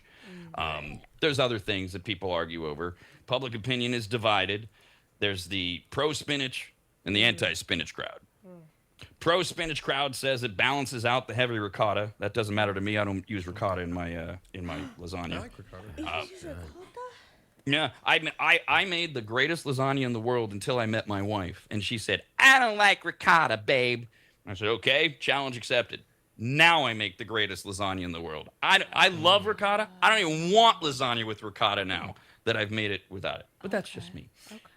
Other pro-spinach people say, "As nutrition." Yeah, that's what you're thinking about, eating a big old slab of lasagna. Yeah. All right. And About put some the green meat leaves. and cheese and the sauce and the garlic bread. I'm going to dip in the leftover sauce. I don't get the spinach thing. I love spinach, but it's gross in lasagna. Yeah, I don't I eat love it. it. Yeah, I don't like it either. I've had it a few times in there, and I'm just like, no. If you're gonna do this, can you just make like a pesto sauce to go somewhere Well, near you it? blend That's it with the ricotta, and There it's you a go. great tasty blend. That's not bad, yeah. But Wait, what are you gonna do with a pesto sauce? The lasagna already has the tomato sauce. You've We're never just had a sauce on pesto sauce. lasagna? Ever? Yeah, It's a okay, so different you're lasagna. So taking yeah, I'm sorry. out. Yeah, I need to clarify. Okay. It's another version of Yeah. lasagna, but they use a pesto sauce. So if you're gonna put spinach in it, maybe do a little pesto in there, but you don't even need it. No. And again, sorry, but I do make an extraordinary pesto sauce. I don't want it in lasagna. Just if I'm making lasagna, I want lasagna. I wanna try Like your the lasagna. tradition. I There's could just do- certain I wanna things. try it. We don't need to keep zhuzhing everything up. Sorry, I could Jeff, do go ahead. spinach either way. I mean, leave it or that's fine. Mushrooms, no, and then black olives, please. Yeah. You in lasagna? No, Please, it I've should be seen it. meat, cheese, I've and seen noodles. it. That should be a law. Meat, You cheese, want noodle black sauce. olives? I've seen. I don't want. Oh, I It is. see you It is. want It. By the way, it's not a law, but it is a written edict in Italy. What Kyle just said is Oh, I didn't hear lasagna. that. Now you're not going to get in any trouble. That is lasagna: meat, cheese, pasta. Okay. And Basil, fresh But- basil. there you go. Okay, this is a little misleading, so I'll try to help you here. A YouGov did a survey for National Lasagna Day and asked Americans the most popular Italian dish. Now, dish is what's misleading. That's my. It's not a hint. We're not taking a test. It could be anything from a dish to other Italian things you might eat that wouldn't be a dish on their own. I'm just gonna throw that out Pizza. there. For example, okay, pizza, which is a dish though. That just so we're saying clear, and that's what they asked. I'm just letting you know that there's things that we wouldn't say.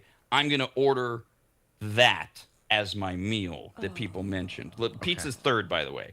In this survey, Americans said when you asked them their favorite Italian, it should be like food or something like that. Pizza was third, lasagna was second. It's National Lasagna Day. Fourth was spaghetti with meatballs. Fifth was ravioli. Then, here's an example. This is not a dish. This is an appetizer. Bruschetta was seventh.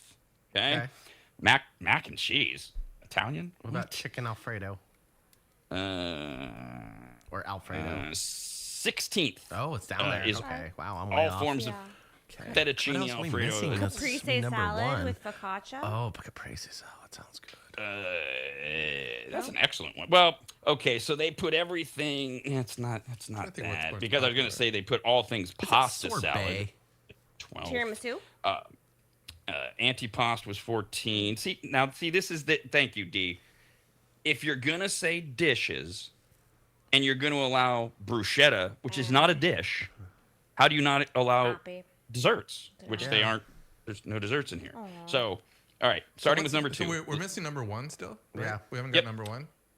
Lasagna is 2. Pizza, spaghetti with meatballs, ravioli, bruschetta, mac and cheese, Caesar salad, pasta salad, antipasto. Is the it Italian fettuccine dressing? No. Nope. Damn. Is it a soup? Cannoli. Is it a soup? Minestrone. It's not a soup, but Like you're a getting. carbonara or a. Carbonara. It's a pasta. Oh, it's a pasta. Okay. Fettuccine. He said Rigatoni. Fettuccine. Did I say rigatoni? A ravioli. You already said that. He said that. No, we got it Ravioli's on already. the list. You were getting closer with this. Is With it the a carbonara. soup? Oh, the soup. It's a soup, and then bruschetta. Tomato. Aglio, olio, whatever. Oh, Olio, what's the aglio. stupid? I don't know. I'm trying Like to a think. fish Spaghetti. soup? Just spaghetti. Is there Just a fish basic soup? ass spaghetti with meatballs. No, fourth. that's Eh. fourth. Okay. Yeah. Spaghetti and meatballs is one of my favorites if it's done like really well. Is it Italian bread? It's garlic bread. There it is. Garlic bread. I That's was not waiting. a dish. I know. That's why I had to I think. know I'm it- like, what else do you eat? I'm like, oh, bread, garlic bread. Duh. Oh, Told you from the beginning it Focaccia's wasn't a more dish. Italian than garlic bread. But whatever. Yeah, that just comes with the meal. Yeah. Wait, Should. it's not a dish, but why is pasta more Italian than garlic bread? Where's that? What? I said focaccia is more Italian than garlic bread. Why? I just What- they make it in Italy. I and did the hear- More Italian herbs, vibes? Yeah, the Well, I did hear that, rosemary. Italians don't Garlic have bread was way before focaccia, so really? why?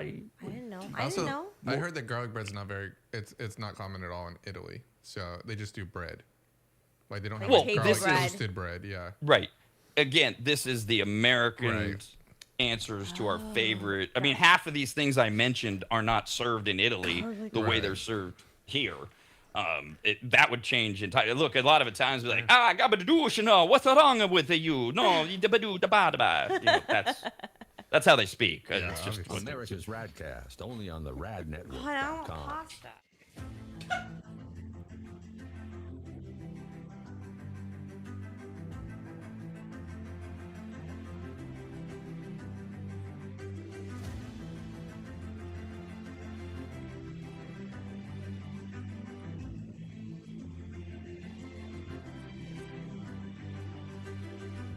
Longtime advertiser Sue Berry, that's Berry with an A, is more important now than ever. Sue and her team have been serving Northern Nevada and the outlying areas for 30 years, and her experience in both commercial and residential lending is vital, as every day we're bombarded with news of interest rates, the market, the economy, and a bunch of other stuff that Sue can actually make sense of while everyone else's eyes glaze over. Now remember, it's Sue Berry with an A, B-A-R-R-Y, SueBerry.com. Most people think berry is spelled like a fruit or Halle Berry, but no, it's Sue Berry with an A, like soul singer Barry White's first name. I've heard people say. Stop that. Sue is a broker versus a retail lender, which means she can shop over 150 different lenders to get you the very best rate possible. And on average, someone who uses a broker like Sue saves over $10,000 per loan, which includes refinancing. And if you have a rate at 6.5% or higher, call Sue for a free quote now on a refinance. Sue Berry and her incredible team from Barrett Financial can be found at SueBerry.com. That's Berry with an A. I've been working with Sue and recommending her to you for years. All you need to do is call her now so she can get you pre-approved. Just call your residential and commercial lending expert, Sue Berry, at 775-843-9983. Oh, Rob, stop. You're going too fast. What was the number again? 775-843-9983. Or just head to SueBerry.com. The number's right there. Berry is B-A-R-R-Y. Sue Berry with an A.com. That's Sue Berry, B-A-R-R-Y.com. SueBerry.com. Disclaimer, Sue Berry, NMLS number 366040. Barrett Financial Group, LLC, NMLS number 181106, Nevada 5091, Equal Housing Opportunity.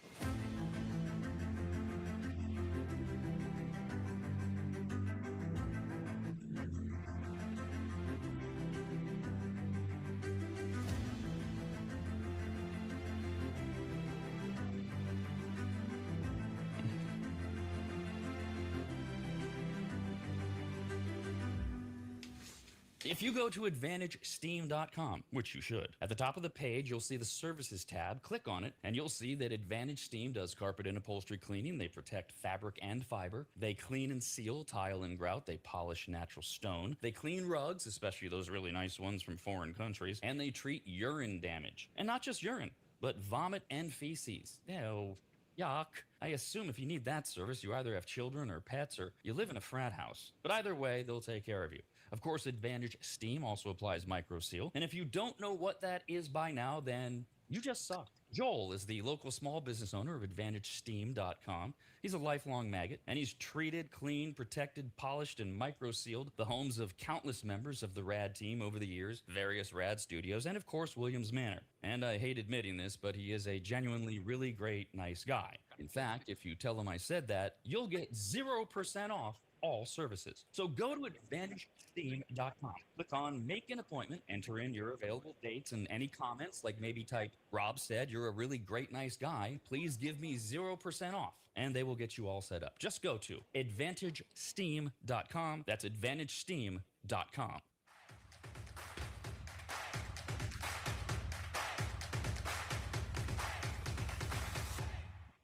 The reports of Rob's demise were greatly exaggerated. His wife's? Not so much. What? Look, Rob writes these things. I just read them. Don't shoot the messenger. If you're pissed off, email the show, radcast@theradnetwork.com. Some quick clarifications. We were doing Every Day is a Day, and it is National Lasagna Day, and that got us off onto the poll of what is Americans' favorite Italian dish. Garlic bread was number one, and as I said from the beginning, it's not a dish; it's a side for a bruschetta. And so, the show moves so fastly, though, so quickly that we'll shout things out or we'll be thinking of things through a different perspective. I always like to correct the record if needed. So at one point there, when we revealed garlic bread, as the number one the number one Italian dish in America. One of the things shouted out, in this case by D, was focaccia is more Italian than American. Yes. Now, so let's clarify. As I said, these were Americans' viewpoints on what is Italian food. Focaccia is Italian. Goes back over 2,000 years to ancient Rome. As Jeff said, garlic bread doesn't exist in Italy. They literally don't make it. It is an Italian American creation that when everybody came over, right, 1800s or whatever, they literally don't eat it. They don't serve it in Italy. They serve bruschetta, they serve focaccia. They have no idea what garlic bread is. They think we're all a bunch of weirdos. So, clarification. All right, I mentioned at the start of the show I was going to make the first break about me. It became about Kyle, and then a couple updates about me. We did determine Kyle's penis is okay.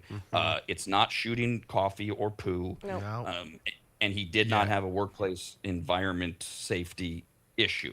And then we updated you on the conversation yesterday about a guy and man purse. What do you carry your stuff around, et cetera, et cetera. There was another thing I wanted to bring up that's semi-Rob centric, and it does come from a couple stories in the news. We're going to start with El Nino is back. I think everybody, if you're old enough, you've heard this thing. It's a climate pattern that features warmer than average ocean surface temperatures in the Pacific. What it means is that southern states will see wetter and cooler winter conditions coming up. Northern states, which is basically take America and draw a line through the middle of it, because they're not just talking about like Maine. They just mean southern hemisphere of America, not of the globe. For the rest of us, we'll see warmer, drier weather. So that's first. That's El Nino as it all comes together. El Nino has been going on since 1578 that we know of. And severe El Nino-driven droughts are linked to the crop failures of the Mayan Empire in the 9th century. That's anecdotal. We know it was occurring in 1578. This drives me nuts when people record on El Nino and say, it's all human behavior. What was causing it 500 years ago? We didn't have industrial power plants. We did not have the number of cows. Kyle's gonna bring up ancient aliens. I was gonna say volcanoes. No, I thought they were hard at work industrialized, if you believe some of the conspiracy videos. But I don't. Either way, I'm good with either answer. Especially the volcanoes, because there's so much documentation about that's out there. Google Roy Spencer, meteorologist, climatologist. He's destroyed all of these myths, so that makes him a wacko because he doesn't go in line. My point is, what we do is blame us. It's our human behavior. It's our cars, our power plants. No, it's not. Right. We had none of that. We know this is happening over and over again, and we all scream it's us. El Nino is a naturally occurring thing, and the warming trajectory of the temperatures in the El Nino region along with the equator has been developing. This one has been developing faster than the 97, 98 El Nino. Okay. We don't know how fast the one in 1578 developed. We weren't really around there. But, of course, concerns were growing about its amplified impacts when combined with the climate change fueled warmer... Shut up! Right. God. I'm so tired of us not knowing things and claiming we do. I shall move on. Previous El Nino events temporarily raised global temperatures, about 0.5 degrees Fahrenheit. Nothing. It's a rounding error. Now, and it was temporary. Now, the globe will have the effects of long-term human-caused warming. We've seen no effects of that. The current forecasts imply that this could be... Oh, my God. I'm going to lose my mind here. The current forecast implies this could be the costliest El Nino on record. Yes, it will be. Because we have more structures, more technology, more things that are valuable than 97, 98, let alone 1578. Right. Yes. By the way, fun fact. The next major earthquake in California will be the costliest earthquake on record. Of course. That will have nothing to do with us. Right. It will be what we've built. That's a stupid-ass statement. Sorry, I said I was going to stop. I'll stop. A strong El Nino means more intense and more frequent winter storms in California, the interior Southwest, and the southern tier of states. That's when we get back to the winter. It will also bring floods to some regions, and we're already seeing the effects of this, severe wildfires. Yes, we have wildfires every year. It's exploded a little early and a little, we don't know, but it seems to be a little intense this year compared to others if you're really tracking all this stuff. Now, sea surface temperatures in the El Nino region of the Pacific right now are 6 degrees warmer than normal. How does this become in any way fun or about me? I'll tell you. Warmer ocean water directly fuels increased marine volatility. It drives stronger storms. The weather patterns become different, and it can create, particularly in the Pacific Ocean, it can create a situation where it becomes more unpredictable than usual. And a viral video, which is an extraordinary story in and of itself, in my opinion, but it also hits right at home for me, and it actually got me a little emotional when I saw it. We've talked about, I spent 2 years as an ocean lifeguard. When I was 18 and 19 years old, it was in Southern California, Huntington Beach, Newport Beach. Stunning footage has emerged, capturing the moment that a hero lifeguard of 16 years old, which when I was doing it, dark ages, you had to be 18, at least in the Southern California beaches, rescued a young boy being swept away by violent waves. We're going to show you the video on my cue because I just want to give you an idea and then have you watch it here. If you're watching on YouTube, which you can get at theradnetwork.com. This is in Seabright Beach in California on Saturday. The teenage lifeguard, who has so far remained anonymous of his own choosing, risked his life to save the boy being battered by the ocean currents. Photographer Scott Vanderdussen, who filmed the rescue, was stunned by the way the lifeguard sprang into action and revealed the teen is still only in his first year on the job. This is the guy that filmed the one that's gone viral, said that he feared for the worst as the boy's terrifying ordeal played out in the waters. I love that. He feared for it so much he continued to stand there and record it. Oh, yeah. You'll see as we play the video. You'll see as we play the video a bunch of other people who come in to help. Not Vanderdussen or whatever. I'll just stand here and record. I'm very concerned, but I'll just record. Yeah. So what happened was, out of nowhere, the ocean turned on Saturday. Not uncommon. Do I have the story? Dozens of people had to be rescued, ultimately, in Santa Cruz over the weekend. No one died. That's the good news. But the waters were calm for most of the day. The currents abruptly became dangerous with what we call a sneaker wave. Has nothing to do with walking shoes.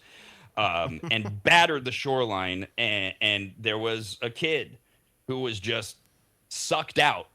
He was just, everything's calm. Here comes the sneaker wave. Kid's gone. And you could, 10-year-old kid. And you can see his head bobbing up and down in the water. Been there. In a flash, the lifeguard leaps into the ocean and fights his way through the waves to drag the boy back to safety. Go ahead and roll it, Jeff. This is, and I did it a lifetime ago. This is the job. On the ocean, the waves are insane out of nowhere, and a 10-year-old kid that you can barely see, this 16-year-old gets into the ocean. He's holding onto the kid, smothered by a wave, dragging him in. A buddy of his, I don't know if he's another lifeguard or not, comes in to start helping to drag. Look at those waves. That is what this 16-year-old is doing. Yes. Yeah.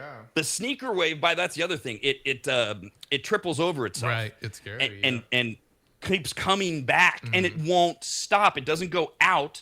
It's like a circle that you're caught in. And eventually, they drag this 10-year-old to. And by the way, if you really watch this, that 10-year-old at one point is out. He is unconscious. Wow. And they're dragging him. Those waves are too. Yes. I mean, they're still walking, obviously, but I mean, look how high the waves are. That's power. Yeah. They're walking, and remember what this 16-year-old, the main kid, is doing, because now everybody stepped in to help. He's walking after diving into the Pacific Ocean with waves that are battering the coast and are doing that loop riptide thing. And now he's walking. Yeah, he's 16. He's in good shape. He's a kid. It ain't easy. Trust me. I've done this. Look at that. This is harrowing. Yeah. This is it's an extraordinary thing to be a part of, especially and he did save this kid's life. That kid, first of all, try to imagine how hard it is to find a 10-year-old boy in those waves when all you got is you saw his head bobbing up and down. And then you have to run in and jump into the ocean and find him. It's one of those things people think is so easy. It ain't. The waves are battering you. You're trying to find this little head. And he had to do all of that against the waves to find him and grab him and bring him in. It's an extraordinary thing. Yeah. And it takes so much strength and calm and patience and help when you hit the waves. Back to the story. Wait a minute, do I have these in the right order? Yes. Okay, this guy who filmed it, Van Dusen, he lives blocks from the beach, and he knows all the lifeguards. Common. We had that, again, 30 years ago. People just literally hang out at the beach, and eventually you learn their names. They learn yours. And he's the one who reports the 16-year-old is an excellent athlete. He excels at water polo in school. Not surprising. Finished his shift that day. That's the job. Still pretty impressive after that. He caught his breath, went back to work. That's the other thing people don't think about. Dozens of people had to be rescued. That's just one. Right. Yeah. You got to get back to work, pal. Get back out there. Yep. However, I want to see the... Okay, I got all that. Okay. Nobody's injured. The kid was able to stand, the 10-year-old, under his own strength and was cleared by paramedics before being released to his very grateful parents. That's the moment, at least for me, that gets you. When the parents run up to you and hug you and they won't let you go because you just saved their kid's life in front of them. It's an extraordinary thing. Yeah. And then the footage went viral, racked up millions of views, and yesterday President Trump announced he's inviting this 16-year-old lifeguard to the White House. Cool. To honor his efforts. Quote, "We're going to bring this heroic young man and his family into the White House with the boy he saved, perhaps, to give him the highest civilian honor." We'll see. But because of that, the kid didn't work yesterday because so many people are coming to the beach to thank him and praise him. He's so much of a celebrity, they actually had to send him home. They said, "We'll pay you, but go home. You're clogging up our beaches." Good for him. Yeah, a nice, great story. Positive way to end things. Because it's an extraordinary moment, story, follow-up. So far, it hasn't been soiled by anything. It's a kid rescuing a kid, and everybody and strangers are so proud of him. They come out just to say, "You're the kid that saved the kid." Yeah.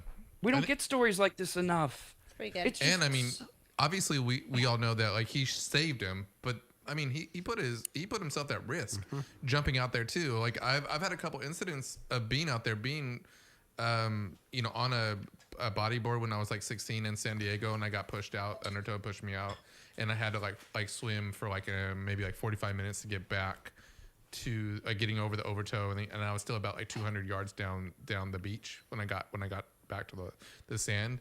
And then in the Cook Islands, I did the same thing on an inner tube, thinking I was completely safe, and trying to hang out with the parasailer people that are out there like getting wind, and like I wanted to see them fly. All of a sudden, I'm like 300 yards I actually had to have a lifeguard came out with a jet ski and pulled me in. Like I was kind of like this, like I'm way too far out. I tried to paddle for maybe like 20 minutes and get closer. Every time I would just get pushed out farther. So I was pretty scared at that point too. So no, definitely people who are paying attention and rescuing people. Thank you. Yeah, and there's a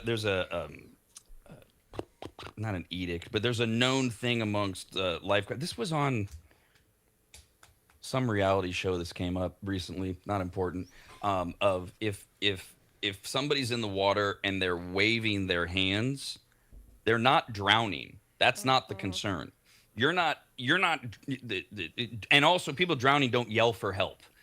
What's going on is they're going to get exhausted because Jeff knows I'm in a problem here, and that's the job. You're in a problem, and you're scared. That's the crazy thing is you are fucking scared. Yes. Yeah. And you're out in the middle going of further out. You're just going further out. Like and I paddle right as hard as you can for about 5 minutes to get closer, and then it pushes you, and you're just farther out. And you're just like, at some point, you have to embarrass yourself and be like, "I'm out here. In case you're watching, I need help." Yeah. and they teach you a variety of tricks. Again, totally different now today or whatever about how to try to avoid that being sucked out thing, but it involves you being able to go enough feet down, often as deep as 20 feet, quickly, knowing that the wave is past you because you're below it, and then popping back up. And again, you're doing this against the tide and against the current and all the adrenaline and everything. There were 3 times when I was a lifeguard, I was pretty sure I was dead. As it turns out, I'm not. But there were 3, and it's harrowing. It's just, I don't have a better word for that. And there were 2 times, which are not necessarily related to those 3 times, I thought I was going to lose the person. That's the best part of my experience. I never lost one. I saw other guys lose them. It's terrible.